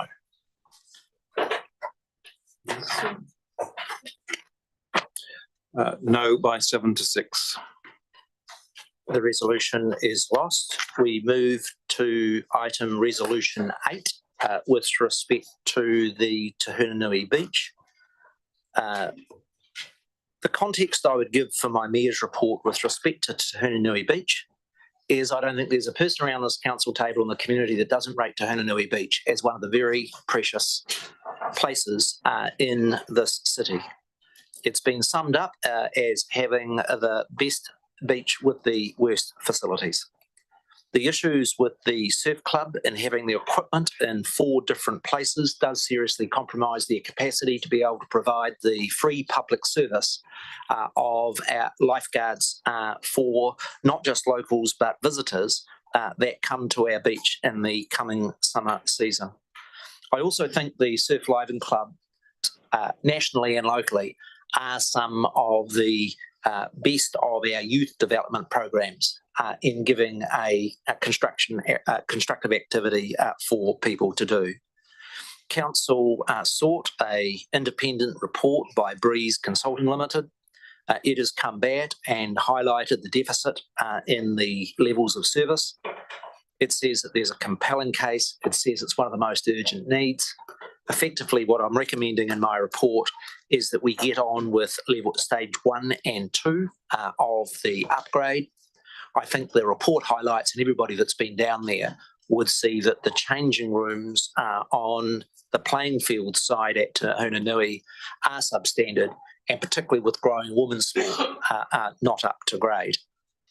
The proposal that's before you is for 50% of the funding to be raised by the Surf Life Club, for council to provide 50% of the capital for that, and for the 100% cost of the upgrade of the toilets and changing rooms for the sporting clubs.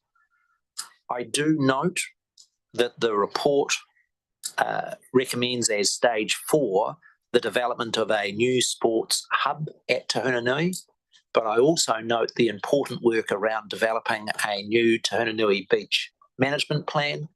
I think the report is right in recommending that that bigger project be done in tandem together. They are the reasons why that I've recommended this in my report. My understanding is that Councillor Rollo is happy to second it. I'm more than happy to take questions or have them referred to staff where appropriate. Let's have the first question from Councillor Courtney. Thank you, Mayor Nick. And the standout question for me at the moment, after the last discussion that we had, you're putting a burden of 50% contribution from the Nelson Surf Life Saving Club. 50%. You're asking them to raise 1.6 million. And I say to you, well, I say to the whole council, have they got the capacity? Is this just repetition of what we have been doing over a number of years where we set the bar too high? So my question is, have they got the capacity? Has that been examined to actually repay that sort of money? I have had a discussion with the President, Noah Hosey.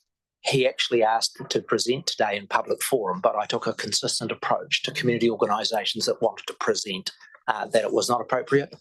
In my discussions with the Surf Life Club, they've assured me that they think they have the fundraising capacity to be able to meet their share. Both a number of the gaming organisations have already indicated support for the project. I wish to make plain that council would not be contributing its share until it was quite satisfied that the Surf Life Club had met its obligations in raising its half share of the project. Thank you. Councillor Rainey. Thanks, Mayor Nick. Who would own the facility? My understanding is the proposal is for it to be on council land and for it to be a council-owned facility, and that the Surf Club would provide the contribution to the council for meeting its funding share. That is work to go ahead from here, and obviously in year 1 of the LTP 24-25, that detailed work would be done. I don't know whether anybody from that, one of the managers would like to I'll comment on it. My understanding is there is a mix of models. Sometimes you have a council-owned facility, like at Saxton and the Saxton Stadium. You have other examples where a community organisation owns the facility and then has a lease. And further to that, I know this is a bit of detail, but are they an incorporated society or a charitable trust? What is their entity? They're an incorporated society. So, man, why did you choose 50%? It's just a mandatory figure that you chose. Why don't we ask them to contribute 70% as per other Look, in the city? I think the councillor's question's a fair one, and that is who chose the 50%? Answer, me in informal discussions with other colleagues, including the surf club. It is arbitrary. I don't think there's a magic number. You know, I look at a sports facility like the Nelson Golf Club, not a penny of ratepayer money goes into it. You look at down the road at the golf club up the Maitai, and it's very substantially funded. This stuff is a bit arbitrary. If you had a policy that said we're going to have a quite rigid line about what it is, I don't think it would give you the flexibility for different circumstances. Some clubs, like a Nelson Golf Club, tend to be a lot of older people like myself that play a bit of golf. I think the more a club has young people involved in it, the more we're interested in supporting it. If I look at the Surf Life Club, they've got a very large young membership, and that makes a strong case for a 50% community. And final question, are you suggesting 50% as a fixed contribution, or are you suggesting $1.6 million as a capped contribution? Yeah, what I'm proposing is to put in the long-term plan a capital provision for 1.6 million plus the amount for doing up the changing rooms. It would be then, when that money's in the long-term plan, for us to negotiate the detail of the agreement. But consistent with my view would be that if they manage the project and it runs over budget, then they need to be responsible for its over budget run. It would be a different situation if the council was to run and do the project. And that is the discussion that putting the money in the budget will then enable that discussion to occur as to what's the right way to structure it. Any other questions? Councillor Stella. Thanks, Minik. I wonder, do you have the figures on the maintenance and depreciation for the proposed building, and who would take care of that? That comes back to the question of who ultimately owns the facility. So if you take a sports facility like, so for instance, Nelson Football, they own their building and they're responsible for the depreciation even though they're on council land. Whereas if you've got a facility like at Saxton, the council owns the facilities and the council would need to fund the depreciation. So it's correct that there are two impacts on the ratepayer of this project. The first is that there would be the capital has an interest on it, and at the moment we're paying about 6% interest that would flow into the ratepayer for our share. And then the second cost would be the depreciation on the building in the event that the council chose to hold the building rather than the Surf Life Club. And the first part of my question, do we have figures on the maintenance and depreciation costs? What's the typical depreciation costs, Andrew, that we would have on our other sports facilities, Saxton Stadium, other facilities? Thanks, Mayor Nick, through you. Typically, we would charge depreciation over a period of 50 years on a building. It may be longer than that from time to time, but of course it comes back to the question of who's going to own the building. If we're not going to own the building, we wouldn't be funding depreciation on it. And a lot of surf clubs around the country do own their own buildings, and they do fund the development and the maintenance of those buildings, even though those buildings sit on council reserve land or coastal land. Is that okay, Councillor Stella? Yeah, and just to follow up, if I could, you mentioned that, I can't remember the exact wording, stage 4 will wait until we look again at the overall plan for the Tahunui Reserve. Was consideration given to the surf club being tied in with that development of the plan or not? That was not the recommendation of Breeze Consulting because they felt that there was an urgent need. The bigger question about a substantive sports hub is where would you put it? And when I read the report, and others may have a view, There's an open question as to whether that sports hub would be better located over on the road where there's better road access rather than congesting the area where the beach, where it said that it was very obvious where the surf club facility should be. Councillor Brand. Thank you, through the mayor. I've just got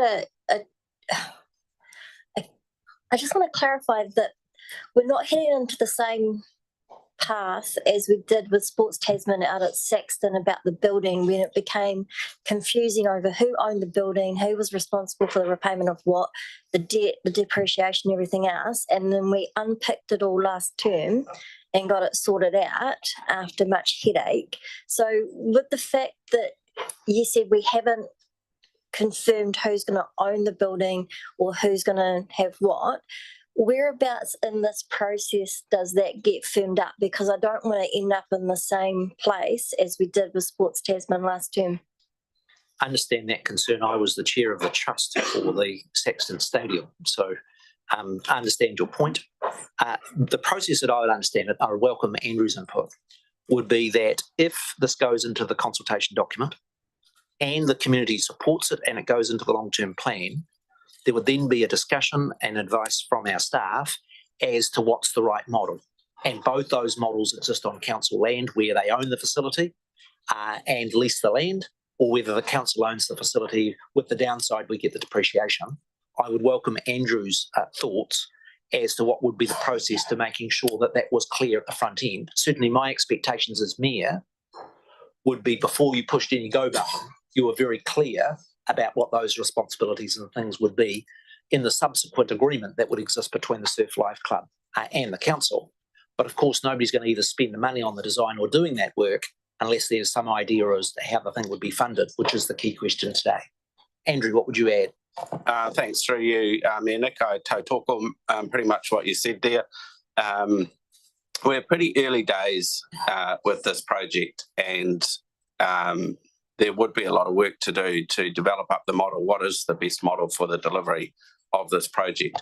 Consulting through the long-term plan in terms of the cost of the project and the intent to deliver the project would give us the answer of whether the community wants to proceed with it.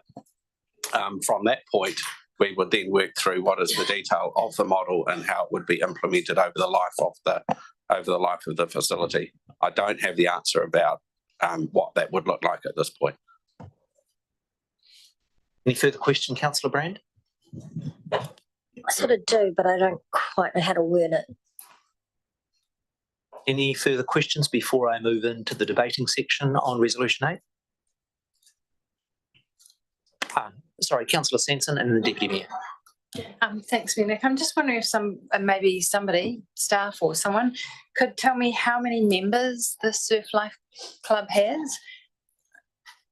It's a fairly niche activity, and I recall that the Modelers Club, I think, had about 15 members, but I'm assuming Surf Life Saving Club has significantly more than that, but I'd be curious as to how many members we're talking about. I attended the prize giving and there would have been about 150 people there. I think it is true that and they would argue, that relative to our sunshine and our gorgeous beach, our surf club membership is low because their facilities are so poor. And they are very ambitious to grow that. And I have a high level of confidence that if they had better facilities, the club would be so stronger. I'm also aware that when they did have beach facilities back in the 1960s and 70s, they had a huge membership. Thanks, Mayor Nick. I guess also we don't have surf here, so that's probably one of the other reasons why we don't have such a big surf club. I've been surfed over in my kayak. Yeah. Thanks. That's still. Thanks, Councillor Paki, for your confidence. I wanted to, so the other one, which I think Councillor Courtney asked and so possibly had answered, was what kind of commitment do we have that they're going to raise 1.65 million? And it's just verbal indication, is it, that they think they can pull it together? Was that? Yes, they indicated confidence and that they had chats with a number of the gaming charities and they were confident they could achieve it. But in my view, what would occur would be in the event that this ends up in our long-term plan, then I would expect our staff to enter into a specific contract and we would not be expending the council's funds until we were satisfied they either had that money in the bank or had contractual commitments. Councillor Brand. Right, I sort of figured out my question. So where it's got requires a 50% contribution, didn't we set an expectation that if the council was to own the building, then we would have a percentage contribution around 50%? But then if the other organisation owned the building, isn't our requirement that it was like 80-20?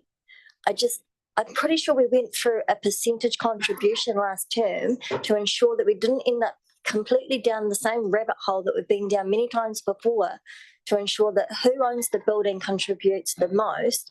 And the fact that we haven't actually decided who's going to own the building, I'm a bit reluctant to requires a 50% contribution from the club when it may be required that they are to contribute the 80% because they're going to own it. Andrew, I don't know whether you can shed some light. My personal view is that each of these will be different.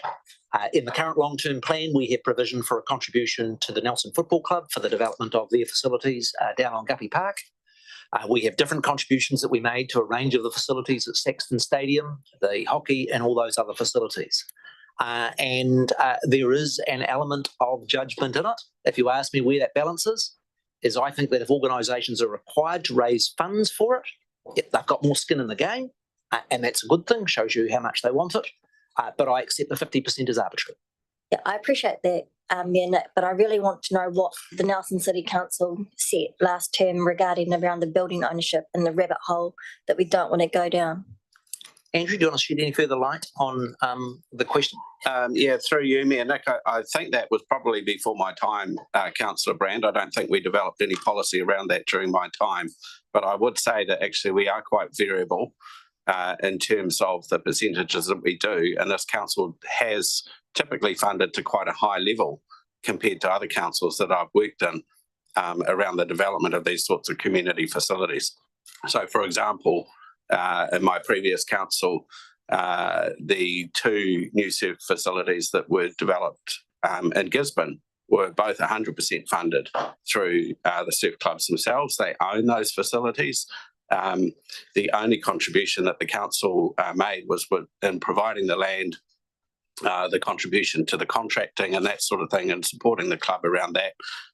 And in terms of funding the full cost of those public facilities, i.e. public conveniences that are associated with those buildings. So they're free access public conveniences, but it's a relatively low percentage of the total cost of those developments, by far the majority raised by the surf clubs. Thank you. If that's the wrap up of the questions, we'll move, the Deputy Mayor and then Councillor Ranning. Can I start by just getting clarification around are we currently unclear as to whether council would be leading the development or the Surf Life Saving Club would be? Correct. We're keeping an open mind on that, and we would expect after the items are in the LTP for the discussions with the Surf Club. I think you'd also want to have discussions because when you're on that beach space as to where the conditions and those things go. So I am open-minded, and the council at this point is not committing to one option or the other. Okay, I just want to test in terms of our capital program and ability to deliver.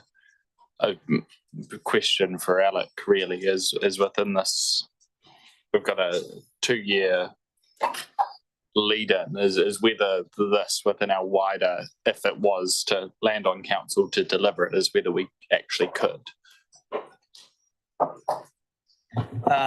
So through the chair, I have been involved in the delivery of several vertical structure projects. I think it would be challenging to deliver a project of this nature over 2 years. I think there's, and I'm not here to comment on the dollars, but I do think delivering it over 2 years would be a particular challenge. I think the nature of these in terms of determining the scope of the project, recognizing the area in which it is in, securing building consents, resource consents. The reality is that this is probably would probably take over 2 to 3 years, maybe even 4 years, but I just don't know the scope. As I said, I think it would take longer than 2 years, absolutely. Councillor Rainey? Just one more, which is just noting when we approved the $100,000 for the development of the business case, specifically requested was approved by this council to specifically look at co-location of Landsar search and rescue functions. That's come through clearly in the business case. That's not reflected in these resolutions, and just wanting to understand why that is. Because the resolutions are short. I'm just noting it discusses a percentage funding from Surf Lifesaving, but also potentially search and rescue. And this is talking about a 50% contribution solely from the Surf Lifesaving Club and referring to it as a facility development for them. The report that we've received from Breeze Consulting is open on the question as to whether the land search and rescue should be there or not. It would be a matter of discussion going forward. But what is more common is that there is a principal tenant of a building and then they may sublease. And it is possible that Landsar may be in the facility. It's also possible not, but it is intended that the primary tenant would be the Surf Life Club. I'm waiting for debate. Yeah. Councillor Rainey? I want to debate, not ask a question. Oh, sure. Sorry. Any further questions? That being the case, we will move to the debate, and I will move resolution number 8, enabling us to be able to move forward in improving our facilities at Te Hunanui Beach. As I said in my opening comments, I think we have one of the most gorgeous, iconic beaches in the country, and I'm embarrassed when I see the shipping containers on the beach, when I see the decrepit Surf Life Club facilities, and when I also see our volunteers this time of the year going out to set up their Surf Life Club facilities and having to gather those from 4 different spots. That's not what I would want for the best beach in the country. We have the advantage that the Surf Life Club is very well led, and at this year's Sports Tasman Awards, its president received one of their top awards for service, and I have confidence in the capacity for council to partner with that club in the delivery of the much needed facilities. I'd also point out that the adjacent sports facilities for the growing numbers of people that are using the Te Hunanui playground, sports grounds, are equally in need of upgrade, and they are covered in this resolution. It is my view that when we get a report that says the need is urgent, we need to act with urgency. I know there have been comments that we don't have the greatest surf at Te Hunanui Beach, but I'd also note the record of drownings that has occurred on that beach. Sometimes because it is such a calm beach, it is very popular with young children, and that makes it even more important that you have the services of a Surf Life Club. Yes, they're a successful sports organisation. Yes, they are also a youth development organisation. But what makes them particularly special for me is that they are providing a free public service for all Nelsonians and visitors to be able to safely enjoy our Te Hunanui Beach. I move the resolution. Councillor Bench.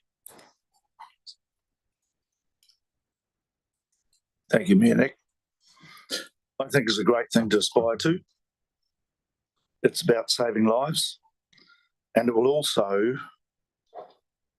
train a group of young people as respondents to emergencies, which could be used not only in search and rescue, not only in life saving, but also in search and rescue.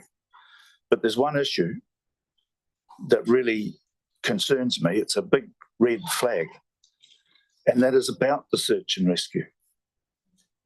That the fact that it says there was talk that search and rescue might be part of this. And I thought that, well, someone just hadn't thought about this. But in the report, it actually says that search and rescue said Tahuna is suitable for them and Harley Street is not. Now, search and rescue headquarters on a sandbar at sea level, when two of those things they might have to respond to is tidal inundation and a tsunami, is a nonsense. And it just, for me, it brings into question the thinking of everyone involved. And I just think it shouldn't be in there. I accept they say their Harley Street place that they operate from is not suitable, but I mean, if there's no comms, they could throw a stone into the police station and get a response, which is who they have to work with. I'd say Harley Street was exactly the right place for them to be, even if the present room or facility isn't. But to put that in with this, it's just, to me, it's a big red flag on the whole thing, and it makes me think, what are these people thinking?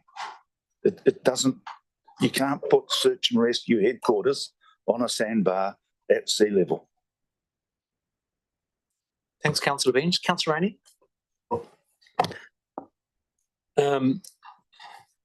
The proximity of this item to the one prior to it is deeply ironic in my mind.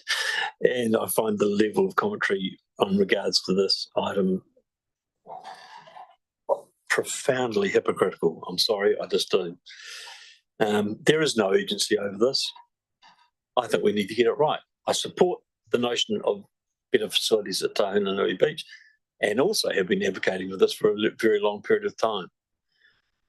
But with all due respect, I think this is sloppy. I really do. This is in the absence of clear policy as to what we're doing, and I don't want to proceed, and I'll be voting against it for that reason. The issue of the ownership of buildings on council land needs to be sorted out.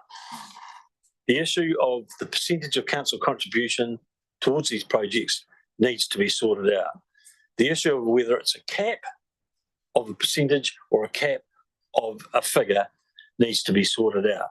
The issue of who leads the development needs to be sorted out. This sends a clear message, as far as I'm concerned, that the inequities that I outlined in the last item are status quo. Now, I urge you, Mr. Mayor, to consider taking this off the agenda and forming up a proper proposal for us to consider and putting it out as an SCP to the public. Because at this stage, it just says, we're just going to go with it, see what happens. Whereas, in fact, we should be making decisions on putting this into the LDP on a far more defined set of parameters. I'll be voting against this. Councillor Pakipaki. Kia ora, Mr. Mayor. Thank you. It's finally good to have something to talk about now.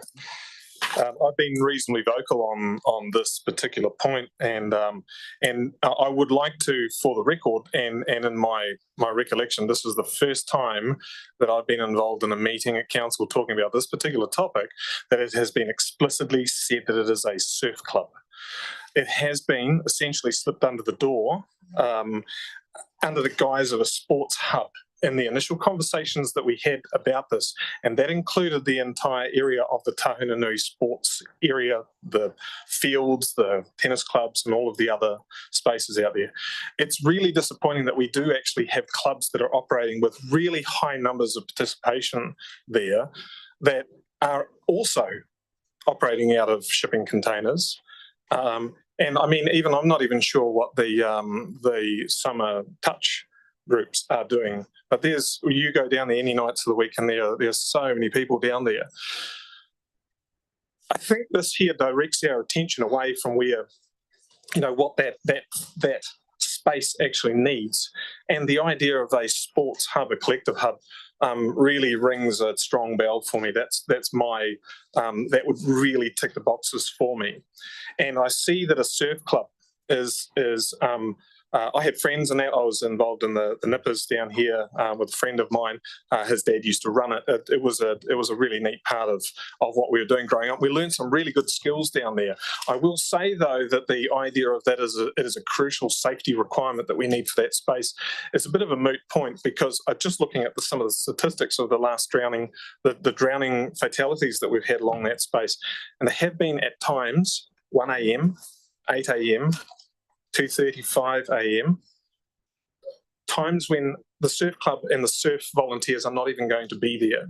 These are times where people are irresponsibly swimming, and that's the risk that they've taken. Unfortunately, that's the consequences have resulted in them dying. So I'd like to just say that there is a greater need in that space, and it's not related to just a surf club. I'd love to see a surf club down there, but I really think our focus should be on something a little bit more grander, and that's a civic investment that I think that we can do to actually make better use of that awesome space down there. There's no hesitation about that. One of the things that I want to really drive home is that the enthusiasm that we're showing towards this here, every time that we come up about civic investment and putting buildings into spaces that they are vulnerable to weather events and sea level rise, we haven't had that conversation with this. I get it, you can't have a surf club that's not going to be affected by a storm and by sea level rise and be effectively located close enough to where you need to deliver the service. But I can't support this. I think it needs to be bigger, and I think that this is going to divert a lot of our attention away to what's actually needed down there. And it is going to cater and accommodate a very small proportion of the number of people who use that area down there. And I want to echo Councillor Rainey's comments about. This is another disproportionate thing where we've got two sliding measures that we're putting arts as it's too hard basket. Oh, but sports are great. We love sports. We all love sports.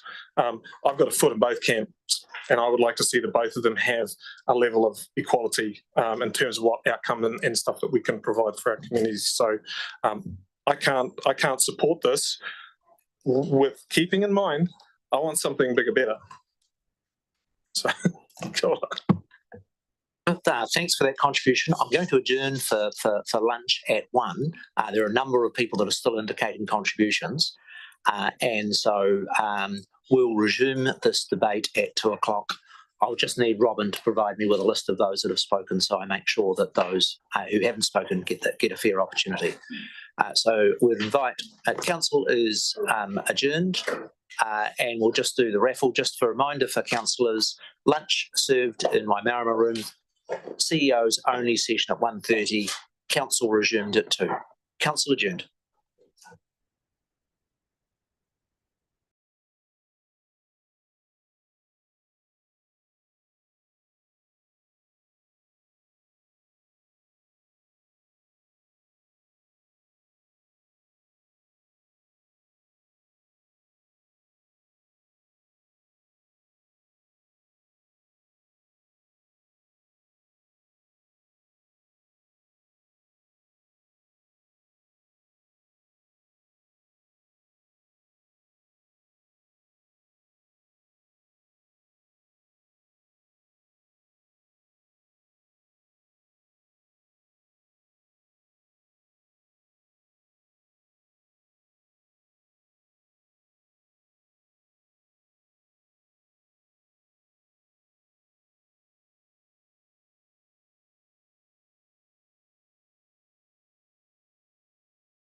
Council's resumed. Just as a heads up for councillors to make arrangements given progress that we're making, it's my intention to go into confidential business at 5:45. There is one item on the confidential agenda that must be dealt with today. I haven't heard any particular contentiousness from colleagues. Then the intention is to adjourn at 6 tonight and then to reconvene at 9 a.m. Tomorrow morning.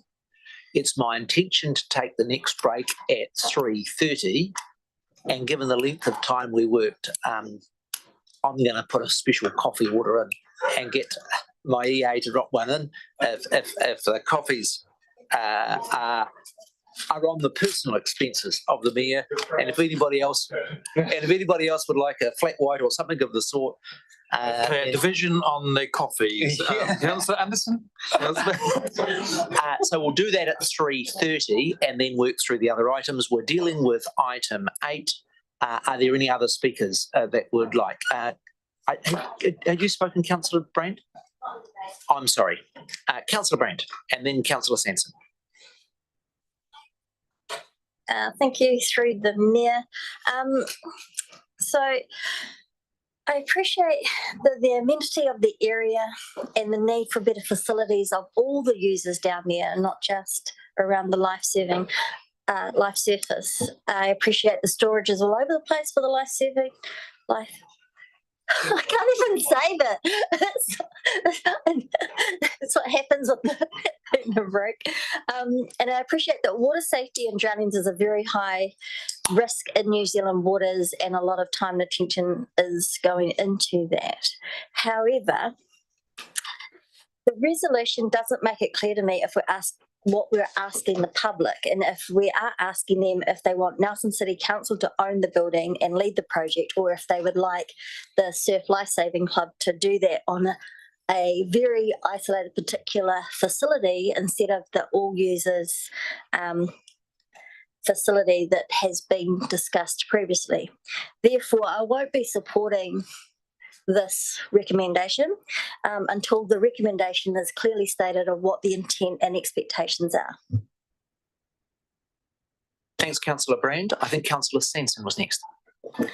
Thanks, Mayor Nick, through the chair. Yeah, I much like Councillor Brand, I do acknowledge the value of the organisations and the benefits that they bring, no question there at all. However, in my view, there's been, it's just a little bit of poor process around this. I feel like we should be doing a plan for the whole of the area. I'm concerned at the vulnerability and the long-term resilience of this area. We're partway through a dynamic adaptive pathways process with that community. To me, it seems a little bit preemptive to kind of run out and do this. And also without kind of really considering LANSAR and other entities that should maybe be involved in it. I think the other thing I'm a little bit concerned about is just some of the wording around the proposal. Like, I do think Te Hunanui Beach is awesome. I love going down there on a Saturday morning. I cold water dip year round. But I don't think that we should be kind of criticising organisations like Moana, SAP and that kind of thing, who have got their gear, like have got permits to have their gear down there in shipping containers with timber, around it. I had a look at, they've got a permit to do that. Natureland's got a beautiful shipping container with a mural across it. I just saw a ride. Yeah.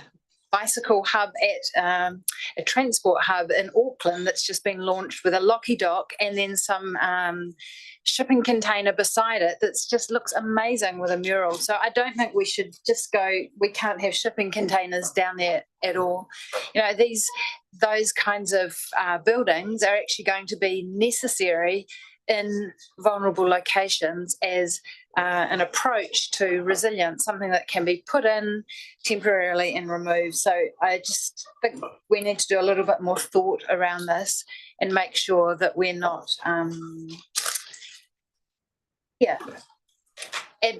doing something for one group that doesn't actually meet the needs of all the users down there. So unfortunately, and I think in light of the decision we made a few resolutions ago, which the impact I think is going to be about $85 million less spending over this LTP. I just can't see how we can add this in. Thank you, Councillor Sanson. Councillor Skinner. Thank you for that. Yes, I support this project. Surf life rescue facilities are long overdue.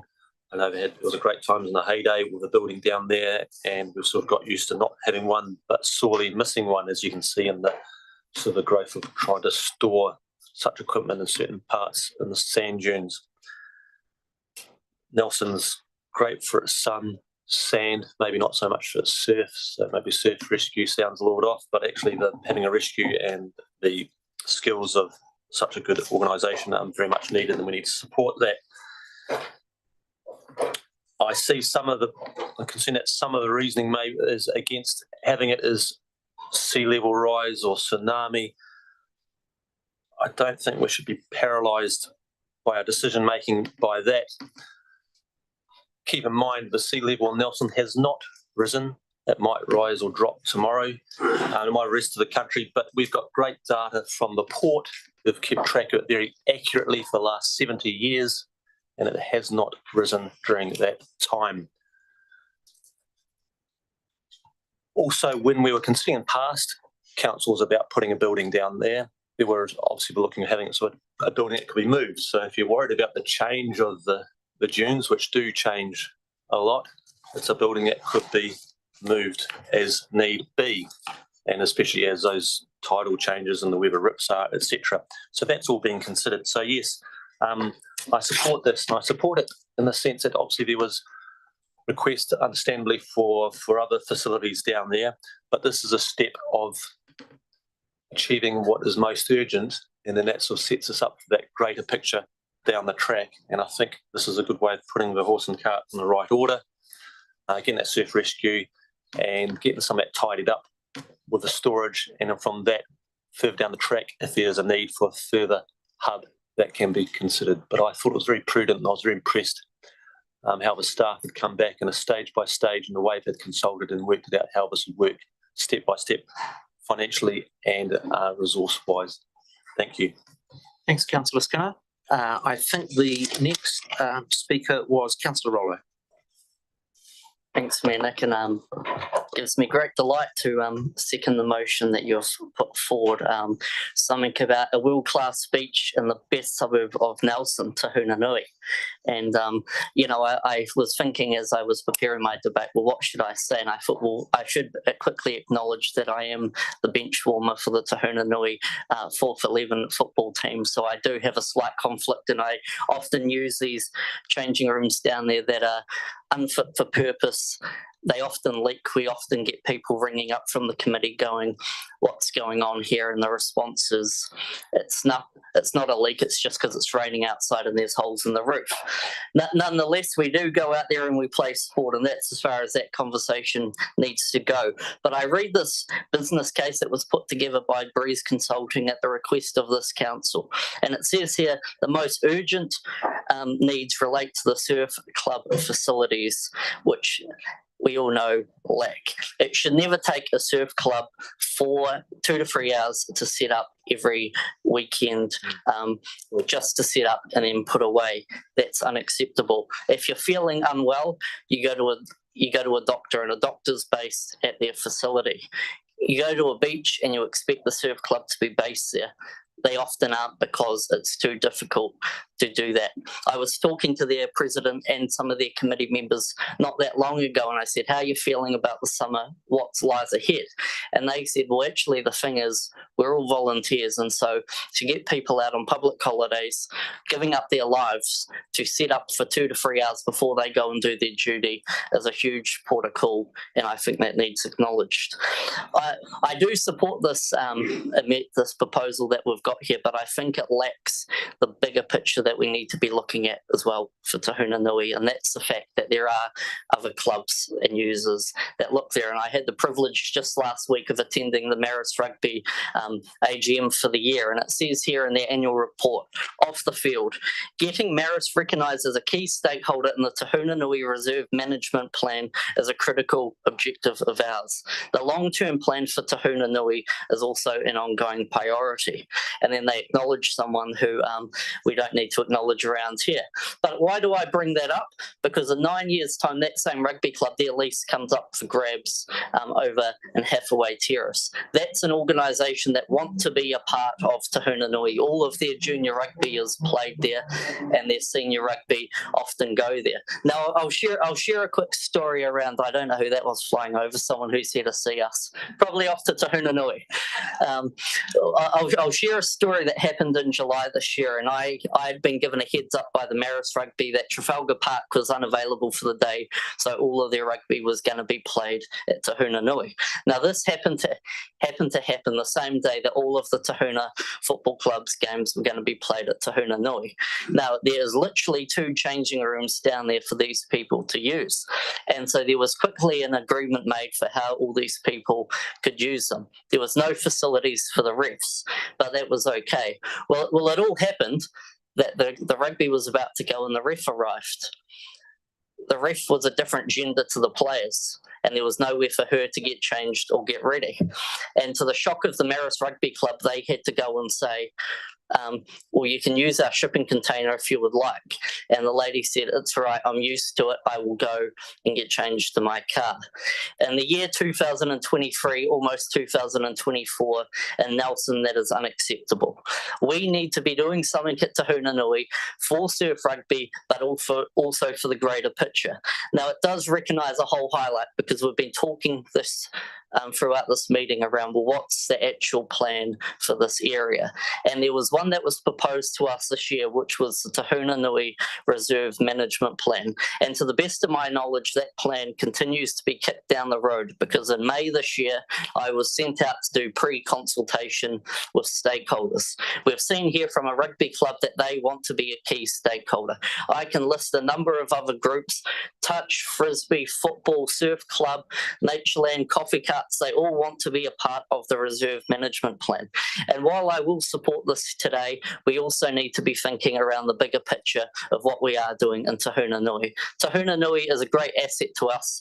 It is the best beach in New Zealand and also in the world, and it's about time our facilities made sure it lived up to that standard too. Thank you. Councillor Anderton, you want to waive your speaking? I asked for a contribution from the Deputy Mayor. Yeah, look, brilliant speech, Campbell. I'm really supportive of this as a project. I do have concerns in regards to how we're budgeting this through the LTP. Which this is a council that has been stung on many occasions when it comes to vertical infrastructure, let alone vertical infrastructure in a complex consenting environment with very unsteady foundations, being the coastal marine environment. And with that, I'm not convinced that the numbers in front of us, at the very least in their phasing, are a realistic or deliverable representation of what will actually be required to make a project like this happen. I think there's also that key consideration of wanting to avoid scope creep, but also wanting to achieve economies of scale. I'd be remiss to talk about Te Huna-Nui without, of course, mentioning the 2004 structure plan. Campbell, you didn't tick that box. We also need to be seeing this within the wider context of what's happening at Te Huna-Nui and within a wider strategic framework. I wrote this down before. Maybe I was feeling a little more fiery before the lunch break, but we should have lunch breaks more often. I'll get back in there. I think we've got to be. I also would really encourage us to be consistent in our language around these issues. I'll be consistent in saying I think we should be investing in this area and we should be investing in our community. But I wouldn't hold off from another councillor saying that a shiny new facility for a surf club when people are struggling is not going to go down well. I think we need to be approaching this in the same strategic context and framework that we're looking at everything else in this plan and ensuring that we are getting the best value for money. I want to work to make this provision possible, but right now I've got a really high level of anxiety that those numbers won't be delivered in the way, especially if we're relying on council's capital projects team to deliver this when our capital program is already immense in years 1 and 2. And so I just think that consideration needs to be given around how we can actually practically make this happen and how we can take what is a good idea and make it capture the full spirit of what it could be and deliver for the people that will be using it. Councillor Hodgson. Yeah, if there was one bit of new spending that I would want to support out of the resolutions today, it would actually be this facility. I had a very lengthy conversation yesterday with someone connected to the club who talked me through a lot of the opportunities that this facility presents. I also learned that the people that volunteer for Surf Lifesaving, they obviously, as a volunteer, they don't get paid, but they actually pay fees to serve our community and to keep us safe. And the biggest thing that's holding them back is having a facility where they can feel a sense of camaraderie and a sense of community. And they can also host other clubs too, and that would attract more people. However, I can't with good conscience support this today because as we stand, we don't have a budget that balances. There's going to be a lot of work to go into that, and I don't feel like I can add extra things into the pot at this point. Councillor Binge. Thank you, Mayor Nick. I just want to make clear of the comments that Councillor Skinner made, that my somewhat scathing comments about the thought process of search and rescue wasn't attacking the idea of putting a surf club there. It's the only place a surf club can go. And as someone that built wharves for a living, it's much easier to build a wharf on land. And a dozen piles there would give you a magnificent building and resilience. I've just had an off-record sort of discussion with the Deputy Mayor, and I'm going to seek leave. The concern that the Deputy Mayor has is around the delivery in the year 2. Would Council object if in a similar way on the musical centre, if the year 2 3.05 was split to be 1.03 and then 1.02, then 1.03 spread into years 2 and 3? Would there be objection if, subject to the support of the seconder, if the resolution was modified at this point? There's not. So as the mover, I would like that change to 1.52, then 1.53, moving into year 3.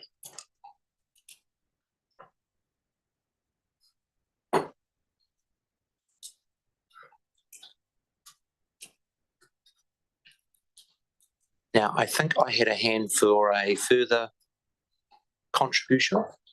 I'll just add, Mr. Mayor, I'm happy to support that, and it will probably give quite good timing that we could do the reserve management plan leading up to it. Is there any further speakers that would like to speak to the resolution? I'll exercise my right of reply.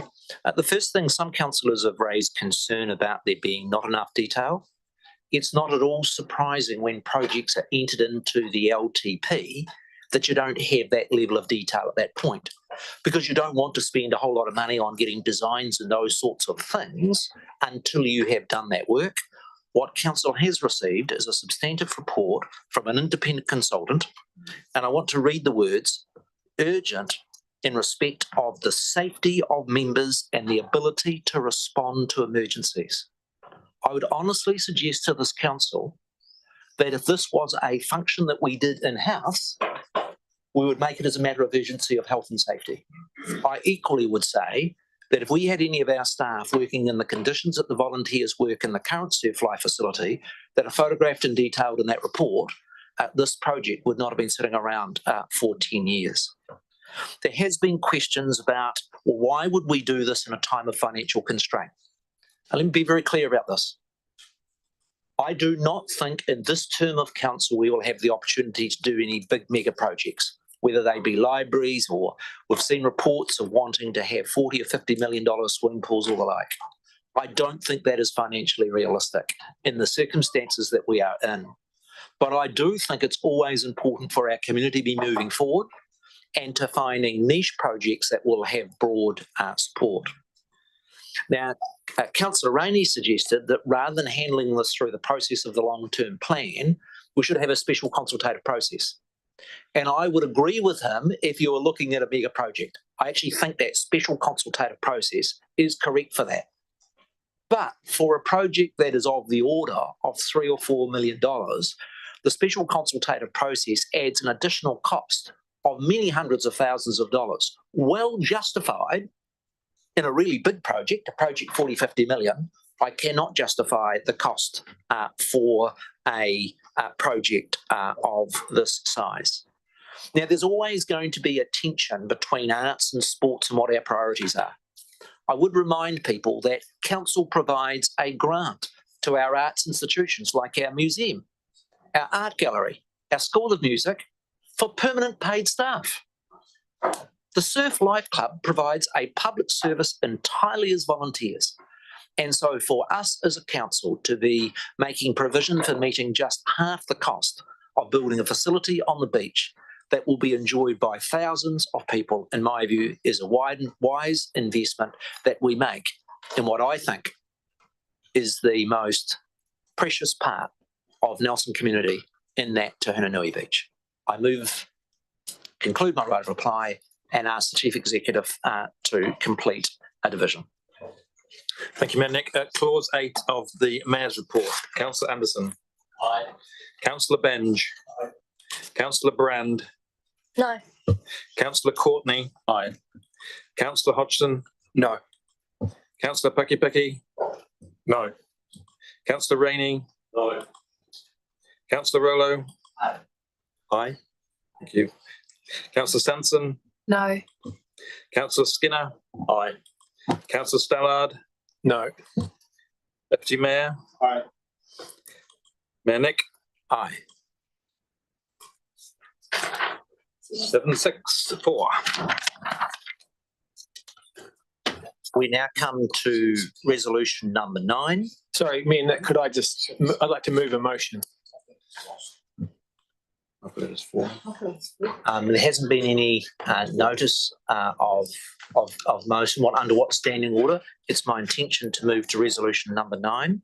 Yes, I'd like to move a motion to revoke the previous resolution from item 5 of the Mayor's report relating to rates cap policy under section 24.5 of the standing orders.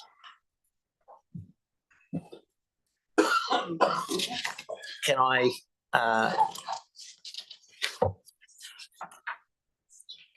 just want to take some advice just about the ordering and the approach. Would the mover be prepared to, this is a very substantive issue around effectively asking to revoke a previous resolution. And what I'd like to do is just take an adjournment to be able to get some staff time. And the only question I had is whether you would indulge me and allow me to deal with issue R9 and then come to it, because that then deals with all of the those facilities, and then immediately after I've done R9, take a break and then get the advice from council staff in that respect. Would you be happy for me to handle that in this way, Councillor Stallard? Sure, yeah. So what I'm going to do is I'm going to deal with resolution 9. We'll get the movers and seconders and the resolution of that. At the end of that, We're then going to have an adjournment. I'm going to get some advice, and then we'll deal with the issue that's been raised by Councillor Stella. So, Sorry. yes, Number 9 is the Arts Hub capital funding. How does that differ from, say, the all-weather sports turf, or I'm not quite sure. if you ask what I'm trying to Why we're do, adding it in. Councillor Sanson, and ultimately it's up to me as the discretion of the chair, is to make sure that our breaks, is that we're getting some work done and then we have a break. We get some work done, we had a break. We've only done effectively half a resolution because we'd substantially had the discussion on the surf. So my preference would be to complete the debate on resolution 9, then to have an adjournment, for me to get some advice from officials about how is the correct way to handle that under the standing orders. So that's my preference in proceeding. Sure. The only thing I would say is that the outcome of whatever of the motion that Councillor Stallard has asked for may actually inform some of the following decisions. I could say that we're dealing with the Mills report and I'm not going to consider any item until we deal with all those items. And that would be within my discretion as chair. I'm trying to be a bit accommodating, and I think that the way that I've recommended to go forward is reasonable. I intend to proceed with resolution 9, take a break, get some advice on the questions that Councillor Stallard has raised, and then proceed from that point. The resolution number 9, I want to make 2 points in respect of this Arts HUD capital funding. I've been a little bit sceptical of the number of different strategies that the councillor has had, where it's almost felt like there's been more strategies than there has been things occurring. There were 2 strategies that were done by the previous council, firstly with respect to the arts, and secondly with respect to the marina, which I think were really good pieces of work. And I would like us to move those strategies forward and implement them.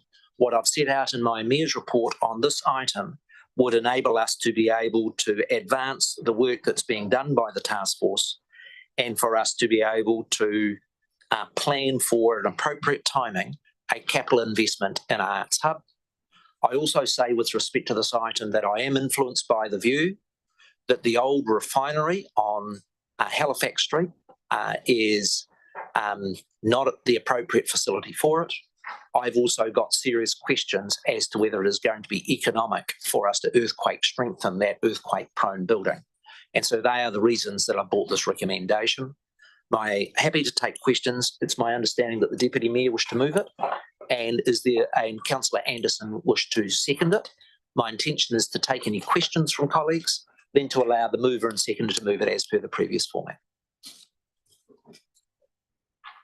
Any questions? I've got a quick question. So we obviously have core community artworks which are based in a council-owned building in the old hunting and fishing. Are they likely to be a part of this community arts hub, or is this a separate venture altogether? My understanding of the facility is that it will be in the first instance a replacement for the refinery art space that's operating in temporary premises currently in Hardy Street. My understanding, but I'm happy to be corrected by the chair of the task force, is it is the intention for it to incorporate other activities, but the span of those is not yet determined and is part of the ongoing work of the task force. So a quick sup on that, it's quite likely we could end up, not against it at all, 2 arts hubs working out of our CBD, one that's in a temporary home and one that seems to have a lease that goes month by month.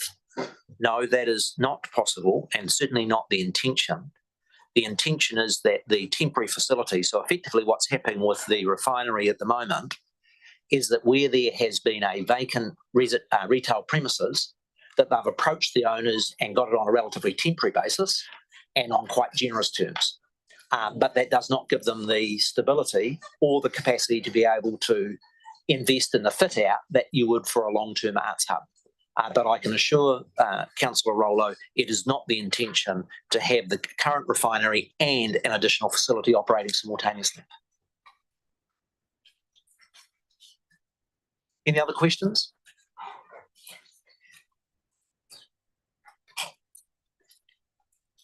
That being the case, I'll ask the mover to formally move the resolution. I move the resolution. And in speaking to it, I think what we need to capture here is that intention of, as a council, we decided that we wanted to activate and use arts and creativity, recognising their crucial role in regards to community wellbeing. We wanted to purposefully and deliberately support and enhance that element of our community for the benefit of everyone. As a result of that strategy, we've come up with a number of key actions, things like taking Arts Council Nelson and developing it into the Arts Development Agency to provide wider services to support that whole of community approach. The other part of this report identified what certainly one councillor around this table has been saying since probably before I was born, is that there is some major gaps in our arts facilities in this region.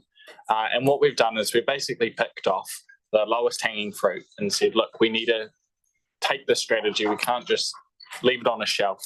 Let's take the lowest hanging fruit when it comes to the facilities and get started, get some momentum going. This is by no means the dream list or the wish list, although it is getting close to Christmas and we can pray for Santa to come through. This is a relatively moderate version of what could be possible, and we'll be relying significantly on the generosity and hard work of our arts community to take what this capital investment into a building is and turn it into the thriving centre of arts in our region, to tie together the amazing work done by organisations like Community Artworks, like Magenta, and the whole host of often unseen work, and bring it together into a place where, you know, when you walk in the door, you'll be able to access this wider range of services and connect in and ultimately get the synergies required to have a really efficient and effective arts sector and arts economy in this region, because that's something that for a long time we have rested on our laurels and coasted on the tails of yesteryear, turning into Shakespeare here, and something that we actually need to, if we want to retain that pride, we need to invest in it. The seconder of the resolution, Councillor Anderson. Yeah, thank you, through the Mayor. I've lived in a lot of cities, and I remember coming to Nelson, and to be honest, I thought it was a little naff. But what I believe in, we're best in the world, and I will fight someone. We got wonderful people. It's beautiful here. Saturday market best in New Zealand, and the arts, we punch well above our weight. Now, our creatives are getting sick of consultation and being asked what they want. Very excited about possibly finally something happening. We do have creatives leaving Nelson, which is a real shame. So yeah, I'm very supportive of Art Hub going into LTP consultation. Any other contributions? Councillor Stella. Yeah, thanks, Minute. Look, I do support this, and the one aspect I'll touch on is just that it's easy to support, or easier to support, an item when it comes from an established consulted council policy and there's evidence behind it and the gaps have been identified. And we have talked about wanting to not be the council who develops these policies and strategies that sit on the shelf and they get forgotten about it. And to me, this contributes to being the council that does act on its strategies. And, really arts is so important. For this region, we identify as being a region of arts. It's important for our well-being, so certainly support it. Thanks, Councillor Stella. Councillor Skinner. If I may ask a question, and you can say no, just get an understanding of this. So support of what we're trying to achieve, but we've done that long-term plan. I seem to be alignment with this. This is a hub run by whom? I'm going to address the question by allowing Mover to address the question in his right of reply. And if you'd like to comment further, that's fine, but that question will be dealt with in his right of reply. Okay, well, I'll comment. support. We've done a lot of work on this, and it's been great. The buy-in from a broad range of arts groups, large and small, was exactly the direction of the consultation that we were after. And it gave us and gave the arts communities, which is broad, a direction so that even if it wasn't perfect, organisations knew where to put the energies into, etc. And rather than it being a council-owned project, rather than our council telling them what's best, it was a great bit of consultation where the community were coming back saying, actually, this is where we're at, this is what we need. And we got it from both large and small, giving us that feedback. And I was incredibly impressed at the pace that consultation went through and what the outcome. Where I'm a little bit nervous of this is if it's going to fulfill what we're after and what the consultancy was after, because we put together that leadership, some funding to leadership of that, not from council, but from the arts, community arts, or not community arts, the Arts Council, given some funding to lead that. But my concern is that then this may, and I might be wrong in this, and after hearing the rest of the debate, I might be more informed, is whether this hits the spot. My concern is that we've got the likes of some incredible organisations out there, one that runs off an oily rag and does an incredible amount for the community is Community Artworks, and they work with most of those who are physically and mentally challenged. They have lots of other various groups tie into that, and it hardens me when I see that group working because they don't ask for much and they achieve a lot. And they're a group that have been pleading for a roof over their head and for some certainty, like the group down about Hardy Street there. I also see we've got the refinery building, and I know there's a lot of cost there involved in fixing that up, but we've got a lot of groups that will take that at a heart's beat and will make good use of it. So Raramundi Condrim is trying to feel some assurance that this will accommodate all those groups and not lead us into an organisation like CAW not knowing year by year where they're going to be at, because they've got a whole lot of stuff ready to go. And those organisations have incredibly, I know FAE, for example, and many of these other organisations have tapped into fundings from outside of council incredibly well, and they use each dollar to its best. And things like the parades we have, the Christmas decorations, they step in at a moment's notice when we're the council maybe falling short in time and energies to make these things happen. So I don't want to make sure that this fulfills that strategy. So I'll wait and listen on the response. Thank you. Thank you. Are there any other further contributions? I'm going to ask the Deputy Mayor to exercise his right of reply. Thank you. And to try and address your question, Councillor Skinner, and I should have painted this picture far more prettily. The creativity is being sucked out of me by this, by the grey in this room. Not commenting on anyone's here. The idea and the vision for this building is to be the home of the Arts Development Agency, to be a central hub with gallery, workshop, and creative spaces available for a wide range of uses, and also the sort of secondary but other key component is around shared administrative spaces and office space to bring together a lot of our arts organisations that are currently renting administrative space across our city, and as a result, ending up siloed when for a sector of our size, we could be far more connected. Will it solve every arts organisation's lack of permanent accommodation? No, it won't. But it's also about building a place for advocacy and for a wide range of uses, with more work still to be done around the exact details of what's there. My only other reflection is, again, we've heard a lot here around let's make some strategies happen. And Hitate Whetū is absolutely one of those done in the last term that we should make happen. Te Aroha Whakatū, our city centre spatial plan, the Marina Master Plan, E Tu Whakatū, our active transport strategy, our parking strategy. We have done a lot of great thinking. And I think this does sit in a much wider puzzle of strategic thinking that we can harness. We can go back to our Haven Precinct strategy from 2013, 14. We can harness the strategic thinking to make good things happen. And I think that this can be evidence of our ability to do that. On that basis, I'm going to ask the Chief Executive to now conduct a division. Thank you, Mayor. Clause 9 of the Mayor's report. Councillor Anderson. Aye. Councillor Benge. Councillor Brand. Aye. Councillor Courtney. Aye. Councillor Hodgson. No. Councillor Pakipaki. Aye. Councillor Rainey. Aye. Councillor Rollo. Aye. Councillor Sanson. Aye. Councillor Skinner. Aye. Councillor Stallard. Aye. Deputy Mayor. Aye. Mayor Nick. Aye.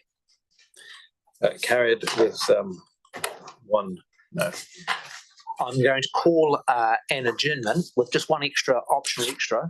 Anybody that would like a coffee ordered in their name, I'm going to leave this pad on there and get that organised. Council will resume at 3:10. Put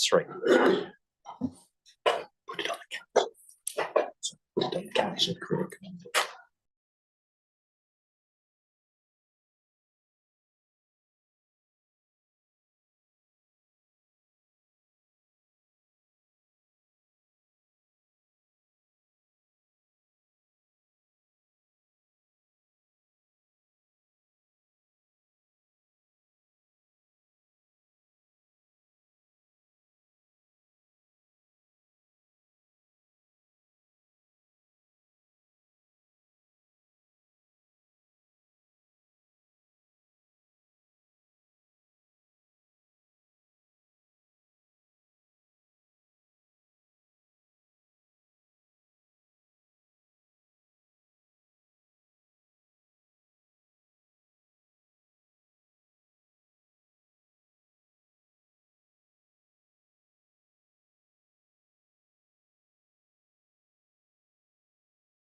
advice in respect of the issues that have been raised by Councillor Stallard.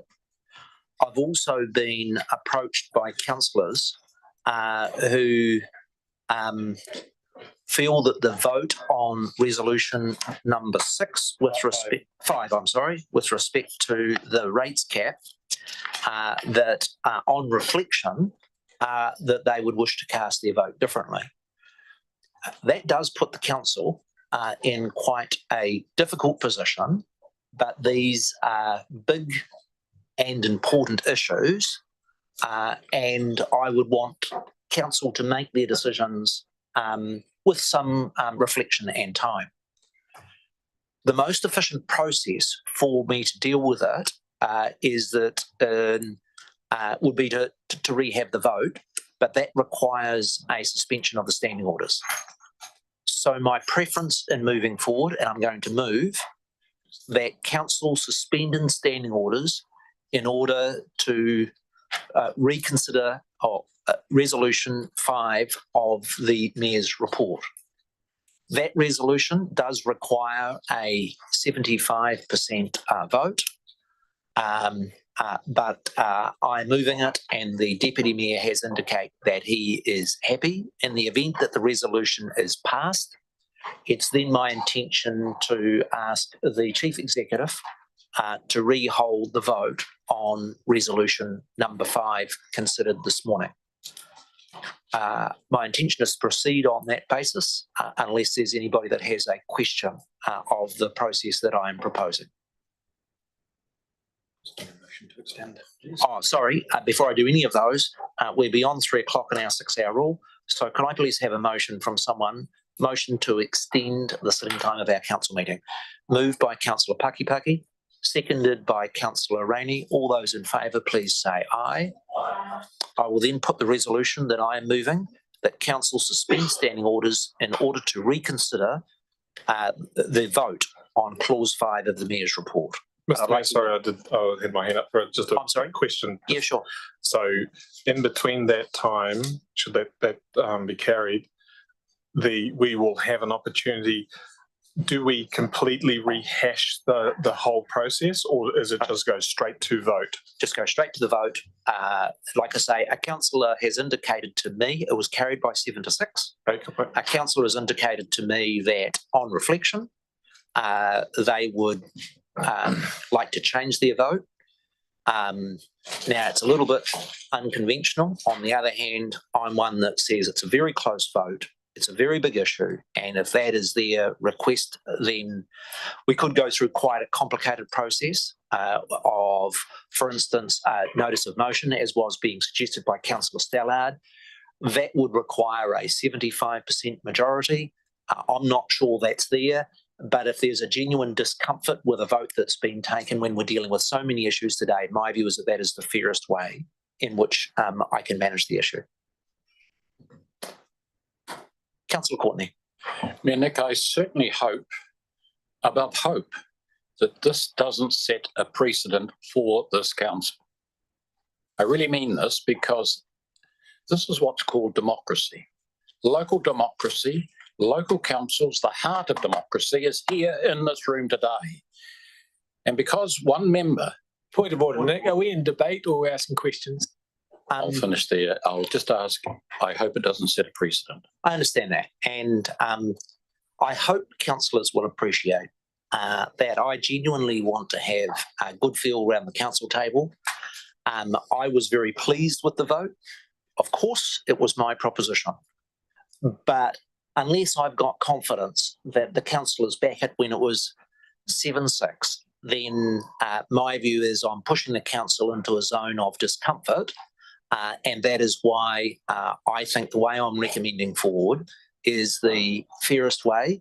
I'm also taking into account, actually, we're dealing with a huge number of quite big issues today. And I would note that it would be my preference, but it'll be dealt with later in the agenda, that if the vote does change, that we give scope through the consultation process for the issues that have been raised around the rates cap to be discussed in the consultative document, and also to welcome public input as we try and get more information around those questions that are there. And if you've got an issue that is as evenly divided as that, and remember, we're just deciding what goes in a consultation document, then it'll enable the public to have some say. My desire when we come to do the workshop on the consultation document is that we present some of the trade-offs and challenges around the issues of ongoing rate increases. So if the vote changes, it's not the issue becomes off the agenda, it's rather that council steps back a bit and allows a bit more process through the consultative procedure. So I have moved to set up the process to the Deputy Mayor. If everybody is comfortable, I'll put the resolution that's suspend standing orders in order to reconsider resolution of clause 5 of the Mayor's report on the rates cap. All those in favour, please say aye. Aye. Contrary, no. I would now ask the Chief Executive. Okay. Yes, I'm happy to have a division if that is called for on the suspension of standing orders.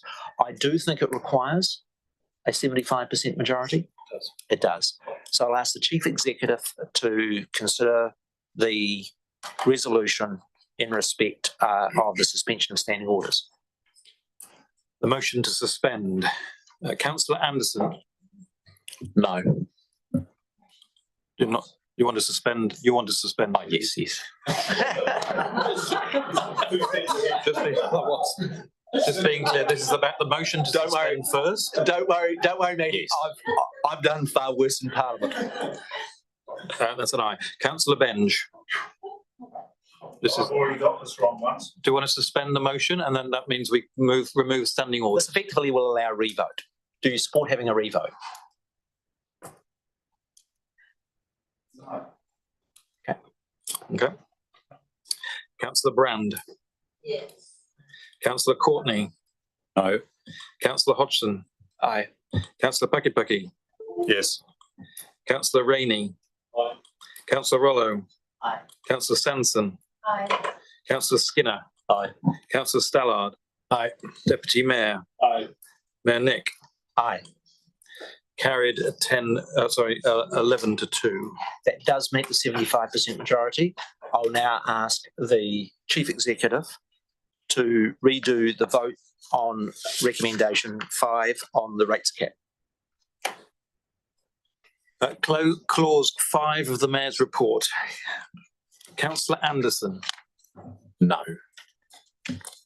Councillor Benge. Aye. Councillor Brand.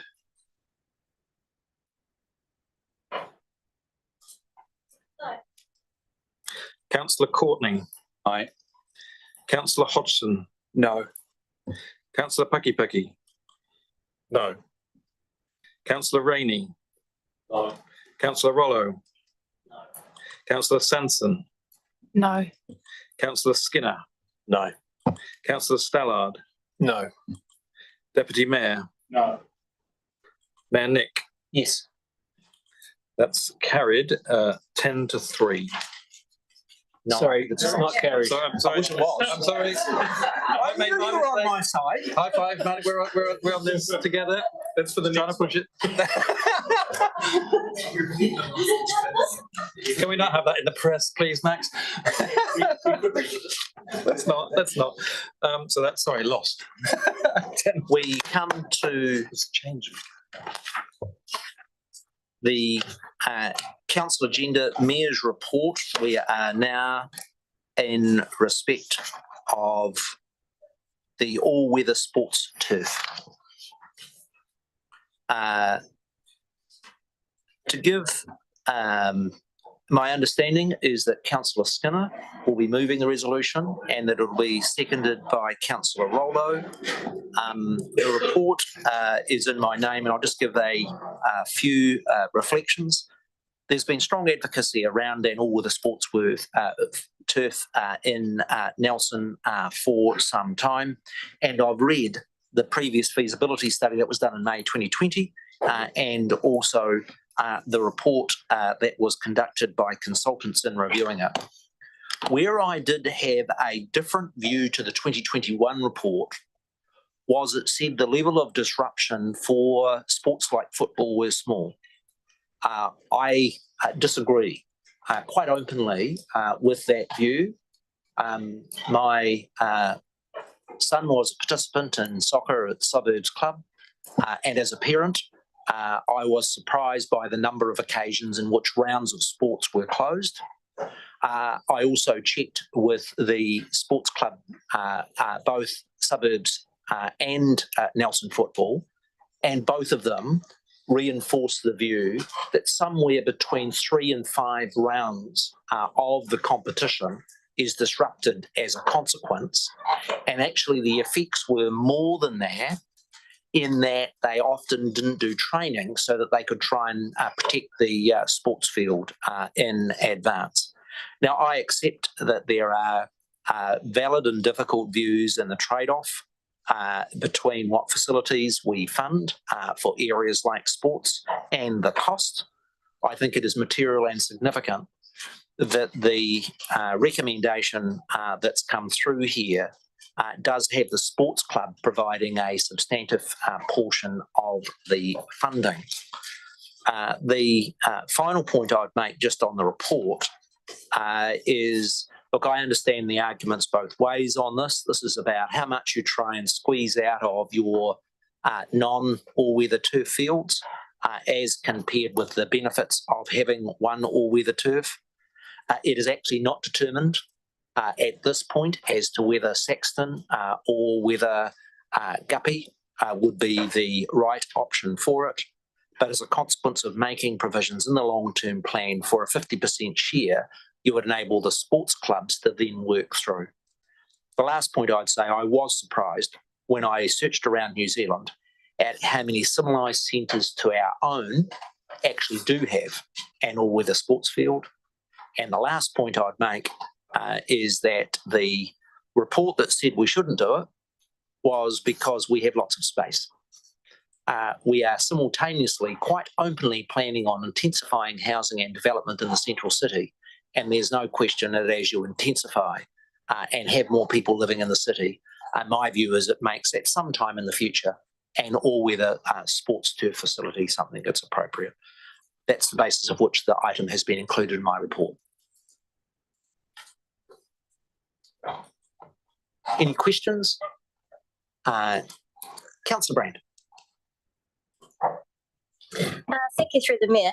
It's not just an artificial turf though, is it? It's also lighting and the rest of the accessories and stuff that come with it to ensure that it is usable 24/7 by the different multi-codes of sport that would access it.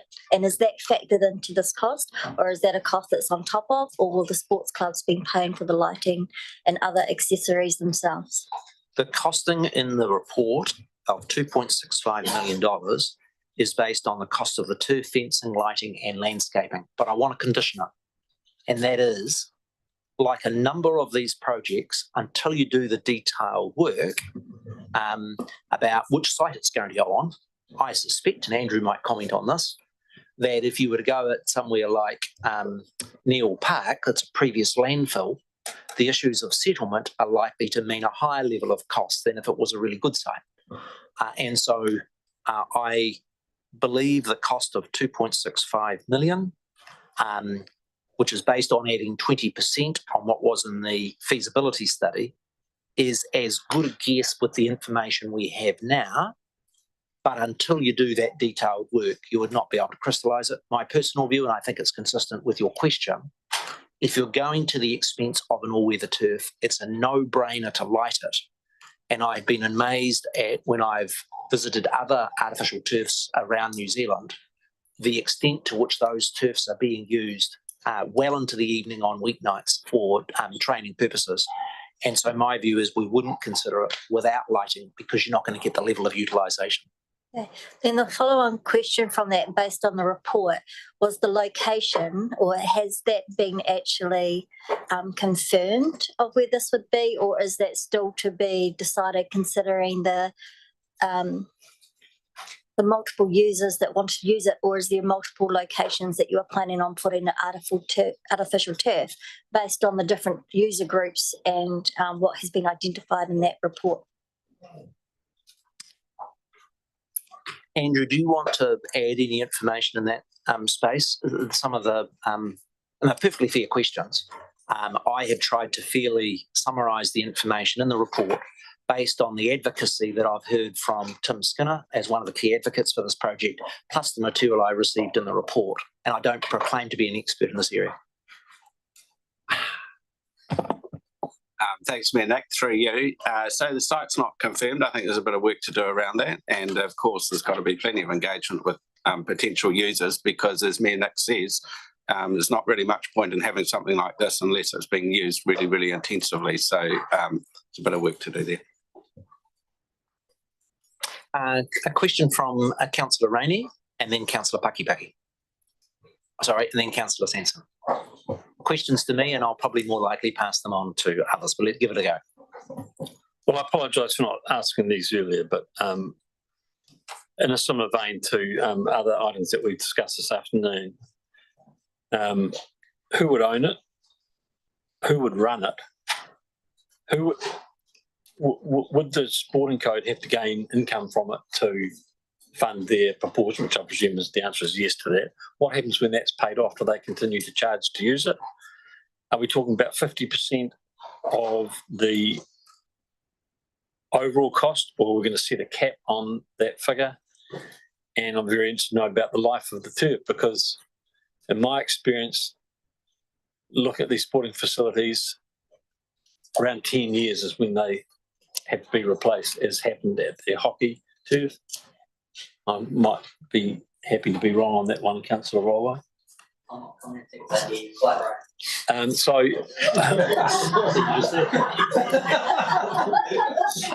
you've got a really big future in politics, Campbell.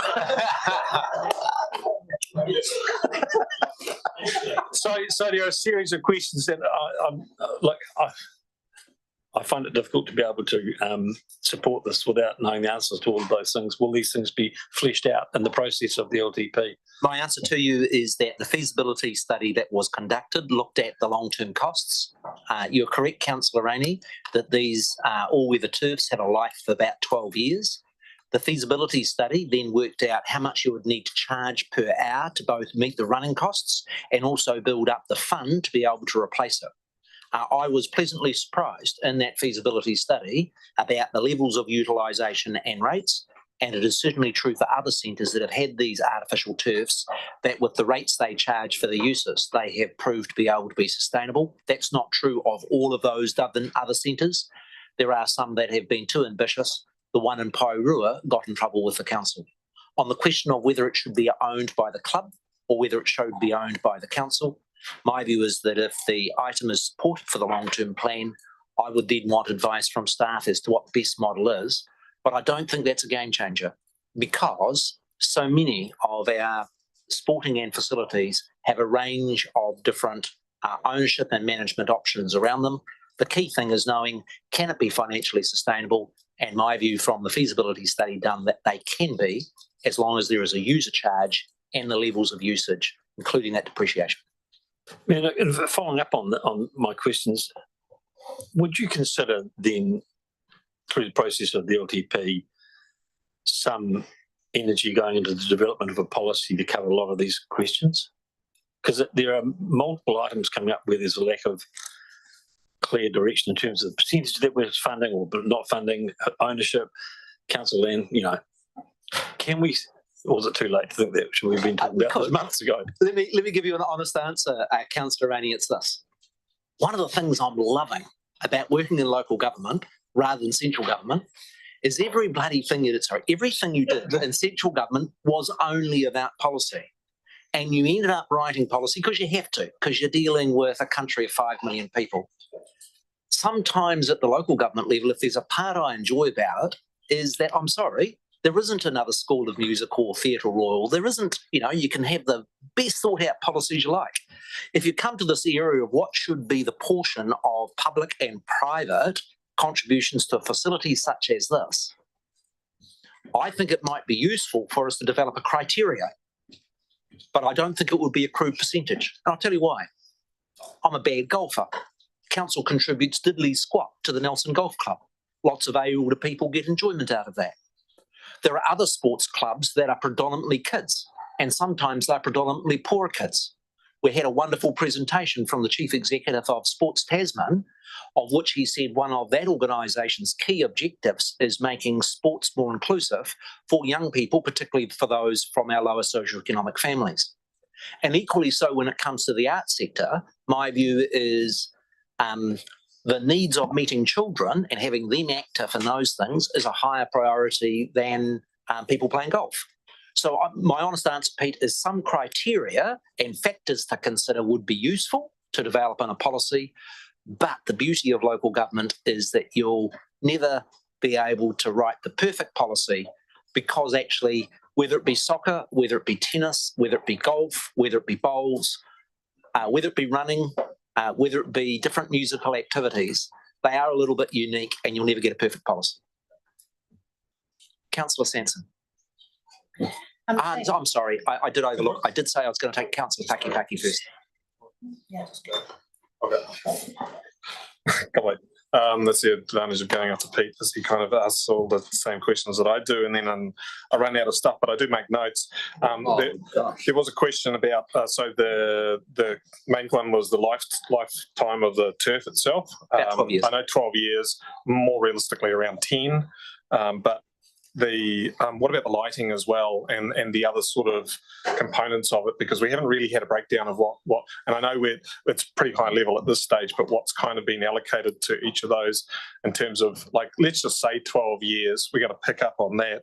That's $220,000 a year for that 12 years is what it's going to cost over that time. Well, if you're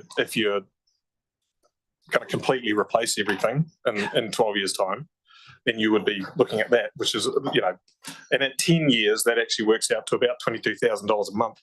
Do you think that if you start looking at the breakdowns without having a sort of a scope of works of what you're wanting to implement, what you're wanting to spend, that it's going to be quite disproportionate to the service that you're providing the community? That's the concern that I've got. Sure. In response to your first question, I disagree with the view that you have to replace all of the 2.65 million capital over the 12 years, because things like your fencing, the levelling and all those things, you're just replacing the turf, and in the projects I've previously read. Yeah, that statement was in the absence of a breakdown of what we're spending. I can only go by the feasibility study and the report that was prepared back in 2020. And it gave some sense of the breakdown, but you are correct, and that is the 2.65 is an estimate based on that feasibility study plus 20%. Until you decided the site and did the detail work, you wouldn't have accurate numbers. That would be the next stage of work to do. And 100% depreciation over that time too. Any other questions of myself or, sorry, Councillor Sanson. Thanks, Mayor Nick. Yeah, I think I would just like to, I've got questions, but so I'll frame this as a question. I think that I would really like to see us consider a criteria policy around these kinds of things through this process, because I feel already that there is inequity around proposed funding for the arts versus the sports, and then maybe amongst the different sports. Like, for example, I know Nelson Gymnastics has never received $1 single of council funding. They've just been through a massive refurbishment. They applied for funding, not $1. They applied for funding. They wrote a letter to yourself, Mayor Nick. They didn't get any community event, community funding. It's just, and that serves lower decile community, and it's been unbelievably hard work for them to try to raise the funds for that refurbishment to make it accessible and keep it going. So we do need some kind of policy or criteria that levels the playing field amongst different codes and different recreational types, so the arts and sports. The question is? So can we develop, can we have some kind of consideration for a very simple updated assessment and a policy through this process? Because I feel like we're just getting ourselves into difficulties Otherwise, that's just, you don't have to answer that right now. I'm quite open to the development of a policy, but I also say this, and it is one of the best ways of which council can provide incentives is when it's sending a clear signal to sporting and cultural organisations that we'll meet a share of the cost. And in my view, it is going to be a big ask for the sports that wish to have an all-weather turf to find their 50%. And that will help test them. And equally, as the report notes, before we would proceed, we'd also want to know that there was a level of use that can meet the sort of costs that concern Councillor Rainey. Yeah, so I mean, maybe I can suggest that Nelson Gymnastics comes and submits through the long-term plan process to try to get some of the costs. They've had to raise hundreds of thousands of dollars just to try and make it accessible, and it's been, my questions are, I know that Guppy Park is one of the preferred sites, but I also understand that the proposal is for it to be fenced. So does that mean it would actually be removed from public access? At the moment, it's a publicly accessible grassy playing field, but fencing it and putting artificial turf and having to pay, that basically is going to remove that whole area from public access. Is that right? Yes, it is, but Guppy Park, Neil Park are very large areas. Just as an aside, I've never had as much fun as yesterday afternoon because of Andrew's good work. Sorry, I'll just point. Yeah, No, that's- I think I can correct that actually, because actually I don't think it would be put out. There's a really good, my son's playing one in Wellington, that's open to the public all the time. And there's no, we could decide a policy on whether we wanted to lock it off or not. I think that's part of the detailed design, and but it doesn't necessarily mean that we have to lock it off. Sorry, why have it fenced? I'm curious, why would it be fenced? So the ball doesn't lose force. Like a tennis court, like a tennis court. That's Tahuna tennis courts. Okay, Right, anyone goes on any time of day, day or And night. the other thing I understood is that there is in that report, the 2021 report, which reviewed all of the previous reports, one of the issues that identified with Guppy Park was around the lighting impact on the neighbours. Now, I know that a lot of that housing is actually rental housing, lower socioeconomic rental housing. So I'm assuming that if there is a process, it would be contacting the landlords who aren't impacted by that lighting. So what kind of mechanism would we have in place to ensure that we had really fair, equitable consultation with the people who are literally, it's just like over their fence. I mean, big lighting there is going to have a massive impact on those houses. No matter, and whether we do this option of an all-weather sports field or not, it is the council's plans to extend lighting. I would be interested in an answer from Andrew. When the lighting of sports fields, whether they are all-weather or not, are put in place, what is the process for consultation with neighbours on the impacts of that lighting? So my understanding is normally when you're installing new lighting, as we've been planning with our current program, there's a resource consent requirement required for lighting, and whether that's notified or unnotified, I'm not sure what the situation would be in this case, but we would of course engage with neighbours over that, and I think that's a really good point about tenants versus landlords. Landlords are typically not the ones who are affected by lighting, so we just have to think that through carefully in terms of our engagement planning. I just note that in that report, it said that council staff at that time didn't support Guppy Park because of the impact on neighbours of the lighting.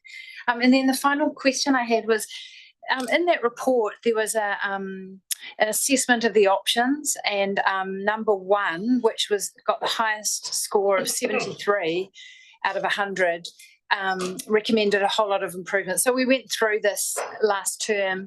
We did really thorough, we had workshops and there was reports, and a decision was made last term, and it was to pursue option one, which was all of these improvements to the existing facilities.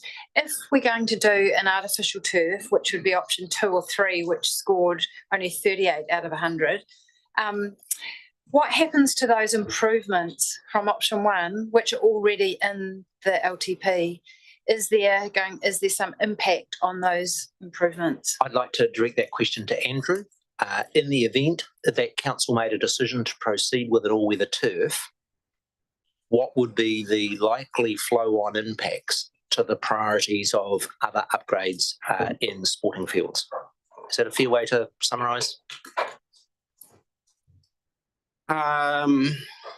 Through you, Mayor Nick, I think probably there would be some impacts, but I don't think it would be across the board, given that the approach that we chose in the last term was to upgrade a number of different facilities, whereas if we're building an all-weather turf, we'd be building it in one location. So there's the geographical spread versus the individual facility discussion, but I don't have a specific example, but I would think there would be some changes. Why I ask is that I note on the priorities that were agreed through the option 1 from last term that we agreed on, there were things like lighting improvements for Green Meadows, lighting improvements for Victory Square, lighting improvements at Sexton Park and Trafalgar Park training grounds, relocation of Victory Park cricket block, Te Hunanui Reserve lighting improvements, Neil Park lighting improvements and ground levelling, new lights in the training fields at Neil Park, Te Hunanui and Sexton. I'm just a bit worried that if we put all of our resources into one area. Sounds a bit more like a debater than a question. So I guess, and I make sure you get a contribution. I am just trying to keep to the process of questions, because to be fair, I'm trying to answer questions where some of them are really, I prefer, were dealt with in the debate, and for the mover to be able to respond. So what will the process be then to decide amongst new artificial turf in one area versus all of those other improvements across the whole city, basically, in the playing fields in the whole city?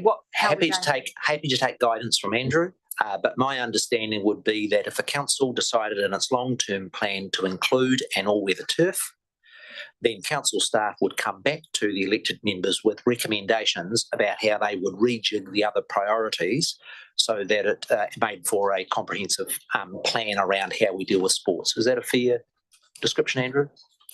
Yeah, thanks, Mayor Nick. Yeah, I think so.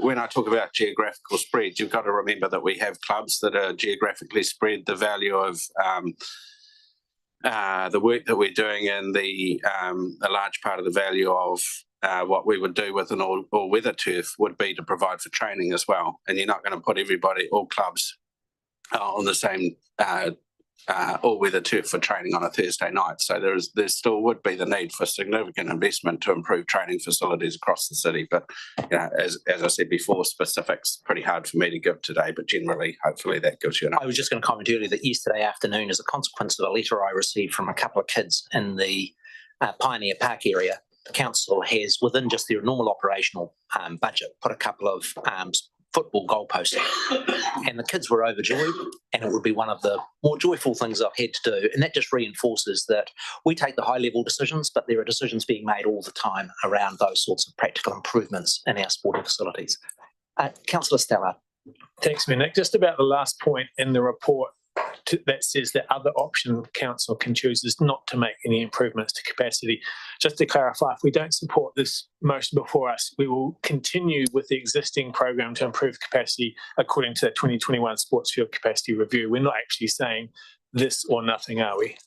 Correct. So in the event that the resolution is lost, my expectation of council staff is that the long-term plan would reflect that investment strategy as it is. If this resolution is supported, I would expect them to then rejig it with the all-weather sports field. Any other questions? I'm going to close the... question from the Deputy Mayor. Sorry, exact same question to Alec. That I asked on our last bit of capital work, which is this is adding another 1.3 million capex into a year where we've just added 1.5 in on top of our program. Do we have the capacity to deliver this? Through the chair, I think we can assign project management staff to this, and it's the phasing thing that I really need to emphasize. So you've got some phasing in there, and I think that could work, yes. So you're confident that a 2-year phasing will work for this? I think this is slightly different to a vertical build. You already know what you're getting in terms of a turf. I think for what I have in front of me at the moment, probably 2 years. Yeah. Sweet. Thank you. I'd now like to close the question time and allow the mover and seconder to debate resolution 10, please. The floor is over to Councillor Skinner. Hey, thank you for that, and thank you for the staff, and especially in the previous terms and the process and that, and what we've got. With an artificial turf, there's a lot of gains for the community, and it's not just about a particular sport. You've got economic benefit to Nelson, you've got the community and social well-being, and there's been such a huge request and expectation from the community, young and old. To touch base on the economic benefit, we have fallen well behind in not having such a facility. I was at the local government New Zealand conference last term, and they were showing in Palmerston North their artificial turf, and I was there with, as you understand, a whole lot of councils there, and we were the only council in New Zealand that was attending that didn't have one. In fact, the other councils looked at me shock and horror, some small towns, and they're going, shivers, we fight tooth and nail to get tournaments and you're just missing out on them, and they're quite right. We have lost so many age group tournaments to the likes of Christchurch and that we once held, and those tournaments, and I'm a big supporter of whatever the event, whether it's Highland dancing or gymnastics or football, it brings, when you have a tournament, age group tournament, it brings 10, 20 teams. They have 10 to 20 people in the team, then they have their families. You literally bring hundreds, if not thousands of people to Nelson, not for 1 day, but 2, 3, 4, 5, 6 days. And this happens over our so-called downtime over winter, which our town and businesses are crying out for accommodation and hospitality, etc. So the economic benefit is huge. And also, we run a lot of costs running our likes of our Trafalgar Park and our facilities. They take a lot of burden from trainings, etc. And this is outlined in our previous reports, and that the artificial turf would help go somewhat to taking that burden off the upkeep of those facilities. We also reduce not just obviously the obvious no need to mow a lawn when you've got an artificial turf. You don't need the herbicide or the pesticides which you need to keep a great grass turf in tip-top shape. As you know, the grass pitches, we're pretty blessed with the grass fields we have, but they can only hold 1, 2 or 3 games a week in good weather before they are too worn. Usually 2 games during a week, and as you've seen, in sometimes weeks of no games because the ground's too soft. With an artificial, with a all-weather turf, you can play them back to back to back, day and night, and you don't have to, in fact, you use them much as you can, and that's why they're so popular when it comes to tournaments. You just play them back to back on that rather than taking such a hammering of existing pitches, and that's why the support came from all sorts of codes and taking that pressure off the likes of Trafalgar Parks, etc. for trainings. And as touched on before, I know we put some money into lightings and improvements, and yes, I'd expect we'd rejig that where we put investment in absence of a turf, then that investment could be reduced to facilitate such a turf. We're also talking about the economic side of it. We're talking about a 50% contribution from organisations, and as we've had a huge demand, as many would have seen over the last number of years, a huge request for it, and a huge number of organisations have put their hand up to help towards funding. So funding, I don't think, will be a problem. In fact, I suspect we'd get far greater than 50% funding from outside this council for it.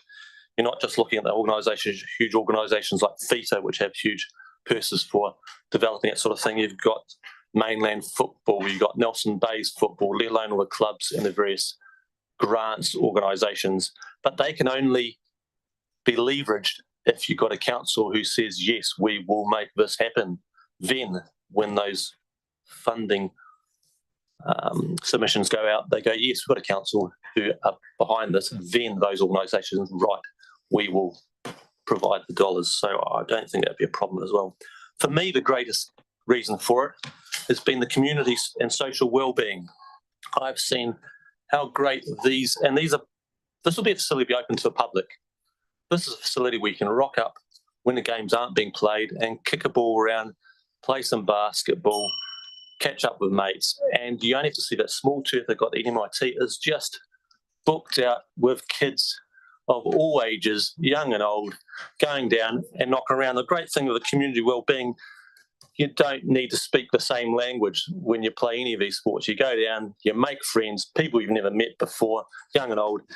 And the biggest support for such a turf has been from our refugee and migrant community. They just love knocking a ball around. As you've seen the success with our pitches, that has been a great thing. And the request and demand of this has been huge. So no, I please ask for some support on this, as the request has been so huge that in the previous mayoralty campaigns, every single mayoralty candidate, the 7 mayoralty candidates prior to this last one, said they would push and support this to the end. So I'd like to continue that. Thank you. Thanks, Councillor Skinner. Pushing the rules a little bit. I remember we have a rule in Parliament that I thought that was a tea-bell. you must finish your sentence. And I had a colleague that managed to have a 6-minute long sentence within the 5 minutes. Would Campbell Rollo like to exercise his right now, or would he like to? I'll hold fire unless someone else would like to talk. You can speak at any stage you choose. I'm going to give the floor to Councillor Rainey. Thank you, Mayor Nick. Carrying on the theme that I was talking about earlier in regards to equity and funding. Saxton Stadium, the hockey softball facility, Suburbs Pavilion, Saxton Pavilion, the cricket oval, the athletics track, the cricket building, cricket nets, indoor cricket facility, small ball range shooting facility, the velodrome, Trafalgar Park, Trafalgar Stand, Trafalgar Centre, aquatic sports, Green Meadows, if we call that a sporting facility. I'll knock off 10 million because Trafalgar Centre's half used as a performance venue, but well, if you can afford it at 8 to 10,000 a day, it's relatively expensive. Total so far, $65 million.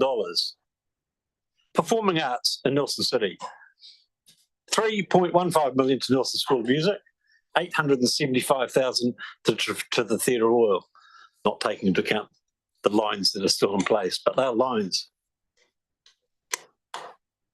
That's it. That's the difference. Sport, sport, sport, sport, sport, sport, sport.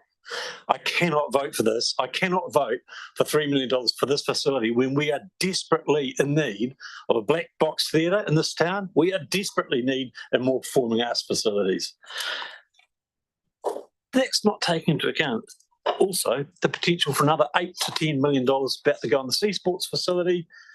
And then there's this facility, which is another $3 million. And then there's a facility down at Tahuna, which is another $3 million. Do you get my drift? It goes on and on and on for decade after decade after decade. In the meantime, our young people in the city don't get an opportunity to participate in performing arts like they should be because we are just ignoring it. I won't be voting for this. Thanks, Councillor Rainey. Next speaker is Councillor Sanson. Thanks, Mayor Nick, through the chair. Yeah, unfortunately, I'm not able to support this either. I really, I think I've really been influenced by Councillor Rainey's years and years and years of advocacy for equity around the arts. And, I think I'm a little bit dismayed that when members around this table had the opportunity to right that wrong earlier today, they chose not to even put that out for community voice. I also have other concerns. Like when I look at the assessment of options, which is in the 2021 report, it talks about that this is high polluting, high carbon, that artificial turf is high polluting, high carbon. I read on Global Sports Matters about artificial turf often treated with biocides, so there's increased health risks. National Toxicology Program, there's public health concerns around playing on synthetic turf fields. But also I'm really concerned that we don't have any certainty for people in and around Guppy Park that if an artificial turf was to go ahead there, that neighbours wouldn't really be, that neighbours are not going to be impacted by the lights. I think if we had a clear direction that this was going to be out at Saxton Field, I would consider it. But I do really worry about, lower decile renters in that area being really negatively impacted and just having no voice. I just feel really uncomfortable about this, and more money going out when we are not even able to support the climate action. I mean, I think further on from this, we've got a recommendation to pull funding for things like food waste diversion and that kind of thing. So here we are going to increase our carbon footprint and take a step away from climate action, and then the next couple of recommendations is just doubling down on that. So unfortunately, I can't support this. I'll take the next call, and I think it's healthy that there be a to and fro from the different people on this view. The first reason I'm really supportive is I love the fact that Nelson is New Zealand's most active area, and that we should take pride that right across the board of sports, that we're an active community. We live the longest, and I think the two are connected. The second thing is the principal benefactors of an all-weather turf will be our young people, and I'm just so much in support of our young people being active in sport. When I see the work that the Multicultural Council has done with our ethnic communities playing sports like football, which is just such a global phenomenon of sport, I just see our community really vibing and getting forward. I have a different perspective to Peter around the art, and as Mayor, I want to see both our cultural and arts sector and our sports sector moving forward. I note that in the long-term plan that we'll be taking to the community, we have a commitment to meet $3 million, $6 million with Tasman of ratepayer money going into a new archives facility for our museum, for our cultural sector. We have already committed today to improving an arts hub. It is not my view that there is a strong bias in this area. The one bit that I would love to work with Councillor Rainey on is part of the arts community is meeting the needs of older people like me. And I'm quite happy to pay my fees to enjoy top-end art and have the income to do so. The bit where I think Councillor Rainey is onto something, and I want to support him, is making sure that our lower income young people can participate in the arts of the city as much as they can participate in the sports.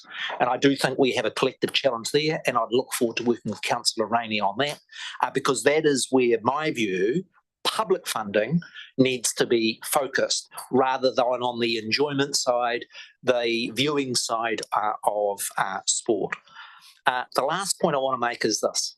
I am passionate about climate change and getting emissions down. But we lose our way when you look at the very small amount of emissions from an artificial turf. If we're going to say we're not going to build anything in the city that has every level of emissions, why, for goodness sake, would we proceed with the ARC? The ARC is a very substantial amounts of steel and concrete. I calculated it out. The ARC facility is going to have 100 times the carbon emissions of an all-weather sports field. Now, are people going to argue here that we shouldn't do that building or any of many other buildings? No, they're not. I think in the context of climate change, the arguments about the all-weather turf are a little bit of a sideshow. They are not the main issue. I think there's a big challenge here, and even if we include this within our long-term plan, the recommendations in the report are actually quite challenging. That they would need to raise 50% of the capital cost, and they would need to have a credible plan to cover the depreciation and the maintenance of that facility. That's a big hurdle for the sports clubs, and I think when you put that in balance, it's worth in the long-term plan taking it out to community consultation, and if they can raise that money, for council to provide that support. I think the next speaker was the Deputy Mayor. Thanks, Mr. Mayor, and I want to acknowledge the, I think, legitimate points and concerns raised by both Councillor Rainey and Councillor Sanson. I think it is worth acknowledging that in terms of arts infrastructure, and as much as I love the ARC project, I don't put it in the arts sector in terms of its purpose and delivery. Is that we've got $1.6 million, which we've only just put in, is pretty much our total contribution to the development of arts and creativity infrastructure in the next 10 years. That is a significant gap to the amount that we're putting into sports and recreation. Do I think the answer to that is to cut our funding and investment into sports and recreation? I'm not going to swear. No.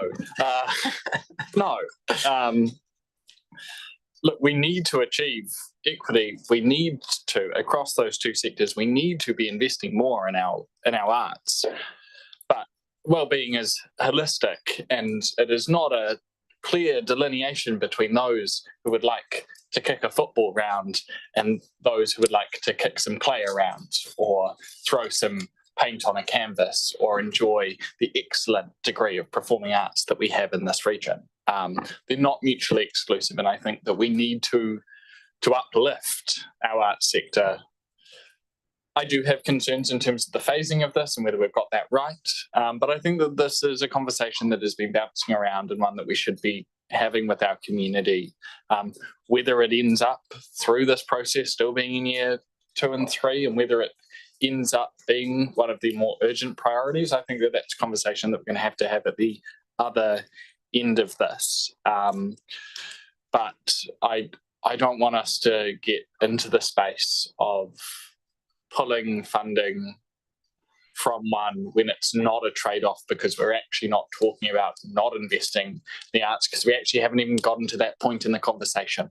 We haven't got to the point of, in our base case, already having a significant amount of money going into arts infrastructure. And that's something we do need to address, and I hope will be submitted on thoroughly. But I am happy to support this through to engagement with our community, because it is a much requested facility. I can say from personal experience, having recently had the sodium vapor lights outside my bedroom window changed to LED, that lighting, external lighting, can make a huge difference in your life. My nice moody yellow glow that was provided is now a much harsher white light, but I will survive. But I think we also need to acknowledge that push and go isn't what we're doing today, nor is it what we'd be doing if we were adopting the LTP today. Those decision points still come back to council, where we can address those questions of how do we do this in a way, what location is it going into, how are we going to engage with the community, how are we going to mitigate those potential adverse effects in a way that is equitable and inclusive. So I hope that we can continue our investment here, because we should be proud of our investment in sports and recreation. We could just be a hell of a lot prouder of our investment in arts. Thanks to the Deputy Mayor. I'm going to take Councillor Brand and then the second to Councillor Rollo. Thank you, through the Mayor.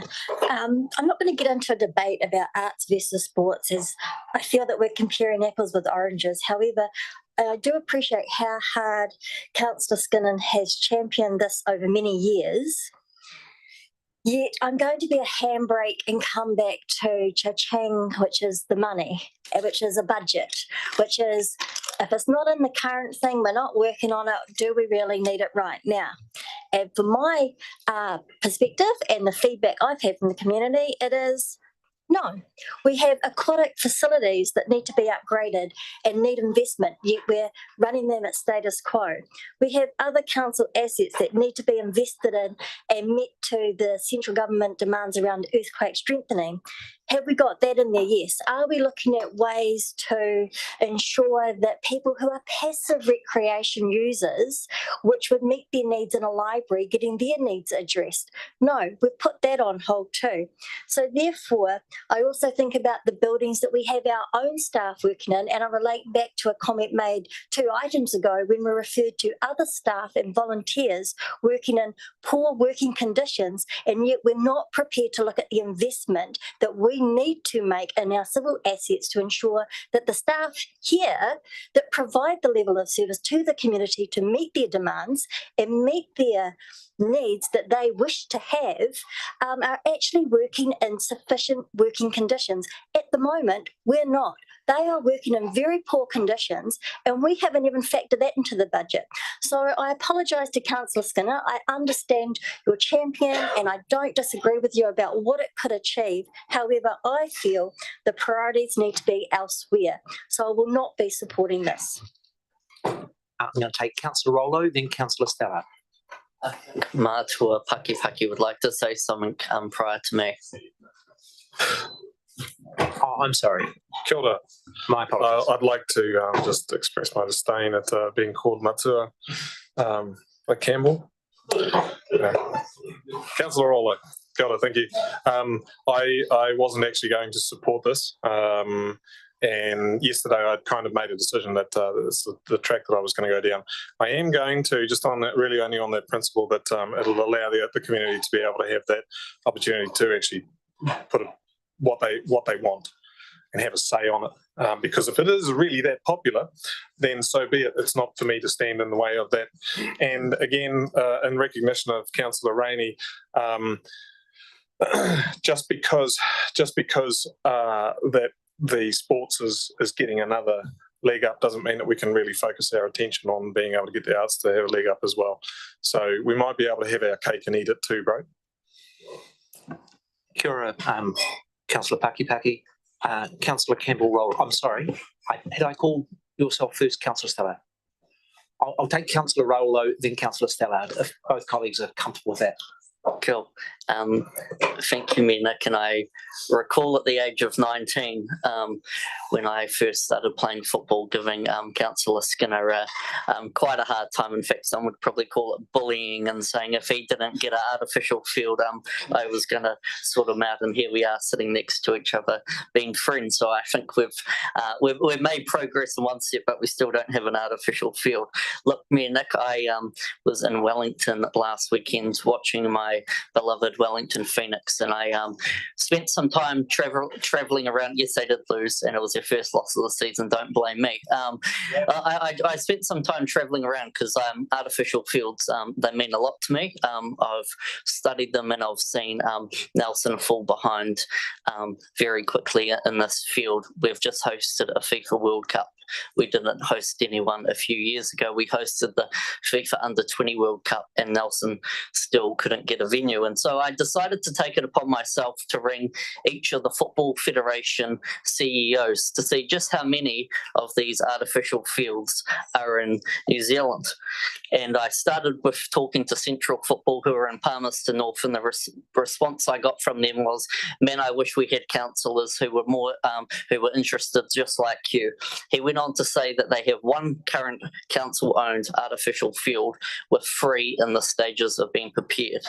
I then spoke to Northern, which is the Auckland and Northland region, and I said, how are you getting on? And he goes, I'll get the council to send you a full detailed report on how we're doing, but we have a few of them. I then spoke to Wellington Central region, which covers the Kapiti Coast and Wellington, and he said, we have 11 and 3 half-size fields with 3 more in the pipeline in the early stages. I then spoke to Mainland Football, which also covers Nelson, and they said that there's 3 owned by Mainland Football and the council, and there's also Christchurch United, who privately owned ones through a billionaire. And then I got down to Dunedin, and this is what really got me. There's 2 in Dunedin, 1.5 in Invercargill, and 1 in the pipeline in Central Otago. And there we are going, well, what have we got in Nelson? Well, me and Nick, we've got something that Invercargill has that we don't. And if we want to be a city, surely we've got to do a wee bit better than Invercargill. I really mean it. I mean, you know, they've got one. And so I started talking to these people about why do these football fields mean a lot to them. And they said, well, actually, when it got to the stage of preparing one, we decided as football federations and regions that actually we need to align our strategies to the council. And so Mainland Football are in the process of working with the Christchurch City Council to create a long-term strategy that actually works with both artificial fields, grass fields, and also the sporting clubs. And that's something I can see happening here in Nelson. Prior to my time on council, I was involved with Hockey Nelson, who invested in 2 hockey fields and brand new lighting. Both of those were we had received over 50% of the funding was from the sporting quota itself. So to hear the argument that actually sporting won't come to the party and it's 50-50, I don't accept, because I believe if we say to the sporting clubs we want to build this, I think they will front up with the money.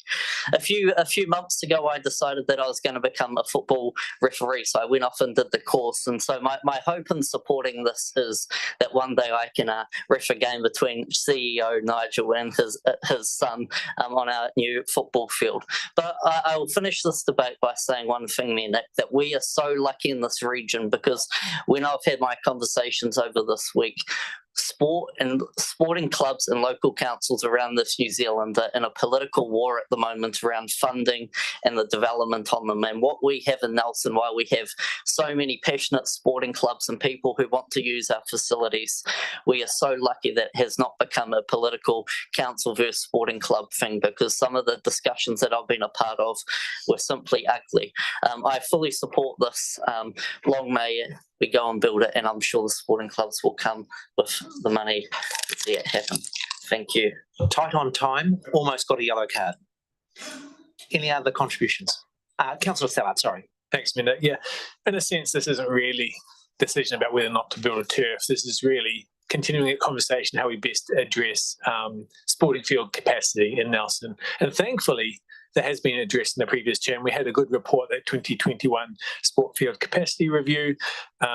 That was gone over quite thoroughly. We had very clear officer recommendations based on the assessment of options. I'm looking at it now. There are 11 criteria. The plan we're going with right now, improving grass turfs and lighting, scored 73, as Councillor Sanson said earlier. The two turf options, 38, so about half the scoring of the plan we're on right now. So I just think it's worth bearing in mind that we do have, this report and officer recommendations, not right now, but the last time we really looked at it in detail.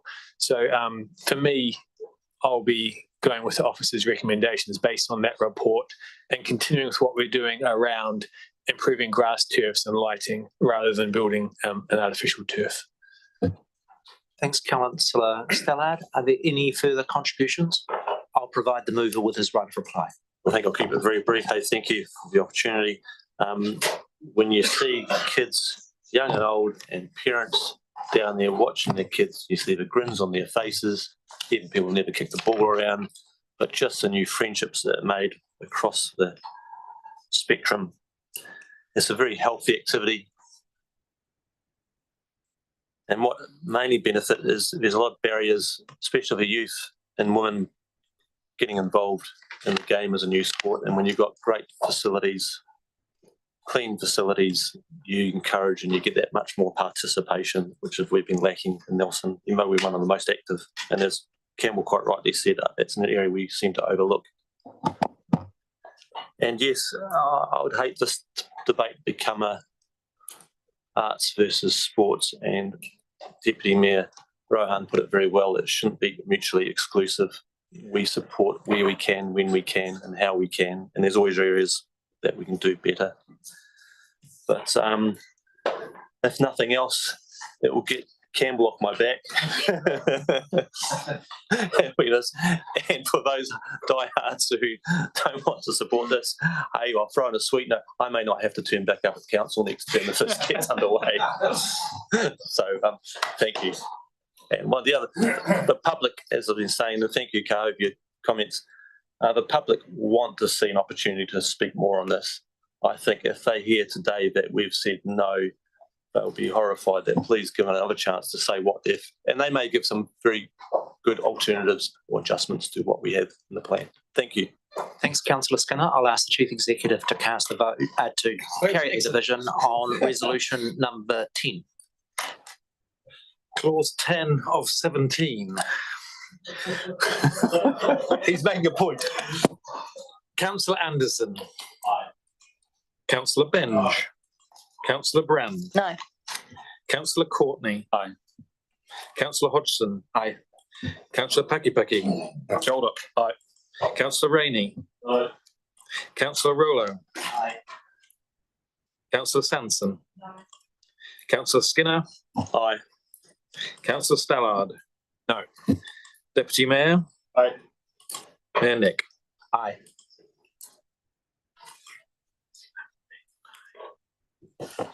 Nine to four, carried. Resolution number 11 is in my name, and I understand that councillor Benge was happy to support, but the Chief Executive suggests we take a 5-minute break, which I agree. Council will resume at 4:25.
I would like to table the letter that has been received from the Minister of Local Government with respect to Three Waters.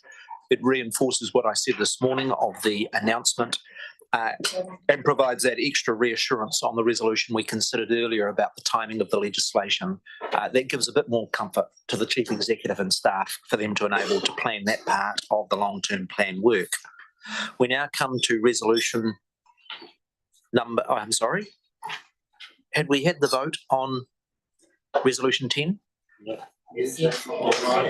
I'm sorry? Yes. We have? I'm sorry. The coffee is running out. I need to call on the Campbell Rollo's referee skills, and let's consider resolution number 11 with respect to the Hill Street Suffolk Road link in my name. The first thing I'd like to reinforce that's in my Mayor's report is this very important graph that came out of the 2023, this year's resident survey. And the reason we do these surveys is to try and get good independent information on what are the concerns of our residents and ratepayers. And the issue that just sticks out so strongly is that when we ask people to rate the performance of different areas, and then we asked them the question of how important they were, transport was the area that had the lowest level of support, the highest level of concern in terms of satisfactory service, and in terms of importance, transport was right at the top.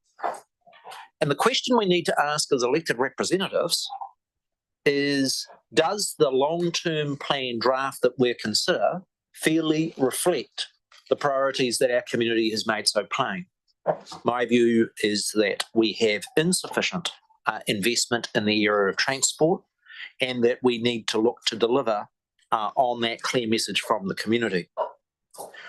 The second point for me that's probably been where I've had more grumbles, more anger, hundreds of Facebook comments, is that in my 13 months as Mayor, there have been 3 occasions where there has been gridlock in the Stoke and Richmond area. And we are running our transport network so close to the margin that whether it be a weather event, whether it be an accident, whether it be roadworks, the whole region goes into gridlock. I had I'd call it stiff and angry lecture from a emergency surgeon at Nelson Hospital about the impacts of treating a patient who was stuck in the traffic for 3 hours with the ambulance not being able to get through to the hospital. I had dozens of people who missed flights because of that disruption, as well as mums on the side of the road trying to change their kids' nappies because of the literal hours and hours. Now, my view is that our transport network is just too vulnerable in that crucial link between Nelson and Tasman with only those 2 roads. It's been a no-brainer for years to connect Hill Street North with Suffolk Road. The fact that it has not been built, in my view, is partially a symptom of the fact that we've got that artificial boundary between the Nelson and Tasman councils. Now, there has been discussion with the landowner in the area behind Saxton Field about that area being developed, and I'm actually very positive about that. In my view, it is an obvious area for housing development. There are also opportunities for commercial development. And so the proposal that I wish to have considered in the consultation for the long-term plan is bringing that project in with $4 million of capital funding years 4, 5 and 6. I've consulted with the infrastructure manager about what is the fastest rate that we can do that, given that I believe it's quite urgent, stretching, but possible. That is why it is in those years. It is specifically conditional on receiving the subsidy from Whakakatahi NZTA and on receiving significant development contributions from the adjourning development. I had quite a detailed discussion with Dennis Bush King about being sure that as a consequence of putting it in our LTP, are we compromising in any way council's position to be able to get a fair contribution from that development?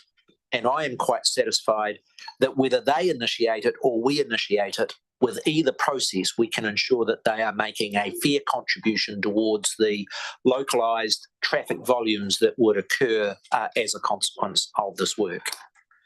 I've had one of those enjoyable but free and frank discussions with the Mayor of Tasman, because it is my view that if this road goes through, there is substantive transport benefits for the community of Richmond.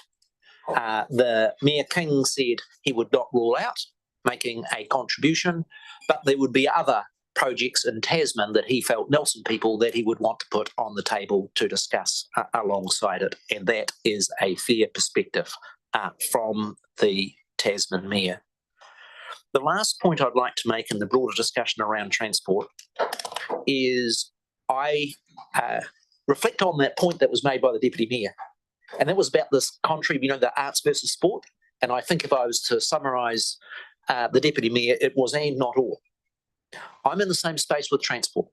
And that is that if we are to address the transport issues in the city, we need to have a mix of investing in buses, investing in cycleways, as well as investing in roads. And I do note in my Mayor's report those quite graphic figures about what portion of journeys are covered in vehicles and how much more significant they are than the alternative means of transport, albeit I am wanting to see us move to electric vehicles over internal combustion engines for good reason in respect of climate change.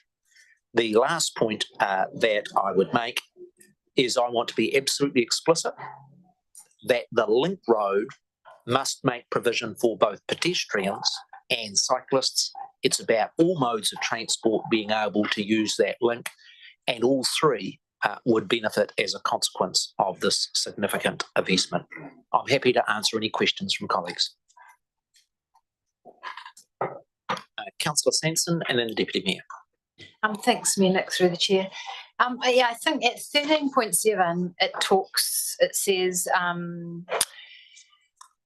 basically that council could save significant costs if it waited until a developer lodged a resource consent or request for a private plan change to progress this project. So having read that, I'm struggling to understand why we would initiate this if we could save significant costs by waiting. It's likely to happen in the short to medium term anyway. So surely that the saving of significant costs should be kind of top of mind at the moment. Yes, the difference of view I have about those other options is this. Council could, and council sometimes do this, where they say, well, we won't give you planning permission unless for you to do a development, unless you not just pay for your share of the road, but actually pay for the public share. And I disagree with that approach. I think that is unfair. I think it is absolutely fair that we say to the developer, if you're generating 20% of the traffic, you've got to pay for 20% of the costs. But I do not think council, and I think it is wrong for council to use its regulatory powers to effectively leverage an unfair share of the development. What actually happens when we do that is that we delay these things occurring, and I actually think as a consequence of the area behind Saxonfield being developed for housing and others, we actually want that to occur sooner rather than later, partly to address things like housing demand. Councillor Brand? Yeah, I've got two slight questions. So one, this proposal is based on the fact that we would be successful in gaining funding through the Waka Kotahi subsidies of the 51%. Is that correct? So if we don't get it, this would then go back on the bench? Correct. Okay, my second question is, Tasman District Council, who this would also benefit, has said that they have other priority link roads or things that they wish to invest in before this one becomes a must-have on their list of things to do for their long-term plan? Two answers to that question. The concern from Tasman District has been that if this link road goes through, that it might discount the advocacy for the Hope Bypass being built. Where that ground has shifted is that the new government has given an unequivocal commitment that the Hope Bypass will be advanced as a road of national significance. And as a consequence, Mayor King has indicated greater support for getting on and doing the link road. Okay. Now, can I just make one other point, because I think it's important for council to understand. For this project to proceed, it needs to be both in our long-term plan and in the regional transport plan. It needs to be in both, as I understand it. Now, you could ask, well, which one should go first? My view is that we only do the long-term plan once every 3 years. If we don't put it in the long-term plan for this period, we're effectively intending to make no progress on the next 3 years. If we put it in here, the next job would be to advocate and have it included in the Nelson Tasman Regional Transport Plan. Okay, then that leads into the next question, which is if that area was to develop into housing, would the housing be on the TDC side or on the Nelson City Council side? And is the infrastructure that we've already got to service the housing in place, or would that need to be put in place? And has that then been factored into the budget? My understanding of the geography, I'd be happy to, if the infrastructure manager would like to comment further, is that all the area that is being proposed for housing is within the unusual boundaries of the Nelson City Council that go all the way to Champion Road. Through you, Mayor Nick, so the area is certainly within the Nelson City Council area. We have already taken, as a piece of work we've done quite a few years ago, is to put a water connection in from Suffolk all the way through. And we needed to do that for resilience purposes, so we have a water main in there. We've done some preliminary planning and put it along Saxon's Field where we think that the road will go, so there has been some planning. But certainly it's within the Nelson City Council area, any potential housing. As a consequence, if the development proceeds, those hundreds of additional homes would become a revenue stream and hundreds of additional ratepayers. No, I understand that. So would we be then, under the infrastructure side of things, doing a placeholder like we have done with the Bayview, Kaka Valley Hill thing around the infrastructure, to have a placeholder in case that does go forward to be able to claim back the developer contributions if that area was to be developed? I'm not sure a placeholder is quite the right term. If it goes into the long-term plan, it's quite explicit that it would not proceed unless we had that 51% subsidy from Whakakatāi.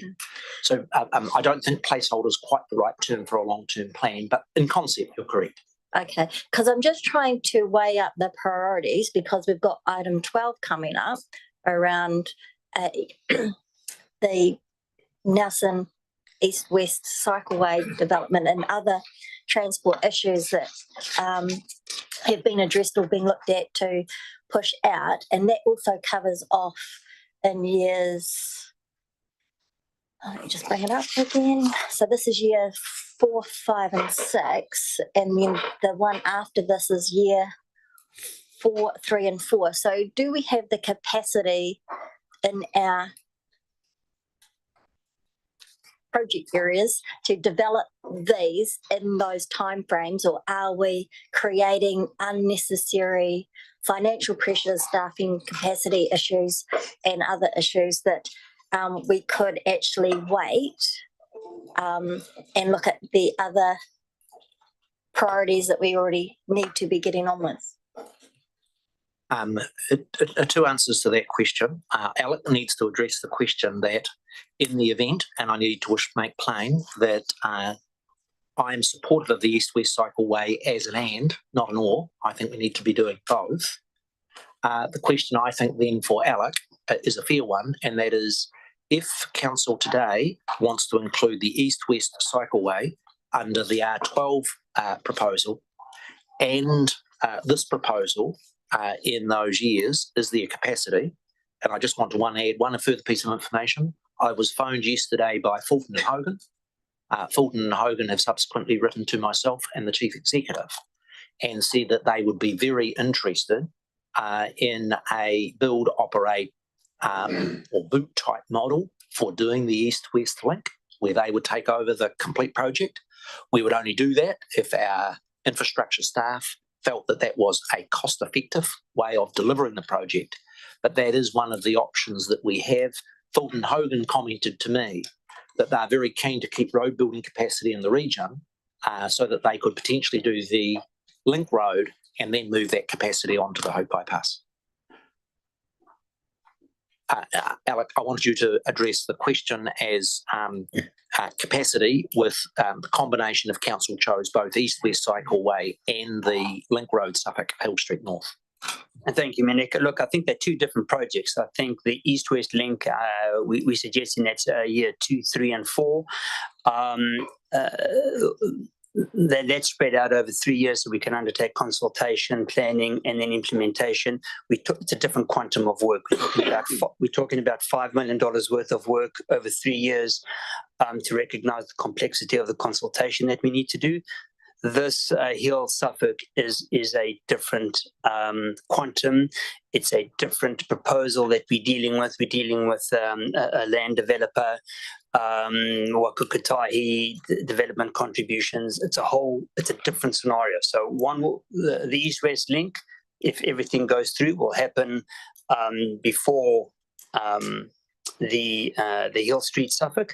I have indicated that I think it will probably take a lot longer than the 3 years and that is indicated in this report. I think we're talking about 1.3 kilometers, which in itself is not a big project, but it's complicated in terms of multiple river crossings. There'll be bridges, there'll be culverts. There's a lot of work to be done. So they're different projects, and I think by the time we finish the East-West link in year the last year of that implementation, we'll be undertaking and planning. But I think that I have to say, in terms of what years 4, 5, and 6, I think that is ambitious, and I think it'll probably extend probably further out. If that answers your question. I'm going to take Councillor Rollo, then Councillor Pakipaki. And I'll skip the Deputy Mayor and got myself in trouble, but he'll indulge me. Councillor Rollo. I've got a quick question. Look, so we're seeking some money from Wakukatahi for this project to go ahead. We've obviously got them giving some money through the government for the Hope Bypass. Don't want to put a speed bump in the way, but don't we have Rocks Road that we would really love some funding for from Wakukatahi, and is that going to put that project at risk if we're focusing on another road in the Richmond Hill Street area? The two projects you're referring to are state highways, and it has always been my position that I'm sorry, when it comes to state highways, central government cabinet will call the tune, and that is true of both Rocks Road and State Highway 6. When we're dealing with our long-term plan, we need to be focused on our local roads, and there's nothing in the long-term plan about state highways. And so the question that I have for council is that when ratepayers are saying, residents and ratepayers are saying transport's your number one priority, what are you going to do in the next 10 years? We can say we're going to advocate for state highway projects, but we don't decide.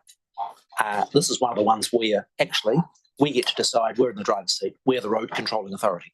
Do you think it would put money for State Highway 6 upgrades at risk if they said, well, actually, we're going to put that money into a Hill Street Suffolk Road project instead? No, I don't. And the other part I would say is this. I think it is inevitable, and I'm not trying to be politically partisan, but I think the new government is going to give a greater level of emphasis to roading investment. And the key for us is to make sure that we're attracting our fair share of that investment. I've been disappointed over the last decade that we have been light on investment. I think this will give us the opportunity to make sure that the Nelson Tasman region gets a fairer suck of the salve around over national-wide transport. And you can only get those 51% subsidies if you put projects forward. And that's what we'll be doing with this long-term plan proposal. Councillor Pakipaki and then the Deputy Mayor. Thank you, Mr. Mayor. Can you just expand on the comment you mentioned before about contributions that you think that there could be some the developers may have some hesitancy in getting involved in the project? That's the first part. Yes. And the second part is because in there it says the subsidies and significant development contributions from adjoining developments. That in itself, the wording of there is going to compromise any sort of commercial consideration that developers will have. That will frighten them off unless we are being quite specific about exactly what that is. Because and also the words of development contributions, understanding that is a particular charge that's used in these manners. So how are we going to avoid with just the wording that we've got there, or rather, how are we going to describe to those partners that will be investing in this and reassure them that it is not going to be disproportionate to what the existing models of investment are for their returns. Otherwise, we won't get them. Really good questions, and I'm going to give a detailed answer because it matters. Okay. And I know a little bit about this because I wrote the development contributions legislation. Oh, and can I add, I'm very familiar with this. I've got. Yeah, but it is important for council to understand this. We currently, and at our last council meeting, developed and adopted a development contributions policy. It's a standard amount so that when a new section is created, there is a fixed amount that is allocated to council, right? And we could use those standard development contributions in the event that there is substantive development of the area that we're referring to. But there is also our option at any stage to develop a specific development contributions policy around a sub-area. So, for instance, in Hamilton, there is the Big Peacocks development area, when they applied their standard development contributions policy, they felt that understated the amount of infrastructure they had to build. And so they developed a specific development contributions in the Peacocks Road area for them to be able to contribute. Now, all of that is dependent on the test in the law. And my view, the test in the law is quite fair, and that is the council is able to recover from the developer the fair share for the infrastructure that is to support their development. That is, if their transport analysis shows that 20% of the vehicle movements are coming from that subdivision, then council is entitled to charge up to that amount. Now, in proceeding in this way, I would want, further to the adoption of this in the long-term plan, our council officers to do the work as to what's the best way to make sure that that fair contribution comes through. I'm sorry that's a long answer, but they are the different levers that the council has got to achieve that significant development contribution. To the substantive point, do I think the developer will view it positively or negatively, us including this in our long-term plan?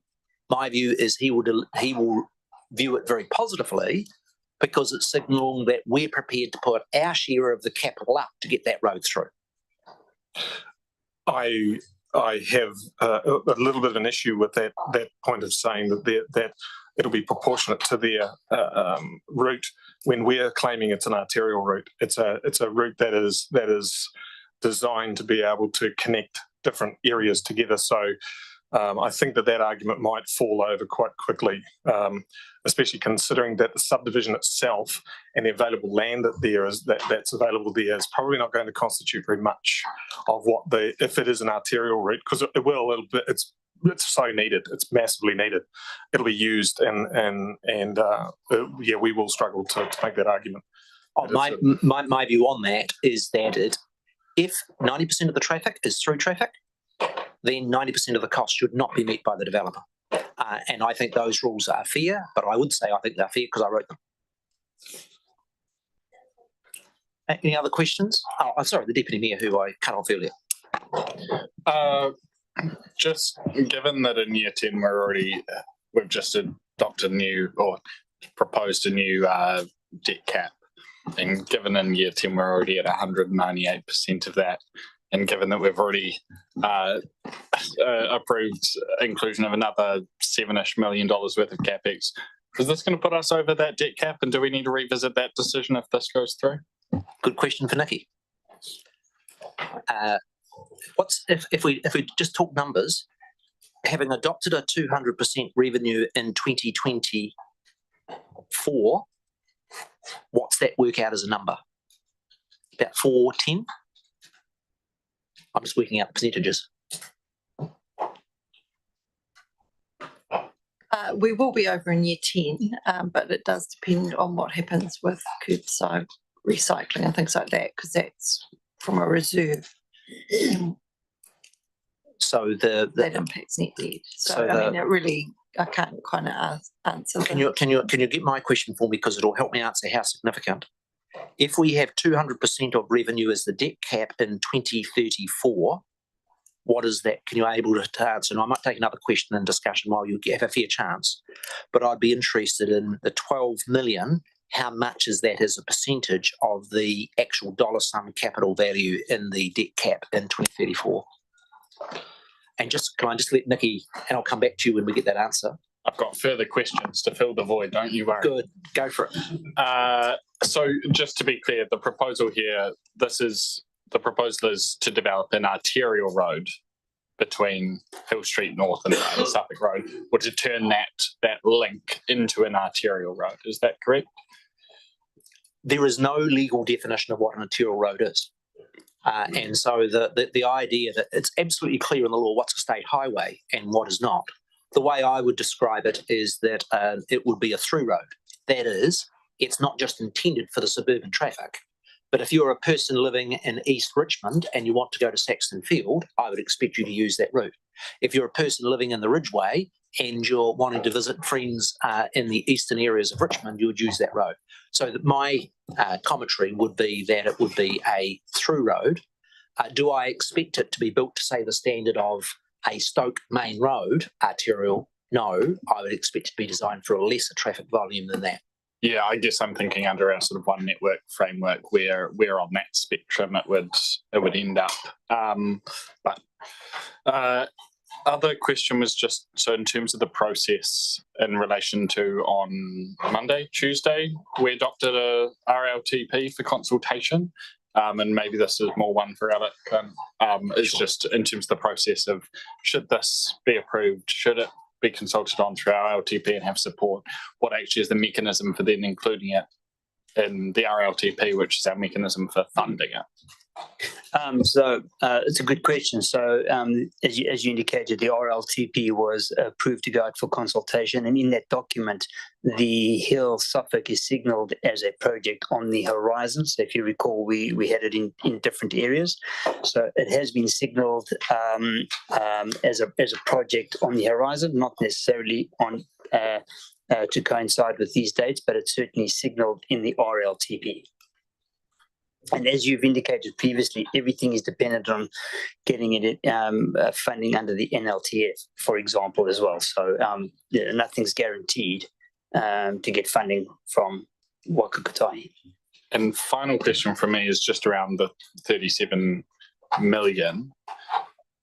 And I'm assuming we're talking quite loose number here in terms of estimate, but what has been included in that estimate? Is that just the link? Is that upgrades along the extent of that route until it connects back into Waimea Road? What scale is that covering? So at the moment, the cost estimate, and as you can appreciate, it's done on a high level. It's based on a 23 wide meter corridor. It'll have 3 meter traffic wide lanes. It'll have on-road cycle lanes, parking, footpaths. It will link into Suffolk Saxton. How that intersection works, that's at the end of Saxton's Field. How that intersection works is something we don't quite know yet, because we actually haven't even done the business case. And then it will obviously link into Hill Street at the retirement home that's just been developed. So there's a lot of work that needs to be undertaken, but there's certain milestones that we need to achieve. But it'll certainly be at the Suffolk Saxons intersection where that will have to come in. So just for clarity, so in terms of that number is really just for the, I guess, Greenfield Road That would be correct. I think the costs for the other peripheral stuff, there will be an additional cost for that. We just haven't been able to define that at this moment. This is very, very high level, as you would expect. See, we haven't done the business case. We haven't done the entry points for NZTA. There's a lot of water to go under the bridge, but that's a really, really high cost estimate. And that leads on to my final question. I think I said the last one was my final question, but I lied. Which is just in terms of capital funding, is that year 4.1, is that allocated for the development of the business case, detailed design, or is that an allocation that we haven't made yet? So as I indicated to council previously, we've got $100,000 in this year, which we definitely won't be able to service. Because of resources, we'll be carrying that over, starting that business case next financial year. That will then allow us, we will have to stage this in clearly. Will we be able to spend $4 million in 27-28? There's a lot of work that will have to take place in the years pre that in terms of design, investigation, but yes. Any further questions? Nikki, how'd you get on in finding that number? It's just it takes it to 203% at this point in the day. Yes, my question was, if the 200% debt cap translate to what level of dollars? 200 debt cap year 10 with the level of revenue that's forecast. It's what's five. You mean in terms of debt? Yes. It's 500 and hang on.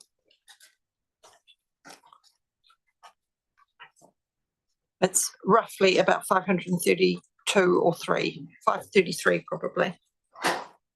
So from point of view of this project is 12 million over a debt cap of 530, it represents 2%. So this project adds 2% onto the debt cap by my calculation.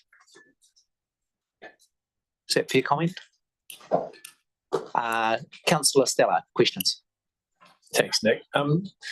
Do we have any modelling or analysis that to me is crucial information we need to make a good decision here around the impact of the road on traffic flows, congestion, emissions, and so on?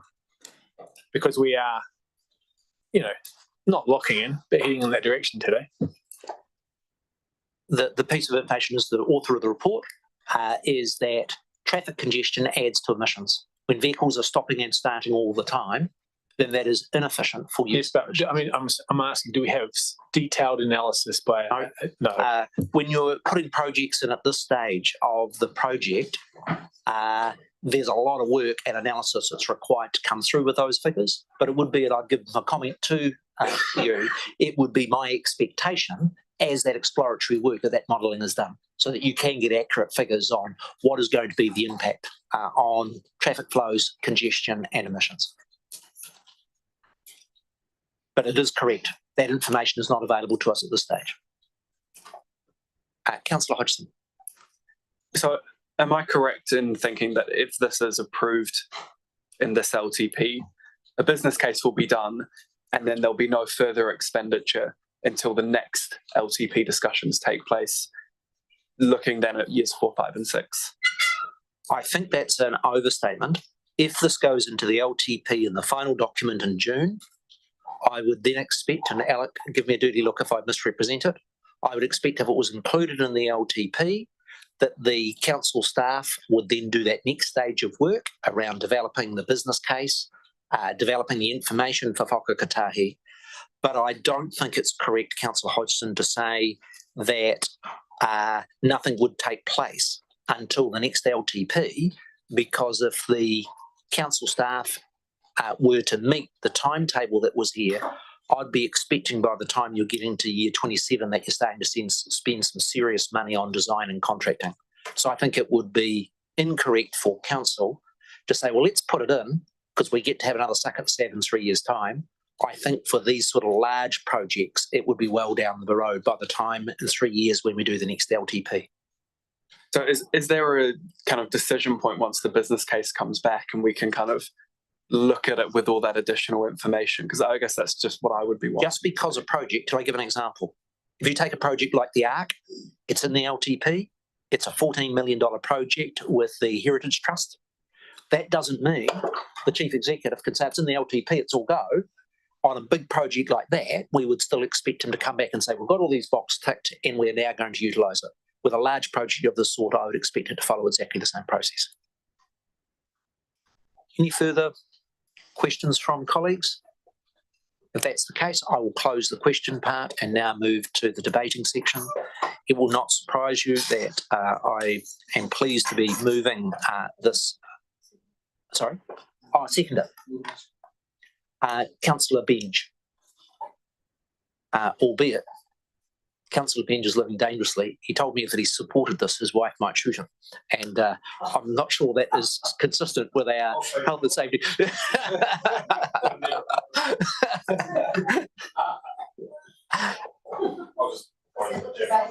Sorry, yes, sorry. The reason I support this is because transport is one of the biggest issues. Our region is growing strongly. We need to build the roading network with it. I view it as an anomaly of the boundary between Nelson and Tasman that this project has not been advanced previously. I accept it as a significant investment, but actually, when you look at the numbers that 85% of journeys are by vehicle, ensuring that our vehicles are able to move efficiently around our city and our region is really important. It is conditional on getting significant funding from the government through NZTA Whakakatahi and from the significant development contributions. But even with that level of investment, if you were a business and you were making an investment decision, this is a good investment because it is going to open up land that can be developed, which will then increase the income stream that the council provides in terms of a increased number of ratepayers. And in my view, with the pressure around housing, allowing the hundreds of houses to be built in that area is an added advantage. Now, in my view, this proposal is about a balanced approach to transport, investing in buses, investing in cycleways, but also investing in roads. The fact that it is going to take the pressure off that real bottleneck around Stoke Road, Main Road and Whakakatahi, and the State Highway on Whakatu Drive makes it a no-brainer. And finally, I say there will be repeated occasions next year, the year after that, and the year after that, when our traffic system goes into gridlock because of that bottleneck. And for those reasons, the sooner we get on and do this, the better it is for the resilience of the overall region. I move the motion. Would the seconder like to exercise his speaking rights now or further in the debate? Yes, I'll talk now. Thank you, Nick. This simply makes sense to me. It helps with building resilience. And resilience is a word we talk about a lot now, but I think sometimes we give it a lot of lip service.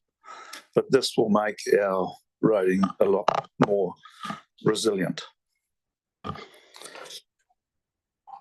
It will be a new build, and I'm hoping we can incorporate off-road cycle and walkways to mesh in with the excellent network that's already there in the surrounding area. Any of you that haven't cycled around there, you can get to nearly anywhere you want without ever going on a road with the underpasses and everything that are in place.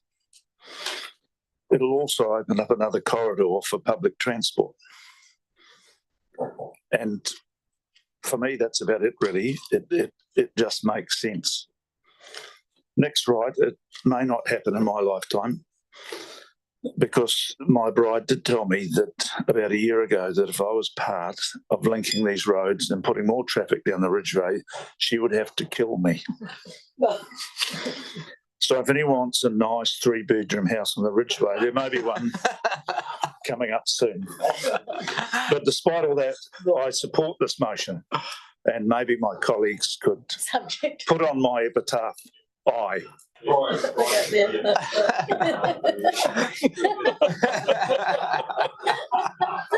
Thank you.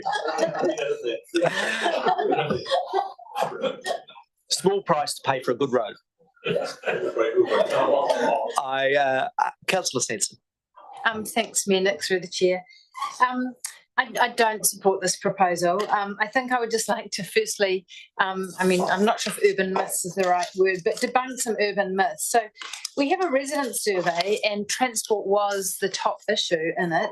But when you dig deeper into that, 4 of the top 5 areas were all about active and public transport. So I think when we say that transport is a top issue for residents, we just assume they mean cars and congestion, but actually active and public transport and being able to do those things efficiently and safely is top of mind for our community. I think the other area which I think is kind of curious is that we need to understand that we are actually already in this LTP committing substantial spending on roading infrastructure, on subsidised, which is 51% Waka Kotahi contribution, but we are contributing in this LTP in the first year 5 million and it ramps up to 8 million by year 10. Unsubsidised funding 15 million in the first year, ramping up to 23 million in year 10. So that is every year. You know, at 23 it's like 31. So in the year 10 of the LTP already we're committed to $31 million of roading infrastructure spend. So that is a lot of, you know, that's a lot of money over the number of years. And I think the other point is that I understand, like, you know, housing is important. We need more housing. This is, you know, looks like a primo area to have some more housing. It is my understanding that if a plan change goes ahead to open this up for more housing, then a collector road will be developed as part of that proposal, whether that's council funded, developer funded, a contribution. That is going to happen anyway. I think whether or not we need to do another arterial route and commit 30-something million dollars worth of funding at this stage, I'm just not sure that that's a priority for us. And I also really worry that it sounds like at the moment, the only thing budgeted for it is on-road cycling.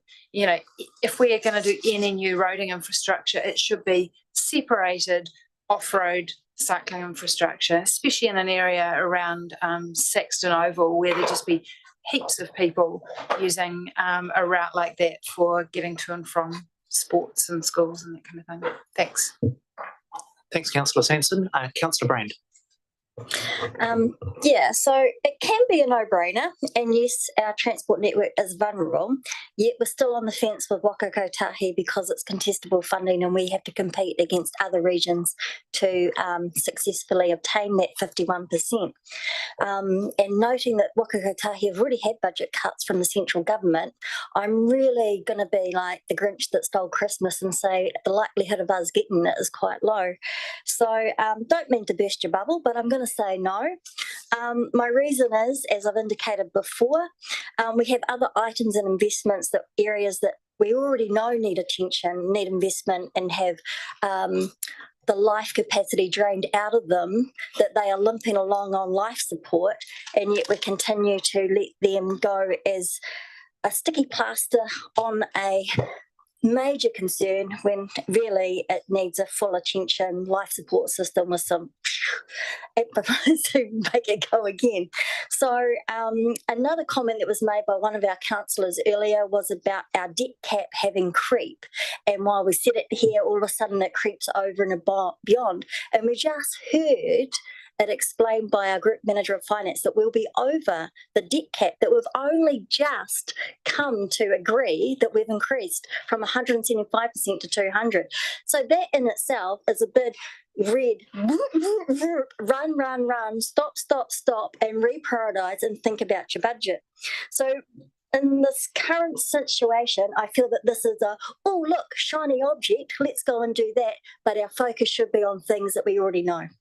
Thanks, Councillor Brand. I'll take the Deputy Mayor. Oh, I'm sorry, I'll do Deputy Mayor, then Councillor Roller. Thanks for letting me help him, Frank Campbell. Maybe if this gets built, I'll be able to sneak around you as well when you're stuck in traffic. Unlikely though, because I think I'd also be stuck in traffic.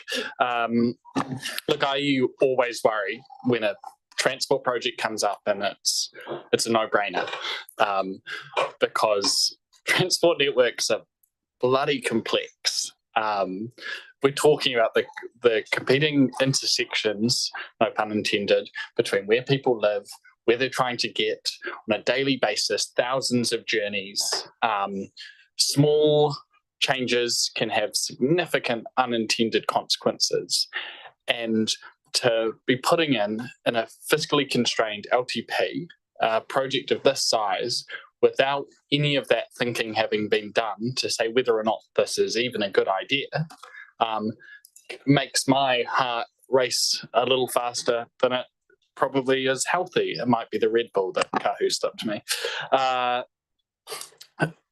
I look at this and as someone who's been involved with property purchase to safeguard the future potential for a link here, I'm incredibly worried that just opening it up to say, let's chuck what will be a sort of, not a no limitations, but a pretty open connector into this area has very much the potential to make congestion worse. I don't know how many people have tried to turn right at the Ridgeway recently, but I tell you, especially in peak traffic, you'll be sitting there a long time. This isn't as simple as more capacity means faster journey speeds. I do worry that we've got some of the hallmarks of a poor project, and that the problem definition for me just isn't clear. Is it about resilience in the case of something going wrong on our major arterials, in which case you'd want a road that wasn't permanently used. You wouldn't want one that was actively encouraging people to go through it. You'd want one that when something goes wrong, you can open up a route to shift traffic. But if you're already in a situation where all three of these arterials are being used at full capacity, then when something goes wrong, the problem's just worse.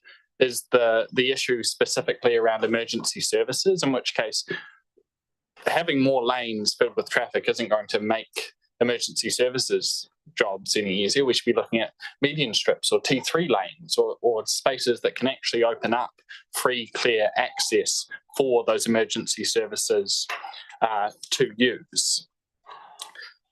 When we talk about investment, we just, as Councillor Sanson touched on, but we just signed out an RLTP for consultation. In there, we're talking $500 million into transport over the next 10 years.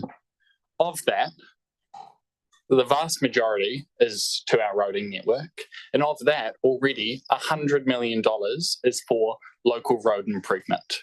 We are not spending money in this space. In fact, it's one of our most significant areas of capital expenditure, trumped only by the pipes under these roads, where we're now actively working to improve roading when we go and dig them up to replace those pipes. Reference was made to the Andor discussion. And whilst my view is with sports versus arts, there's an Andor, actually, it's not a net zero sum game when it comes to transport. Your choices shape what modes people will use. Waka Kotahi, and over many, many years, we've developed the intervention hierarchy for how do we address where we see challenges in our transport network. There's 4 different stages, all designed to minimize the cost of intervention to get the solution that you want. The absolute last and most expensive stage of that is build new infrastructure. We have taken next to none of the steps to optimize our existing network to address and avoid these challenges. And if we're serious about prudent financial investment over the next 10 years, we have massive challenges, then we need to be prioritizing those lower cost solutions first. The answer might come back that this is the solution, but you don't know that until you actually put the work in to try. And I do worry that this is a solution that we'll look back on and go, it was a no-brainer, but not in the way we'd like to think of no-brainer. Thanks, Deputy Mayor. Councillor Rowland.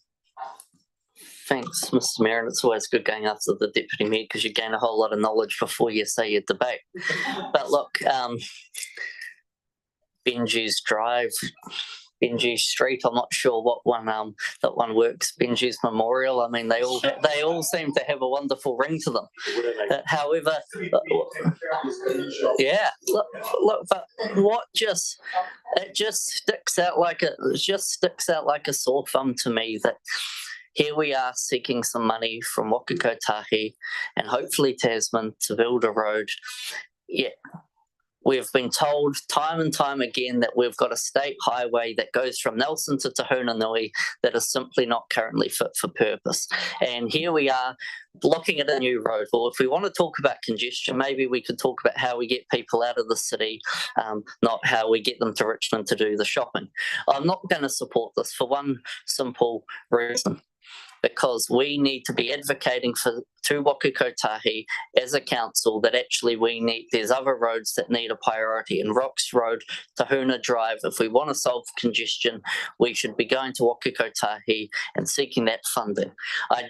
One day in my lifetime, unless I'm shot as well, Mr. Benj, there will be a road between Hill Street and Suffolk Road. But if you want to solve congestion, this is not the answer, and so I will not be supporting it. Councillor Stallard. Thanks, Minik. I'm strongly concerned at the nature of the report that's before us, and that we're being asked to make a major decision on a huge amount of funding with literally zero analysis that looks at what are the problems, what are the potential solutions, no independent assessment, no staff analysis or recommendations. It's back to front, and I'm sure that if at the start of this term we did have a few workshops, how do we want to make decisions? We do want to make good decisions. This is not the way we make good decisions. And it's not the only item in the agenda that's like this, and I think it's something we really need to look at. And in terms of roading, it's a complex beast, and when we do analysis, we find that sort of the pinch points and the problem areas we put in the road, they've just moved a bit. We've got new pinch points and new problem areas. It's absolutely critical, I think, that we do that analysis before we consider, tens of millions of dollars to buy a new road. In addition to that, there are very, very obvious problems of the modelling would give us some clue. What are the emissions? What's the induced demand? Are we undermining our intensification strategy? Are we sending the signal to people it's okay to live, south of Richmond and work in Nelson because we're going to build the roads that allow you to get them there more quickly? So to me, we shouldn't be making a decision today. Philosophically, I think it's the wrong approach. We do know transport is a concern for people. We do know there is some congestion. Building a new road, to me, is simply not the answer. It's getting people out of cars. So I won't be supporting this one. Thanks, Councillor Stallard. Other contributors? Councillor Skinner.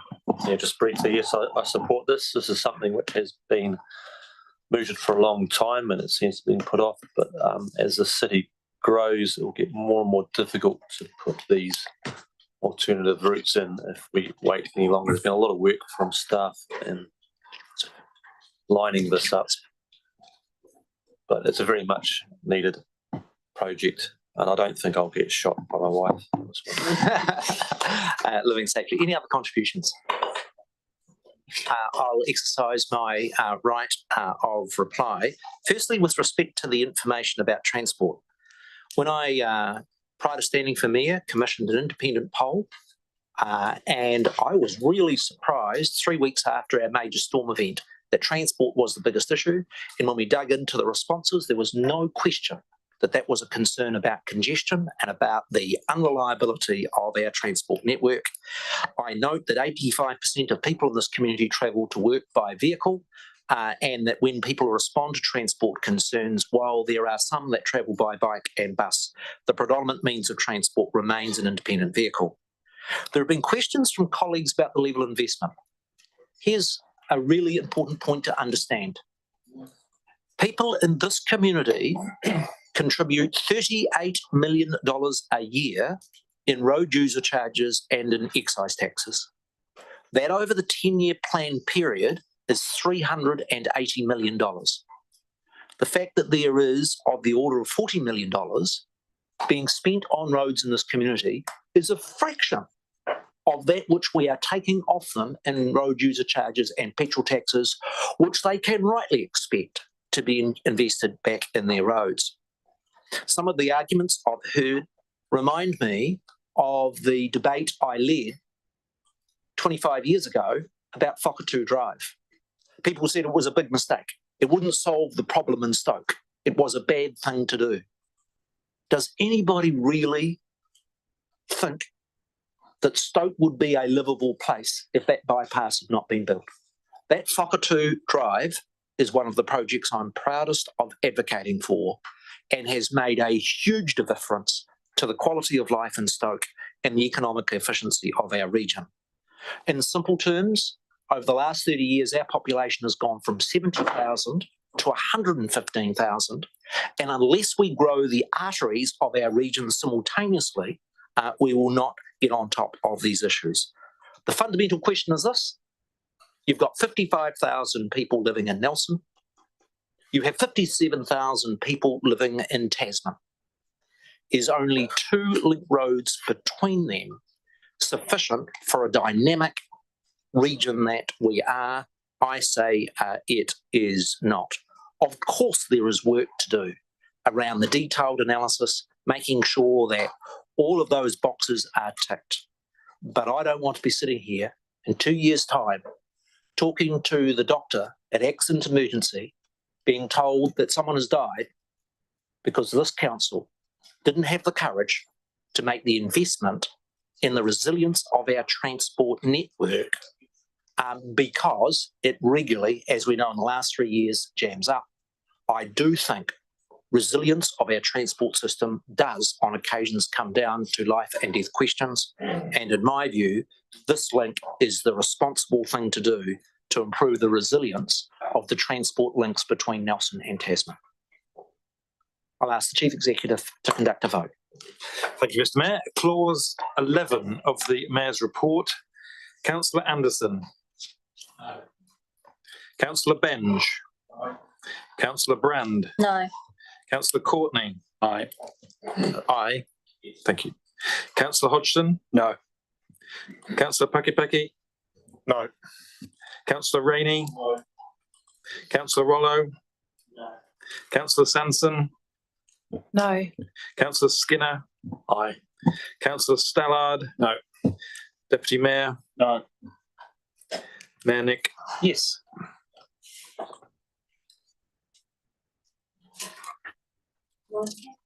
Nine four, correct. 9-4 lost. 4-9 lost. The resolution is lost. We come to resolution number 12. I do want to note that this item is on the agenda as a consequence of the advocacy of Councillor Stallard. And Councillor Stallard, in answer to any of the questions that I'll take in the first part of the section, if you have difficulty with any of my answers, I'm happy to let you interact as well. Would Councillor Stallard or would some councillor like to indicate they would wish to second? Councillor Sanson wishes to be the seconder. The first thing I want to indicate on the east-west cycleway is some disappointment on the turn of events that have occurred over the last 12 months since the project was announced. It was originally a project that was to receive 100% funding under the Transport Choices package. I think the Nelson City Council had very good reason after the project was put forward that it prioritised the storm events, and I was disappointed that the previous government did not allow an extension of the time frame for the delivery of the project that resulted in the loss of that 100%. There was active advocacy by myself and others. We got sort of a phantom extension a couple of weeks before the election, but when the details came through to the infrastructure manager, it effectively required them to do the design work in a matter of weeks. That was frankly impossible, and so it was a little bit of a phantom extension. Having said that, it is my view still a project that is quite important in improving the overall network of our cycleways. In my view, the connection into that wider network that we have with the railway reserve is necessary. There is one element of caution I have with this project, and it is not to be opposed to the resolution. It is my view that cycleways being retrofitted into suburbs does have quite challenging consultation issues, and that it will be challenging for our engineering team to work through the correct route.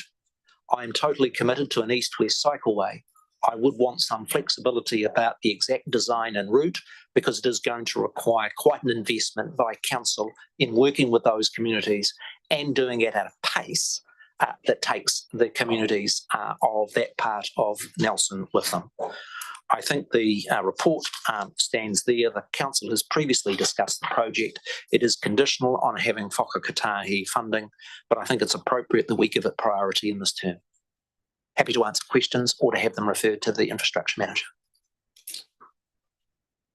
Councillor Brand.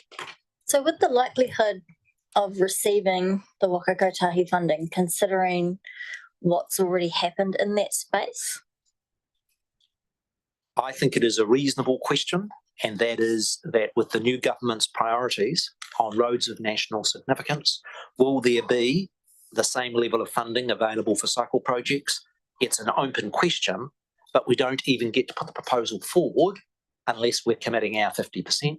So my view is that in putting this into the LTP, does it guarantee it goes ahead? The answer is no, it would not. But at least we're putting our best foot forward to try and secure that funding. I advocated for it when I met with the Minister of Transport last week. Okay. I tried to persuade him to come back on the 100%. He indicated that the budgetary pressure there was that was unlikely. So does the current government then look at areas where funding has been successful, but then it's been withdrawn or lapsed, look at that then if it's the same project unfavourably compared to others? The honest answer is I can't speak for the government. What I do know is that the Minister of Transport has indicated that they will be rewriting the National Policy Statement on Road Transport. I think it is highly likely, and I'm happy to take advice from Alec, that if the National Policy Statement on Land Transport is redone by the new government, that it is likely the Regional Transport Committee will need to take a fresh look at the Regional Transport Plan, and the timing of that is unfortunate. So I can't give you any more indication than what is being given publicly by the new government. Okay. So are there areas within this link that council can achieve without the reliance on the 51% from Whakakatahi to ensure that that makes a safer route or makes it more accessible or easier in that pathway without relying on the 51, are there little areas that we can actually do improvements? I'm sort of thinking about the intersection where the Fairfield Park is for the cyclists to cut through when we had that as a detour when Waimea Road was being upgraded. Through you, Nick. So we're already doing works on our roundabout. So that's separate to this. I think, in broad terms, if the project costs 5 million and we don't get a subsidy from NZTA, then what invariably happens is council can decide to fund the whole 5, or you just do less. But I wouldn't we haven't done. We have brought to this council in terms of the routes, but I wouldn't advocate that we do piecemeal. I think if we're going to do this, you need to do it well, and you need to close that link. And if you don't get Whakakatahi funding, well, then there's a decision for council as to whether you fund it all or you don't do it at all. Can I do a quick sub to you, Alec? I made comments. What do you think is the prospect of us receiving the 51% funding from Whakakatahi, or is my speculation about equal to yours? I think, yes, I haven't got a crystal ball, but I think in terms of the way you've described it, I think the GPS is going to have a swing, and I don't think we can rely on this 100%. I'm unsure that we will get this, but we have to put it in if we want to stand a chance. Councillor Brand, does that answer your questions, or you have a further question? I'll go Councillor Sanson. Thanks, Nick, through the chair. Yeah, I'm just curious as to what the option would be to bring everything forward a year. So could we actually begin the consultation in year one of the LTP? Would that be an option? In preparing my mayor's report, I consulted with the infrastructure manager and said I felt the ambition of Councillor Stallard was to do it as soon as possible. And I squeezed Alec quite hard. His advice was that this would be the fastest relative to resources that we could proceed with it. But I'm happy if Alec wants to comment further.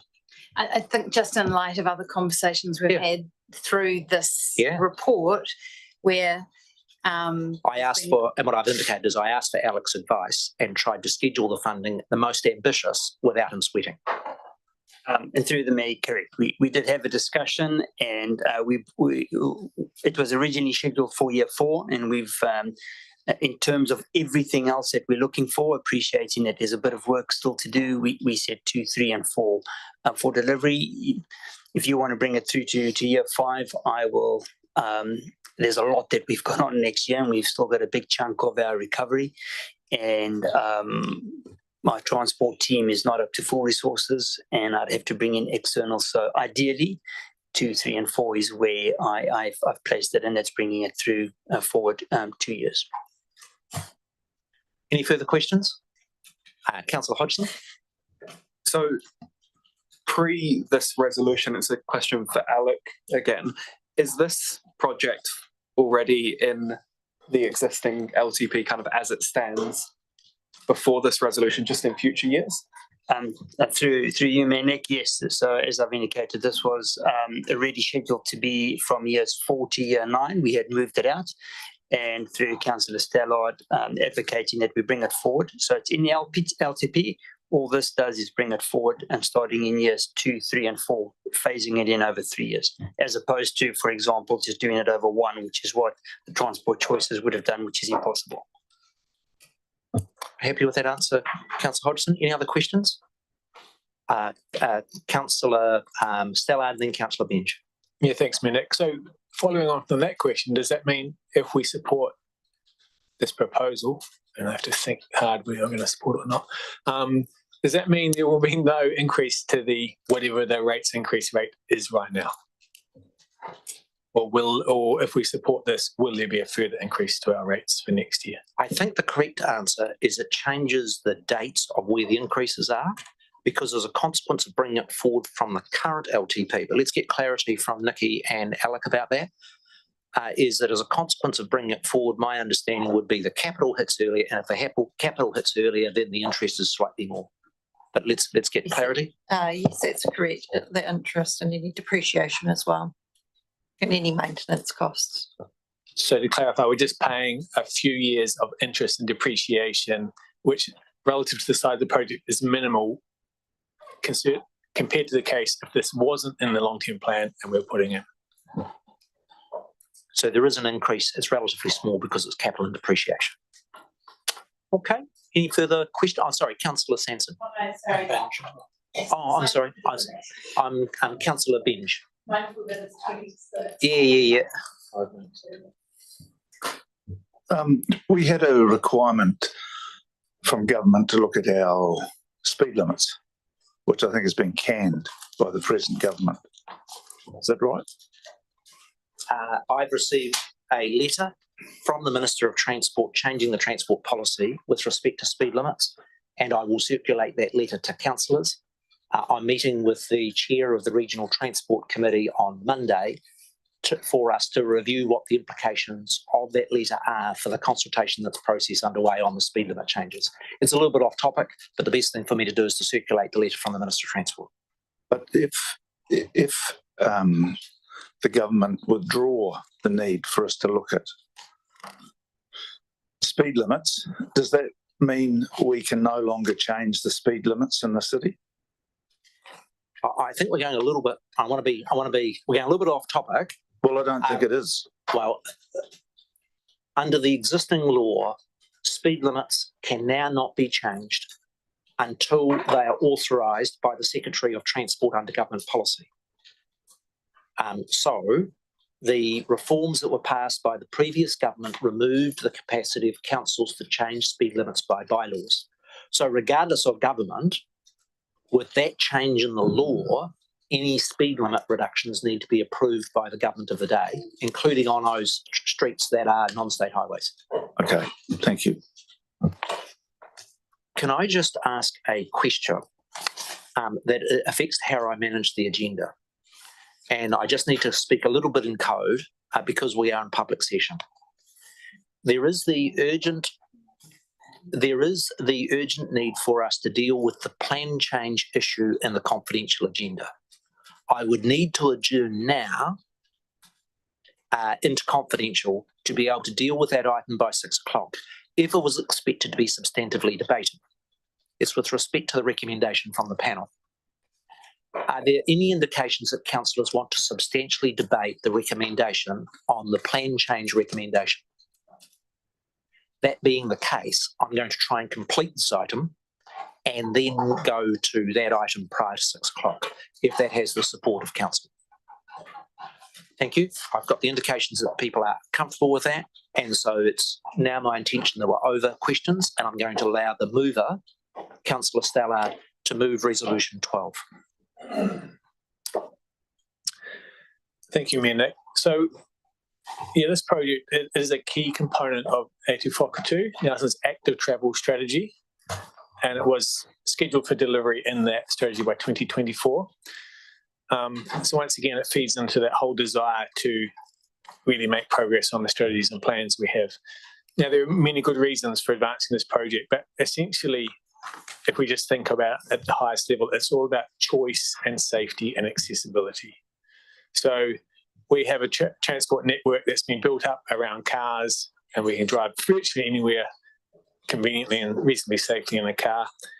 And if we attended that talk earlier in the week, George Weeks, urban planner, he really talked a lot about how many people in our society cannot drive a car, whether they're too young or they don't have their license, whether there's the financial barrier, the fact that people generally live for another 10 years after they stop driving. And I took from him, it is actually a big accessibility issue. We need to provide the means of our people to get around our city who can't drive a car. From the report, this link is essential to build on the work done by council in expanding its cycleway network in a safe manner that will offer choice to those who wish to cycle. So thanks for in the Mayor's report, I do see it as an essential item. And as we've just discussed, this project and what's before us, and this decision has virtually no impact on rates because it's already in the long-term plan. The proposed route passes in front or close to 6 schools. I went to Central School, passes in front of Central School, St Joe's just behind, Girls College, Boys College, Nis and Hampton Street. So it is a crucial contribution to traffic safety, and it will unlock the potential for all those schools to develop better walking and cycling plans for their students. It ties in with intersection improvements in the central city, including roundabouts that we discussed very recently, and I was glad that we so strongly supported or gave good guidance about wanting to get that done, and this ties in very well with that. Now, the obvious benefits around mode shift in that for every person who we can say, here's a safe way to get around, and they don't take the car, they hop on their bike. It reduces congestion, it reduces emissions, air and noise pollution. It improves for those people their mental and physical well-being, reduces car park and so on. I think when we make these decisions, if there are multiple gains, we should really jump on those things because we've got so much in return. And look, finally, I just think we have a shared responsibility to ensure safety and do what we can to support those who are actually doing the right thing by the planet, by who's choosing to cycle or take alternative means of transport, the right thing by reducing congestion, making neighbourhoods safer, engaging with people in your neighbourhood and so on. And this is one way that we can support those people because really they are our heroes because we're wanting to reduce congestion and reduce emissions. Those people who are out there cycling something and so on, they're really helping us. So let's support them to do that safely. Thanks, Councillor Stallard. I was going to hand the floor to Councillor Sanson as the seconder. And as I'm not expecting... I'll go last. Okay. Councillor Brand. I just want to highlight that this has been already factored into the long-term plan, so I don't have an issue with bringing it forward or things like that. I do have a slight about the relying on the Waka Kotahi funding. However, I take a little bit of offence for the members of the public who are unable to, due to physical limitations, able to ride a bike. So therefore, referring to the people who are doing the right thing by cycling, you are actually disenfranchising those members of the public who are not able to ride bikes, not by choice, but by physical limitations. And I just like to think that we could keep our wording so that we are not separating out or creating conflict within our own community about the different people who are able to bike and those who are able not to bike. And as our MP Rachel Dweck pointed out, rightly so last year, that when they talked about increasing those into the modal shift away from their vehicles, it's not stating that everybody should be out of a vehicle. It was stating about encouraging those that can, could, or should. So I just would like to put that back out into the atmosphere, that there are people who cannot, and not by personal choice, but by physical limitations, not able to cycle. Thanks, Councillor Brand. Councillor Sanson. We'll go to Councillor Benj. I'm keen to go last, so I'll just wait till everybody's had their go. Councillor Benj. I have mixed feelings about this one, and I have questions. And this cycleway, kids have always been used as the thing that we need to do it for. And I'm not convinced that the parents who drive their kids to school every day will make them walk or cycle because we changed this road. It's not the kid's decision. Why does the kid put on a warm top? It's because its mother feels cold. And we haven't got all of this stuff right. The cycleway down St Vincent Street is dangerous. And when I commute that way, most cyclists use the road because it's safer. We've just put a crossing in Songa Street from the Railway Reserve. Now, I've knocked on the doors of all the houses up and down there. No one can recall an accident on that crossing. But as soon as we upgraded it, we've had quite a few. So I think we've got a lot to learn about what we need to do here. And it's not just, we use the word cycleway, but when I look at people younger than about 30, they're not using bikes, they're using scooters and those one-wheeled things they stand on, and they go damn fast. And I'm not convinced we've got it right, and that we have thought this thing through entirely. I love biking in our cycleways and that are off-road, and the more the better. But I also find Hardy Street a pleasure to ride a bike in because the speed limit's 30k. And I'm not sure that with a bit of learning to live together and share the road, that we couldn't do the same thing by reducing the speed limit. Hence my questions about the speed limit, Mayor Nick. I would hate to spend this huge amount of money to find out that we could possibly have achieved this by simply making the speed limit a lot less in that corridor without cutting out trees, taking away parking, taking away access, and so forth in those streets. And to be honest, I think we have to learn to share the road more, and that it's possibly a better option than spending this large amount of money. And I would like to think that we'd thought about that properly and looked into it. It would be a very low cost solution, and it could well be the best solution. So I'm just, as with a lot of speakers have said here today, that they don't feel they've had enough information on things. On this one, I don't feel I've got enough information. Thanks, Councillor Benj. I'll take the Deputy Mayor, then myself, then Councillor Sanson.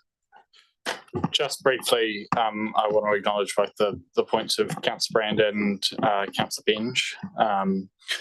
I think in this case that it's true. Design is key. Councillor Benge, you'll be thrilled to read our active transport strategy, which identifies just that. That actually a lot of our roads to support active transport and mode shift, we don't need complex engineering solutions. We need safe speeds. Where we still have, which this route is really about, where we still have roads with high numbers of vehicles that will be using them, our urban connectors, that is where safe separated cycleways are key.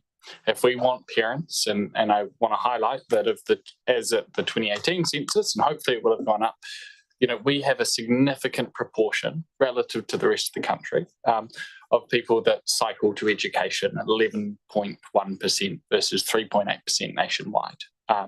That's something that we can and should continue to nurture.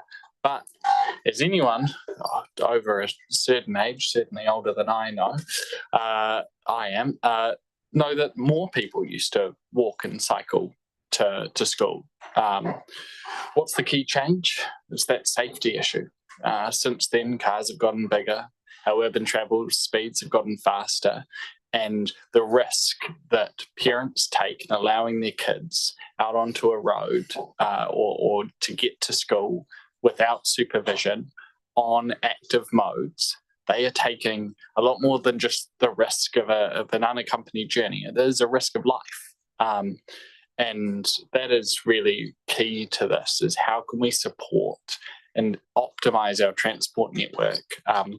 Councillor Stallard put it well, this is within a wider strategic context, and I think will be a key project to help unlock congestion reduction and make it for those, and ultimately the people doing the right thing, the people taking the obvious choice. And the goal here is to make walking and cycling just as much of an obvious choice for people trying to get to work, to school, to shop, to recreate. And that's just, this project is just another piece of that puzzle in creating a network where everyone can feel safe and we can actually optimize the efficiencies, the economic benefits of a transport system that shares its usage across the modes available to us. I'm going to keep my comments brief. I've spent hundreds of hours over the last 6 months paving the cycleways pounding the cycleways around Nelson in my training for the marathon. And I think we sometimes are a bit starry-eyed about the extent to which people cycle to work and to other places in a part of Nelson where we have very good cycleways. I am disappointed that I think the investments that we're proposing in our long-term plan that have the bulk of investments not on the 84% of people that travel by vehicle is disproportionate, and that we are out of step with the practical reality of people's lives, whether it's wet or whether they're getting groceries, whether they're picking up the kids, all of those issues that Councillor Brand rightly pointed out around the choices for transport. The reason I'm supporting this is it is my view that our community and our country has underinvested in transport infrastructure. And as I said in my earlier comments, my view is that to get ahead on transport, we need to invest in all modes, in buses, in cycleways, and in roads. I'm a bit concerned that our LTP will end up overly skewed away from those things that are trendy rather than those things that are real. But I'm supporting this because I'm in the and mode of investing in all the modes. And despite my disappointment on the link around Suffolk Road, still believe that this is a good project and deserves support. Councillor Sansom. Thanks very much, through the Mayor. When I was speaking before briefly about roading investment, I made reference to some of the subsidised and unsubsidised investment, and by my calculation, it was over $300 million. So I'm not quite sure how. What's this, about 5 million? About how 5 million, of which we would only be paying half, 2.5 million, would be a disproportionate investment in a particular mode. Maybe I misunderstood the debate. Anyway, I also want to affirm Councillor Brand's comments around accessibility and different modes of transport. At the George Weeks presentation, that was a really key point that he emphasised, that these are actually active movement corridors. They're not just for bicycles. They are for people on mobility scooters, for people on wheelchairs, you know, like faster ones, motorised scooters, skateboards, all kinds of things. This is runners or rollerbladers. It's a multimodal active transport corridor. And I think we just need to kind of keep that in mind. I think it's well considered, evidence-based. We've had workshops on it. We've got reports on it. It's not like it's just been kind of, you know, put into the, you know, in front of us today. It's even in our city regional deal. And so it would be absolutely bizarre if we didn't affirm our support for it. I want to commend the Mayor on his support for it, and great that we might bring it forwards, because I always do think that if we don't get action on something in this LTP, there's always a chance that it might be lost in the future. We're also facing significantly increased density from the Maitai Valley and in East Nelson, with both private developer housing and also social housing with Kangaora. So I think that we really need to be thinking about, when we know that those developments are happening, anticipating how we're going to enable people to have choice around how they get around. So just really supportive of it, and I hope other elected members may support it also. And I think, you know, I do want to affirm finally that parents do want their kids to bike to school and walk to school. I don't think we can overstate how important it is for a parent to feel that their child is safe. Like, I have lots of super active friends who have been driving their kids to school because they just didn't have a safe way to get to school that's, you know, not in the midst of traffic. And even where we have, you know, lower speeds, if it is a main road like Niall Street, you've got logging trucks, you've got buses, you know, putting a 5 or 6 or 7 or 8-year-old in amongst that kind of transport. It just honestly feels awful as a parent. I have done it. My kid has biked to school independently or with us since he was, you know, able to get around, but independently since he was 8. But I always used to worry about it. So I think the more we can do to make kids feel and parents feel safe around, you know, getting around better. Thanks. Thanks, Councillor Sanson. Just for the notification of councillors, it's my intention to take Councillor Stallard's right of reply, to ask the Chief Executive to conduct the vote. Just so people know the time schedule, it will then be my intention to immediately move into confidential business and deal with issue number 5 on that agenda, and then to adjourn. I know that may cause some difficulty for those wanting to get to the marina sports, but I think that's the best way to proceed. That we're that far through the debate, we should conclude it. Councillor Stallard, your right of reply. Thanks, Mindy. And to everyone for their contributions, and to Councillor Brand for your points about accessibility. And I hope I was conveying cycling and other forms of alternative transport. And again, it's worth returning to that talk by George Weeks. Fantastic talk. I think it had 12 forms of micro mobility that, if the cycle lane or transport corridor, off-road transport corridor is designed properly, anything from one wheel up to 4, all ages and so on. So definitely potential there. Thank you. Thank Deputy Mayor for delving into the A2 Whakatū and giving us some of those details. And certainly there's a wealth of information in that strategy about this project and others, and how our whole approach to active travel. So thanks. Ask the Chief Executive to conduct a division. Thank you, Mr. Mayor. Clause 12 of the Mayor's report. Councillor Anderson. Aye.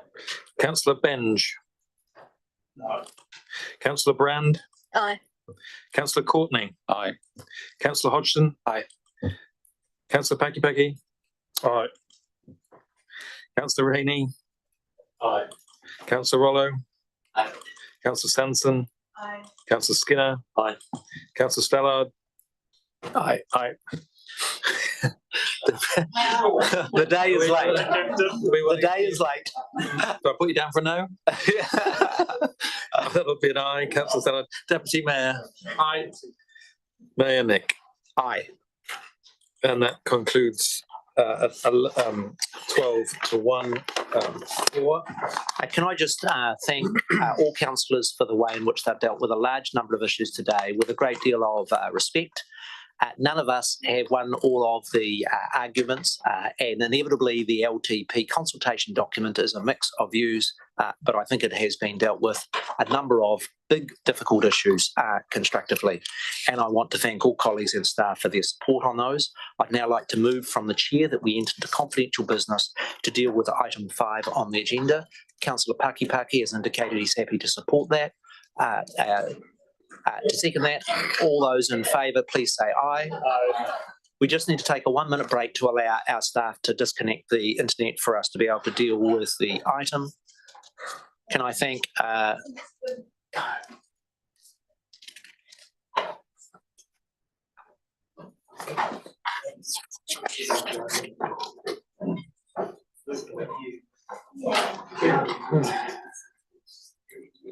well, good